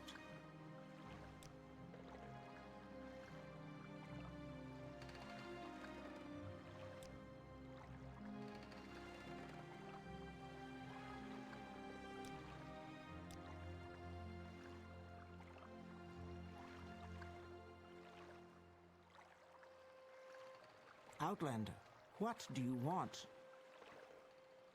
Hello, corruption. Kind of drunk and just got home. How's everyone? Well, I'm not drunk. Oh, hello. I don't know why I had to say that. Somebody said a thing to me. I need to respond in a similar way. The scrib was diseased? Oh, poor Scribbly. I wonder if you can heal them. If you get a cure disease spell. If you can heal the disease.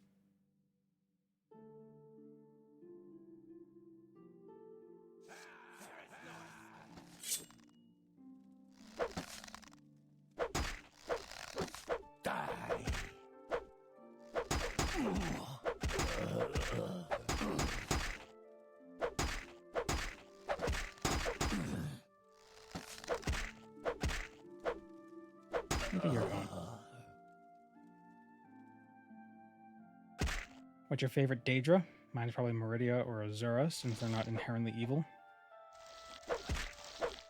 Although my ideas really differ from theirs, since I'm a necromancy fan with a bunch of black soul gems.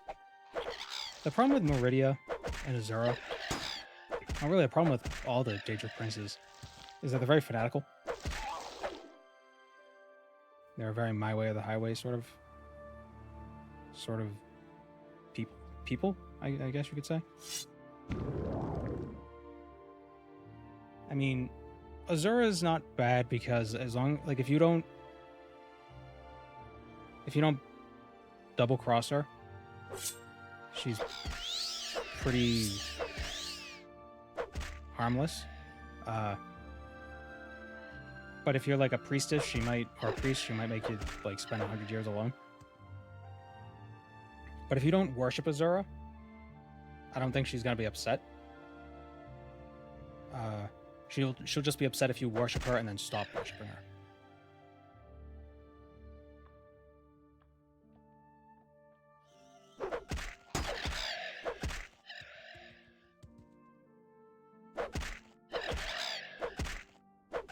Hermes Mora seems pretty... I don't want to say he's not benevolent, but I feel like he's not malicious. Right? Like, his realm is pretty horrific. But for the most part, He doesn't seem to go out of his way to hurt people, as far as I'm aware. He just wants to learn things.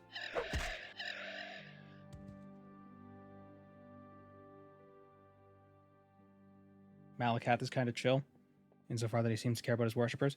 Yeah, Malakath doesn't seem bad. Very, he's got like older cousin energy, you know? Like, not a brother, but a cousin who, like, is always looking out for you. Right? Yes, Outlander. Is there something I can do for you?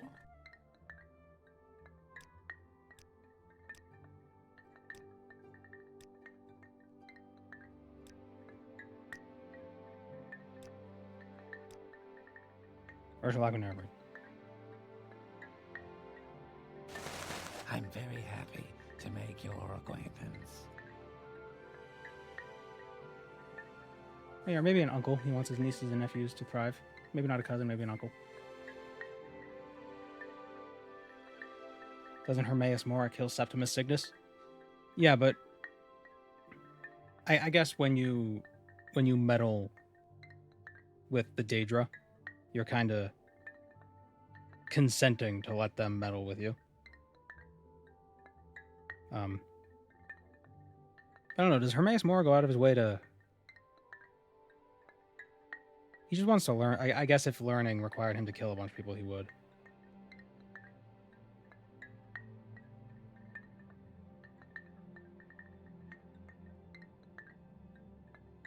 Hermaeus Mora doesn't care about his followers, seeing them as just pawns. I didn't say he cared about them. I'm just saying, like, non-followers of Hermaeus Mora don't seem like he doesn't seem to do anything to them. I don't know exactly how the nephew-cousin thing works in English. So a nephew is your sibling's kid. A cousin is your parents' sibling's kid. So a cousin's like, a cousin is like a sibling on like that same level, while an uncle is one up.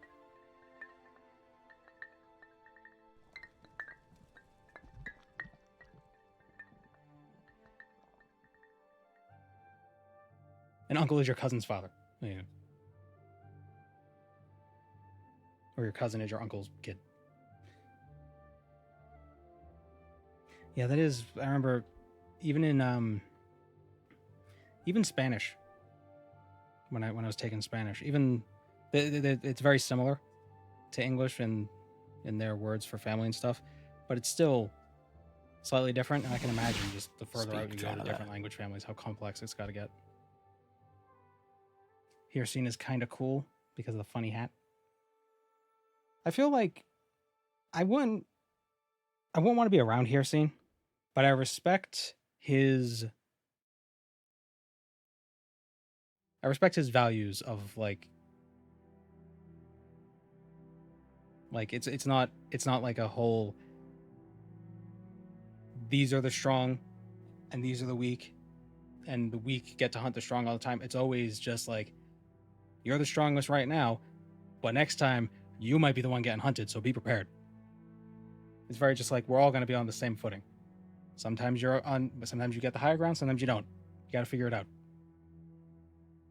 It's very sportsmanlike, yeah. He's respectable. I don't like him, but I respect him. Kind of like in Breaking Bad, Mike. Bad guy. Horrible person. But I respect his principles.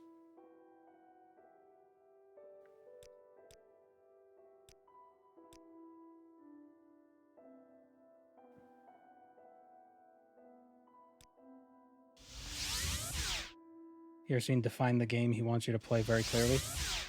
The question is, are you allowed to refuse to play the game? If not, that kind of sucks. Love Mike, best dude. It's fun to watch him work. Yes, but he's also evil. But that's the whole thing. Principle is what makes a character likable. Why Walter White sucks. Walter White and Mike are both bad people. But we like Mike because he at least has some principles. Walter is just a self-interested narcissist, so it's like, eh.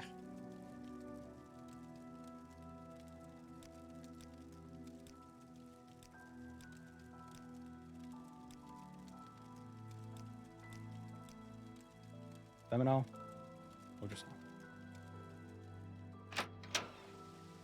Alright, we're gonna go kill Dagoth there. But we're gonna take a break real quick. I need to get a drink and get something to snack on and feed the cat. So, we'll run a mid-roll. Well, whatever. Just everybody get up, take a break, yada yada.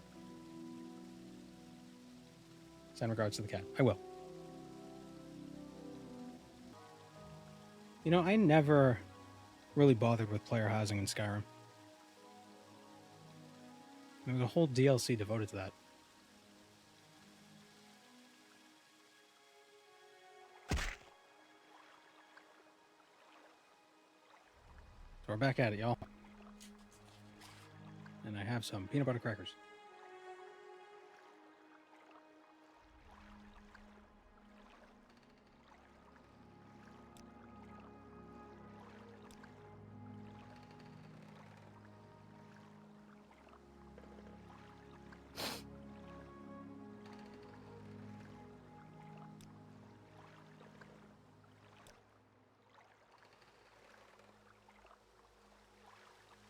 Hearthfire was my favorite thing about Skyrim. Is that weird?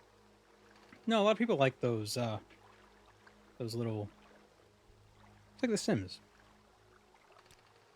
You may speak. It's nice to have the low stakes sort of gaming. One thing I wanted to do in Skyrim that I thought could be fun. Not as a video, just something I've always wanted to do. Like even just on my own.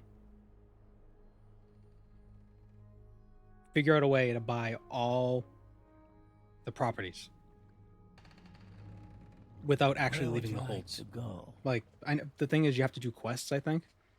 But it'd be cool to, like, steal stuff and... Or something like that. Like, just basically do it all as a person.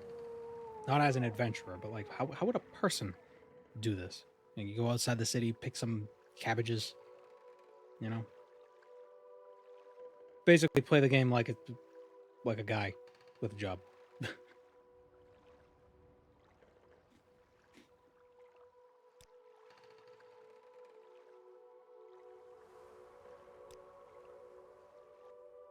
Where would you like to go?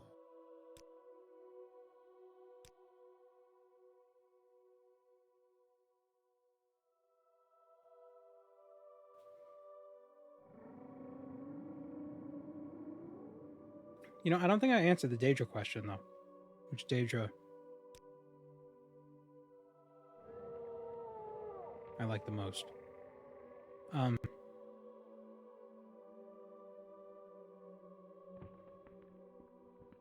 I've heard a lot Who did we about say after you, Hermaeus Outlander. Mora? Go ahead. Who was the other one we talked about?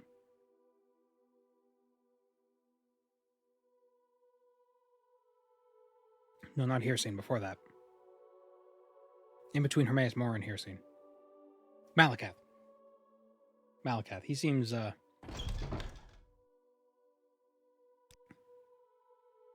he doesn't seem very objectionable.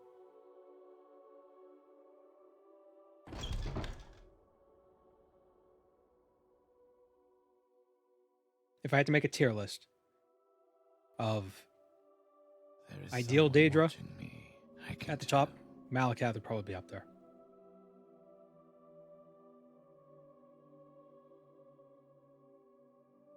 Moloch Ba would be way at the bottom. As for the Aedra, I don't really know enough about the Aedra. They're kind of boring. Like they don't have quests or anything like that, so you don't really learn much about them in the games. So really the only thing you know about them is through explanations of characters in the game and their religious biases come through, as opposed to the Daedra. You could literally talk to them.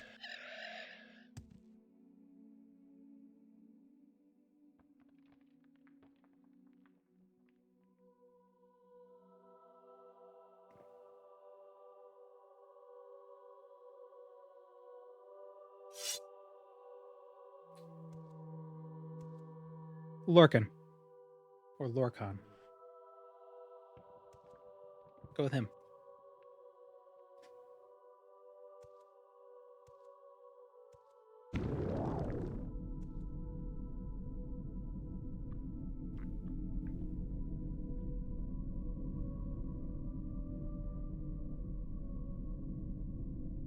The Patamaic Aedra. Lorcan.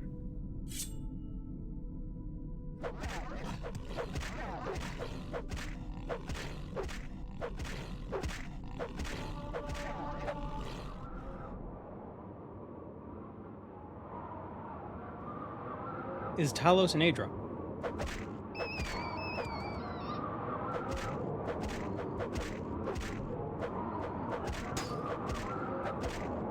He's one of the divines. But are all the divines Aedra? Talos wasn't around during the creation of Tamriel, Nirn, Mundus. And really, there's no actual distinction between Aedra and Daedra except for the things that they did.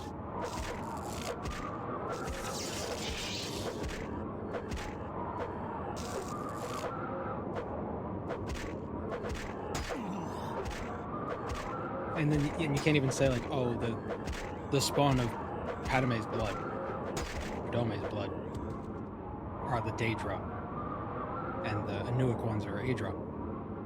But Lorcan and Meridia throw a wrench into that, because Meridia is Anuic, but she's Daedra. And what is Magnus? He bounced before anything could really happen. Dibella is cool? Yeah, let's go with Dibella. Did he become I already always was when he became a god? I don't think so. Because, like, the Altmer know there was a time when he wasn't a god.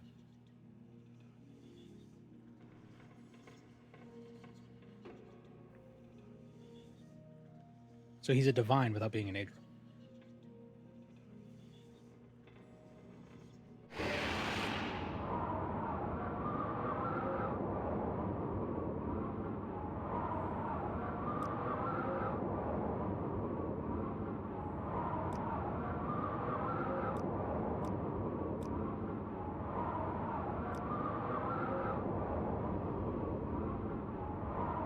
Crackers, making my mouth very dry, but it's worth it.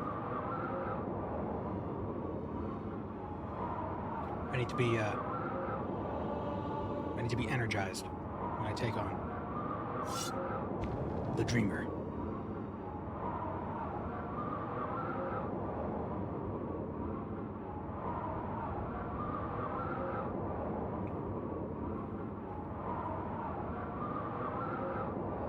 I don't know if I like that interpretation of he always was a god. I mean, I guess you could argue that's the case because Aedra and Daedra are timeless.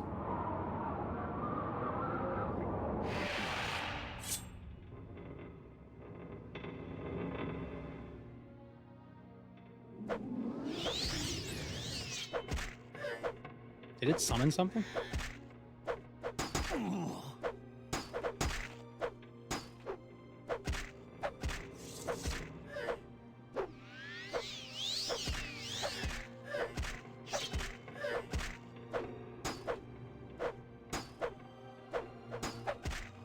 If I were in Tamriel, I'd probably pay service to, like I would let people in I'd be like, oh yeah, I worship, you know, Kinneret or Talos or something. But secretly I would worship Dibella. And Sanguine.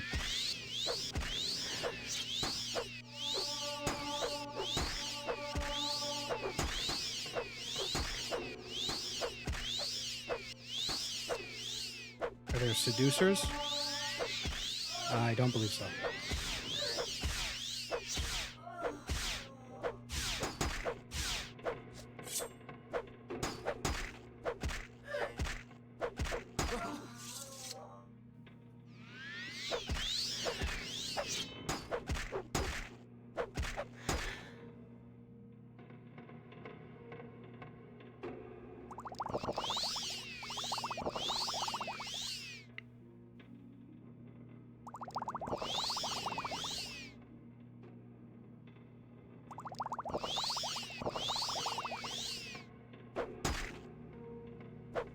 Worship whatever temple's the closest because it probably influences the town.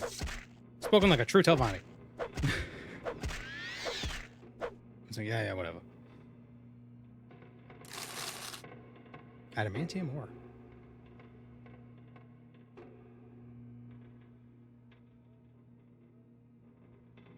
I wonder if this mod changes the lock. It doesn't. Come on.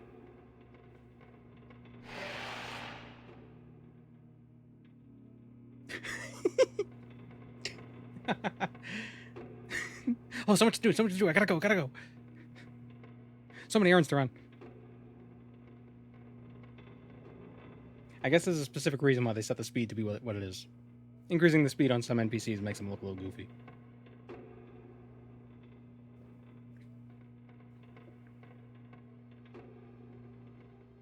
Oh, Nerevar's coming, I gotta tidy things up.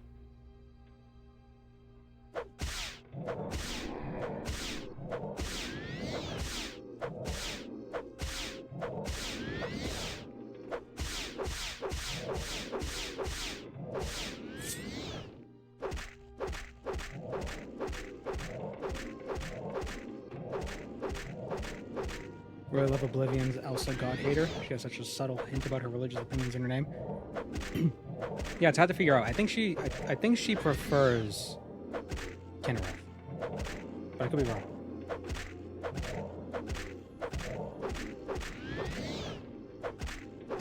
The Dwemer-looking ash vampires of Morrowind. See, that's part of the reason why I think Dagoth and all these ash vampires aren't resurrected individuals, but they're just creations of the heart. Because what's the heart have to draw on? What does he know the most? What interacted with the heart the most? Dagoth and the Dwemer. And maybe it knows, and the Tribunal. And maybe it knows the fears of the Tribunal, and it wants the Tribunal to stop, right? And it knows what the Tribunal fears, and what they fear is Dagoth. So then the heart's like, I will create Dagoth and use it to destroy the Tribunal or to free myself. You know, it's a very spurious theory, but it's fun.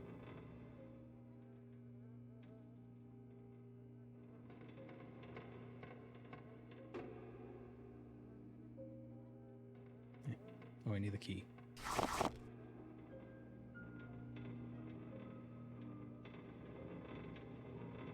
So Dagoth is the daddy of all Morrowind's House Dagoth? No, the heart is. The heart just spawns all these creatures. Think of it like an immune response. Back to the immune system thing.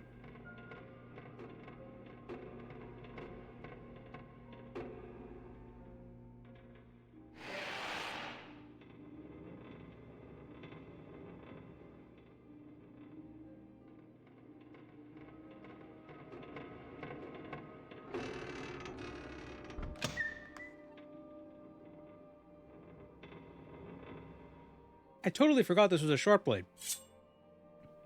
Awesome. This is the best short blade in the game. Aha. Right, Wraith Guard. Yeah.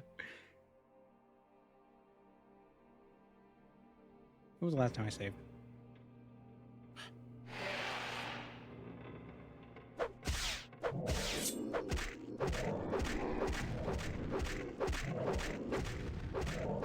Oh.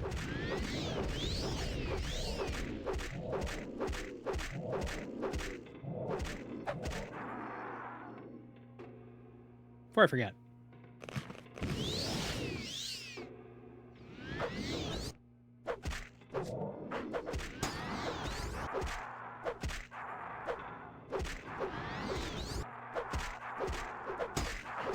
Choose your Morrowind's favorite.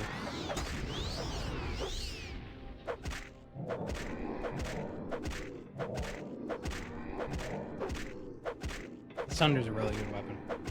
Very strong, very durable. What the hell is he doing?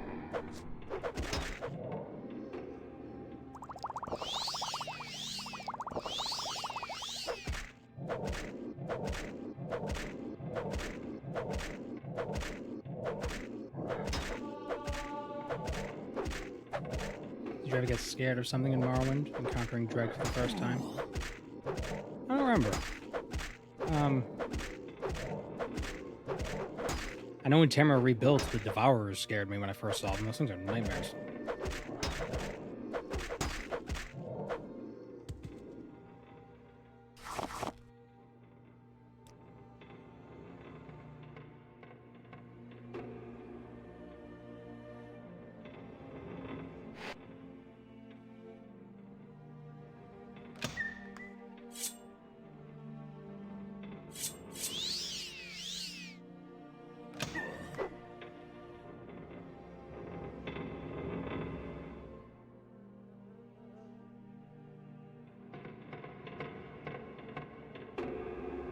That was scary.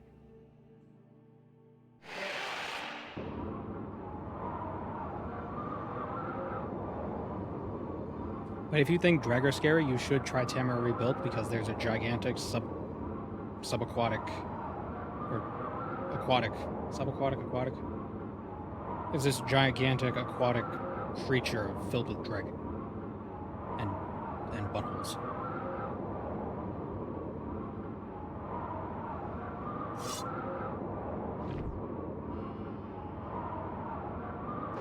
Can something be filled with holes? Well, yeah, filled with holes. Yeah, perfect sense. I asked that before I thought the question out in my head. Subnautica scared you a lot? I love Subnautica. It's such a good game.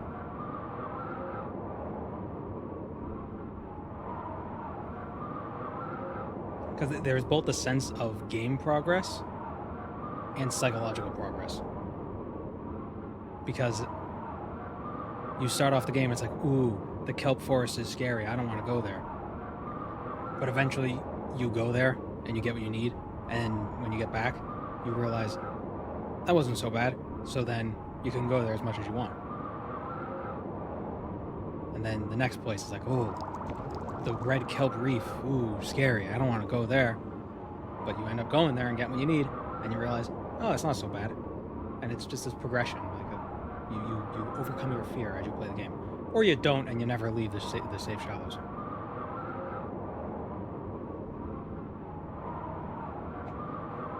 When you stab and smash the heart of Lorcan, does that count as a heart attack? Yes.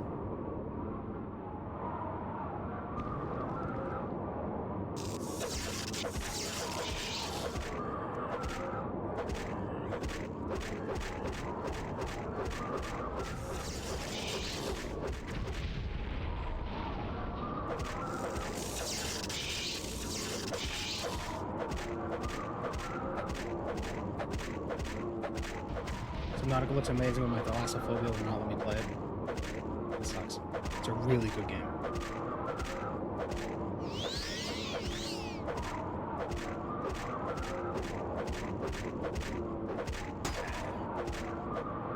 What is nice about it, and if they wanted to be more realistic to deep sea stuff, it would be pitch black when you get deep enough. But there's a lot of bioluminescent stuff in the game.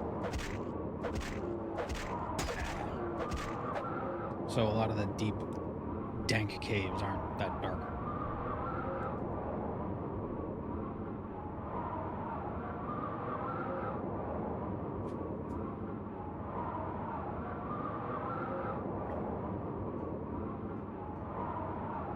Does Mara hate you because you broke Lorcan's heart?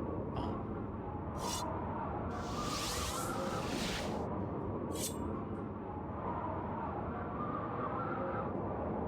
Wish test games had more giant enemies, someone of spiritual importance manifesting, like Lorcan's body.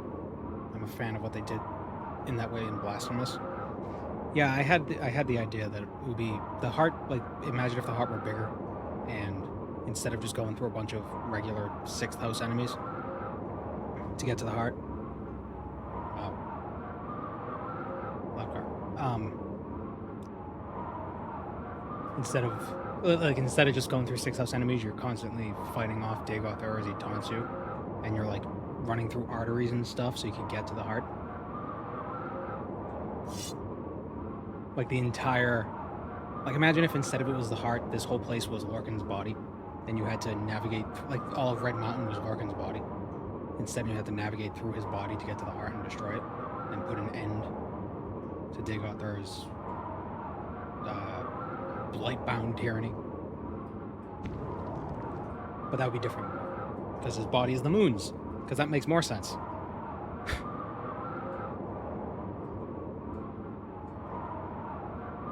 Or even the facility could be a Kulakan. Like, a Kulakan could be massive. And you have to fight your way through this fleshy monstrosity made out of Corpus gunk. And this whole entire story could be like an analog of the immune system. Or something. Do something. Let's just make a game. It's like, it's not even Morrowind at that point. Just write a story. Totally different. Oh, what if it was this, but not?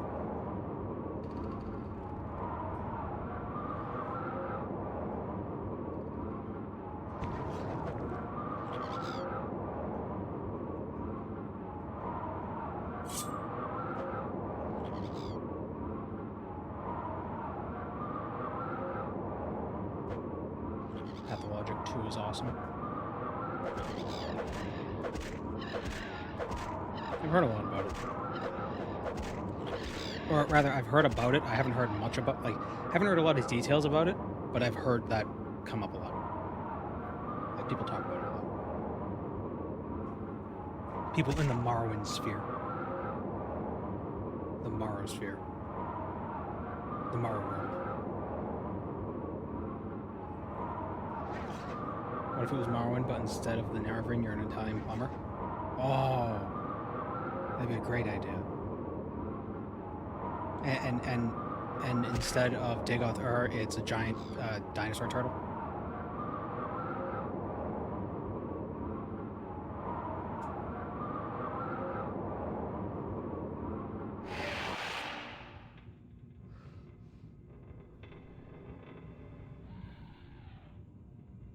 I assume Pathologic is also from the same era. Oh, nope, don't want to find him. Like the early 2000s.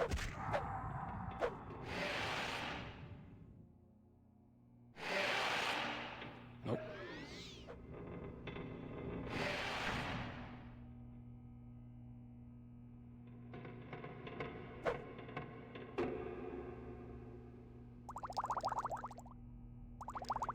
Get a little bit of strength. Get back here.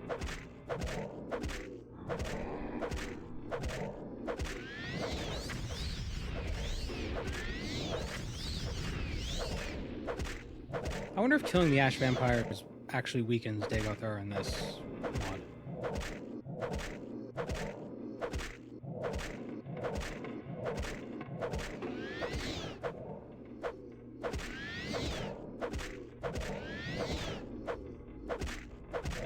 Pathologic 1 is 2006, so not really the same. So it's closer to Oblivion than Morrowind in time. And Sunda. A false copy of Sunder?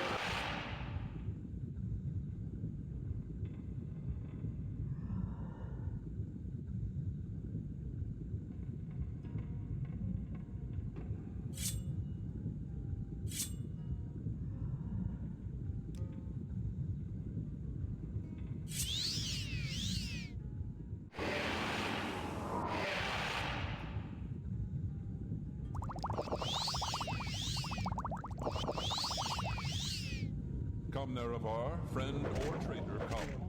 Come and look upon the heart and a Kulakan. And bring Wraithguard.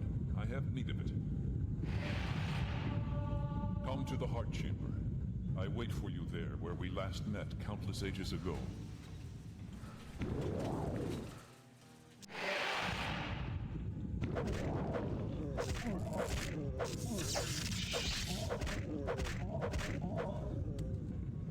Welcome, Moon and Star.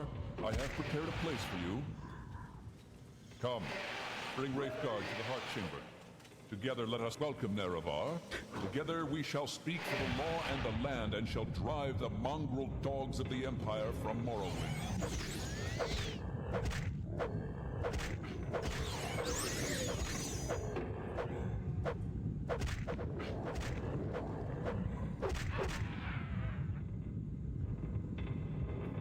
Hello, Hog. Whoop. Hello, Hagooby. I want to read that as Hob Guy.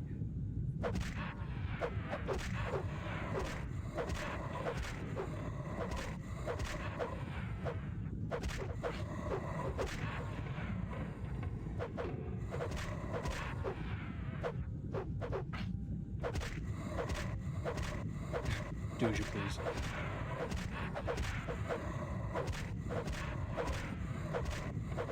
The mongrel hounds.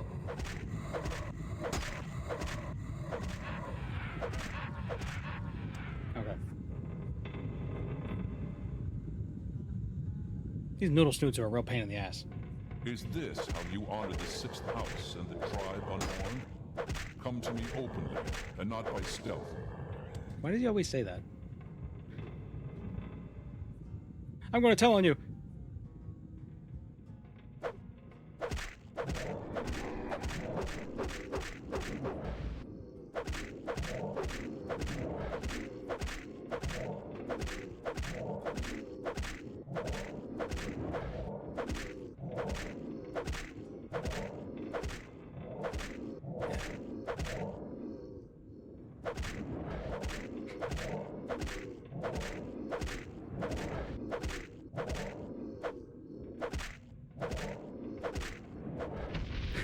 I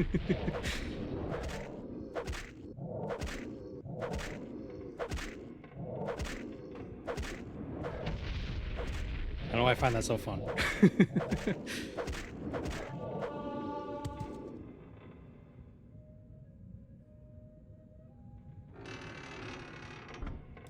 And we leveled up. Our final level.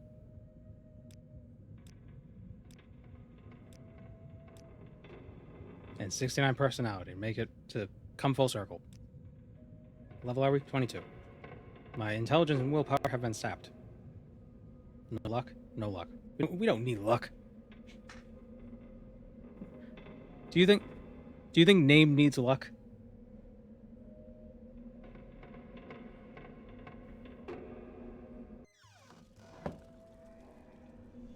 Welcome, Moon and Star, to this place where destiny is made. Oh, he's got a lot of health.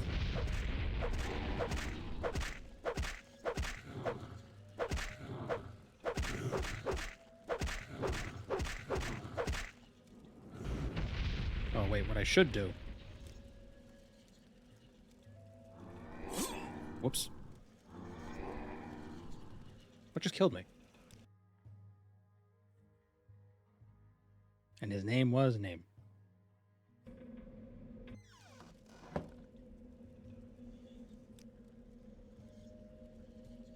Oh, it's because I took off Keening and the Fortify Health. Right. Welcome, Moon and Star, to this place where destiny is made.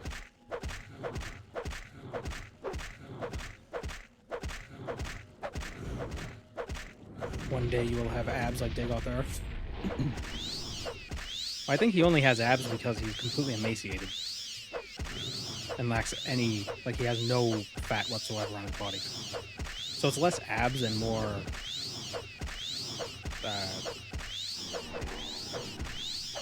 injury, at best. Or atrophy.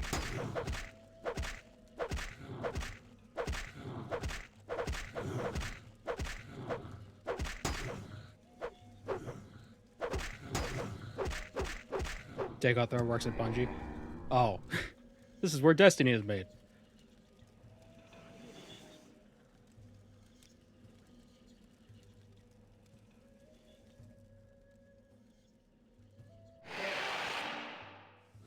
What a fool you are. I'm a god. How can you kill a god? What a grand and intoxicating innocence. How could you be so naive? Gibby. There is no escape. No recall or intervention can work in this place. Come, lay down your weapons. It is not too late for my mercy. That swings a lot slower than I remember. What are you fool? Stop! This is the end. The bitter, bitter end. I think I'm gonna die.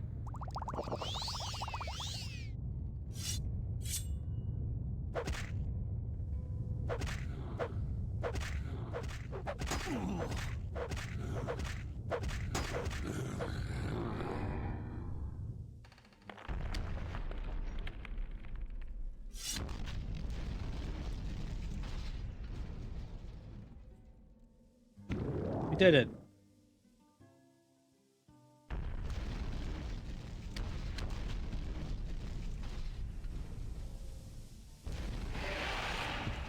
Did Dagoth just wait 25 hours behind the next door? Yeah, but he's been waiting for like 700 years at this point, so it's okay. You no longer bear the burden of prophecy. You have achieved your destiny. You are free. The doomed Duima's folly, Lord Dagoth's temptation, the Tribunal's seduction, the gods' hard need, the prophecy fulfilled. All fate sealed and sins redeemed. Yeah. The ring any different? Wait.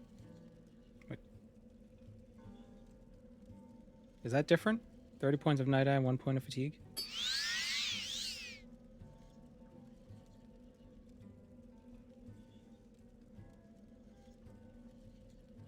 I guess you are my little pog champ. It should be 5 fatigue? Oh wow, that got nerfed.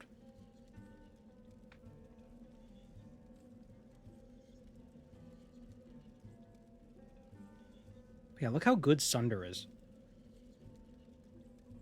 Fortify luck, endurance, and strength, 20 points, 30 points of attack, so even if you don't have blunt weapon, you pretty much go super accurate anyway.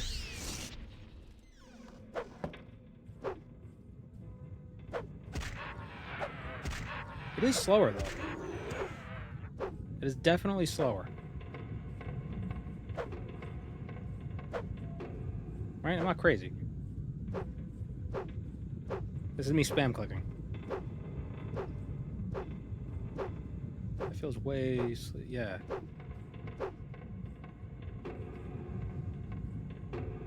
If it doesn't regen your endurance at the same rate as running, then it's been nerfed. Yeah. I guess it's to counteract Sunder. This reduces your fatigue by 1. The ring increases your will by 1.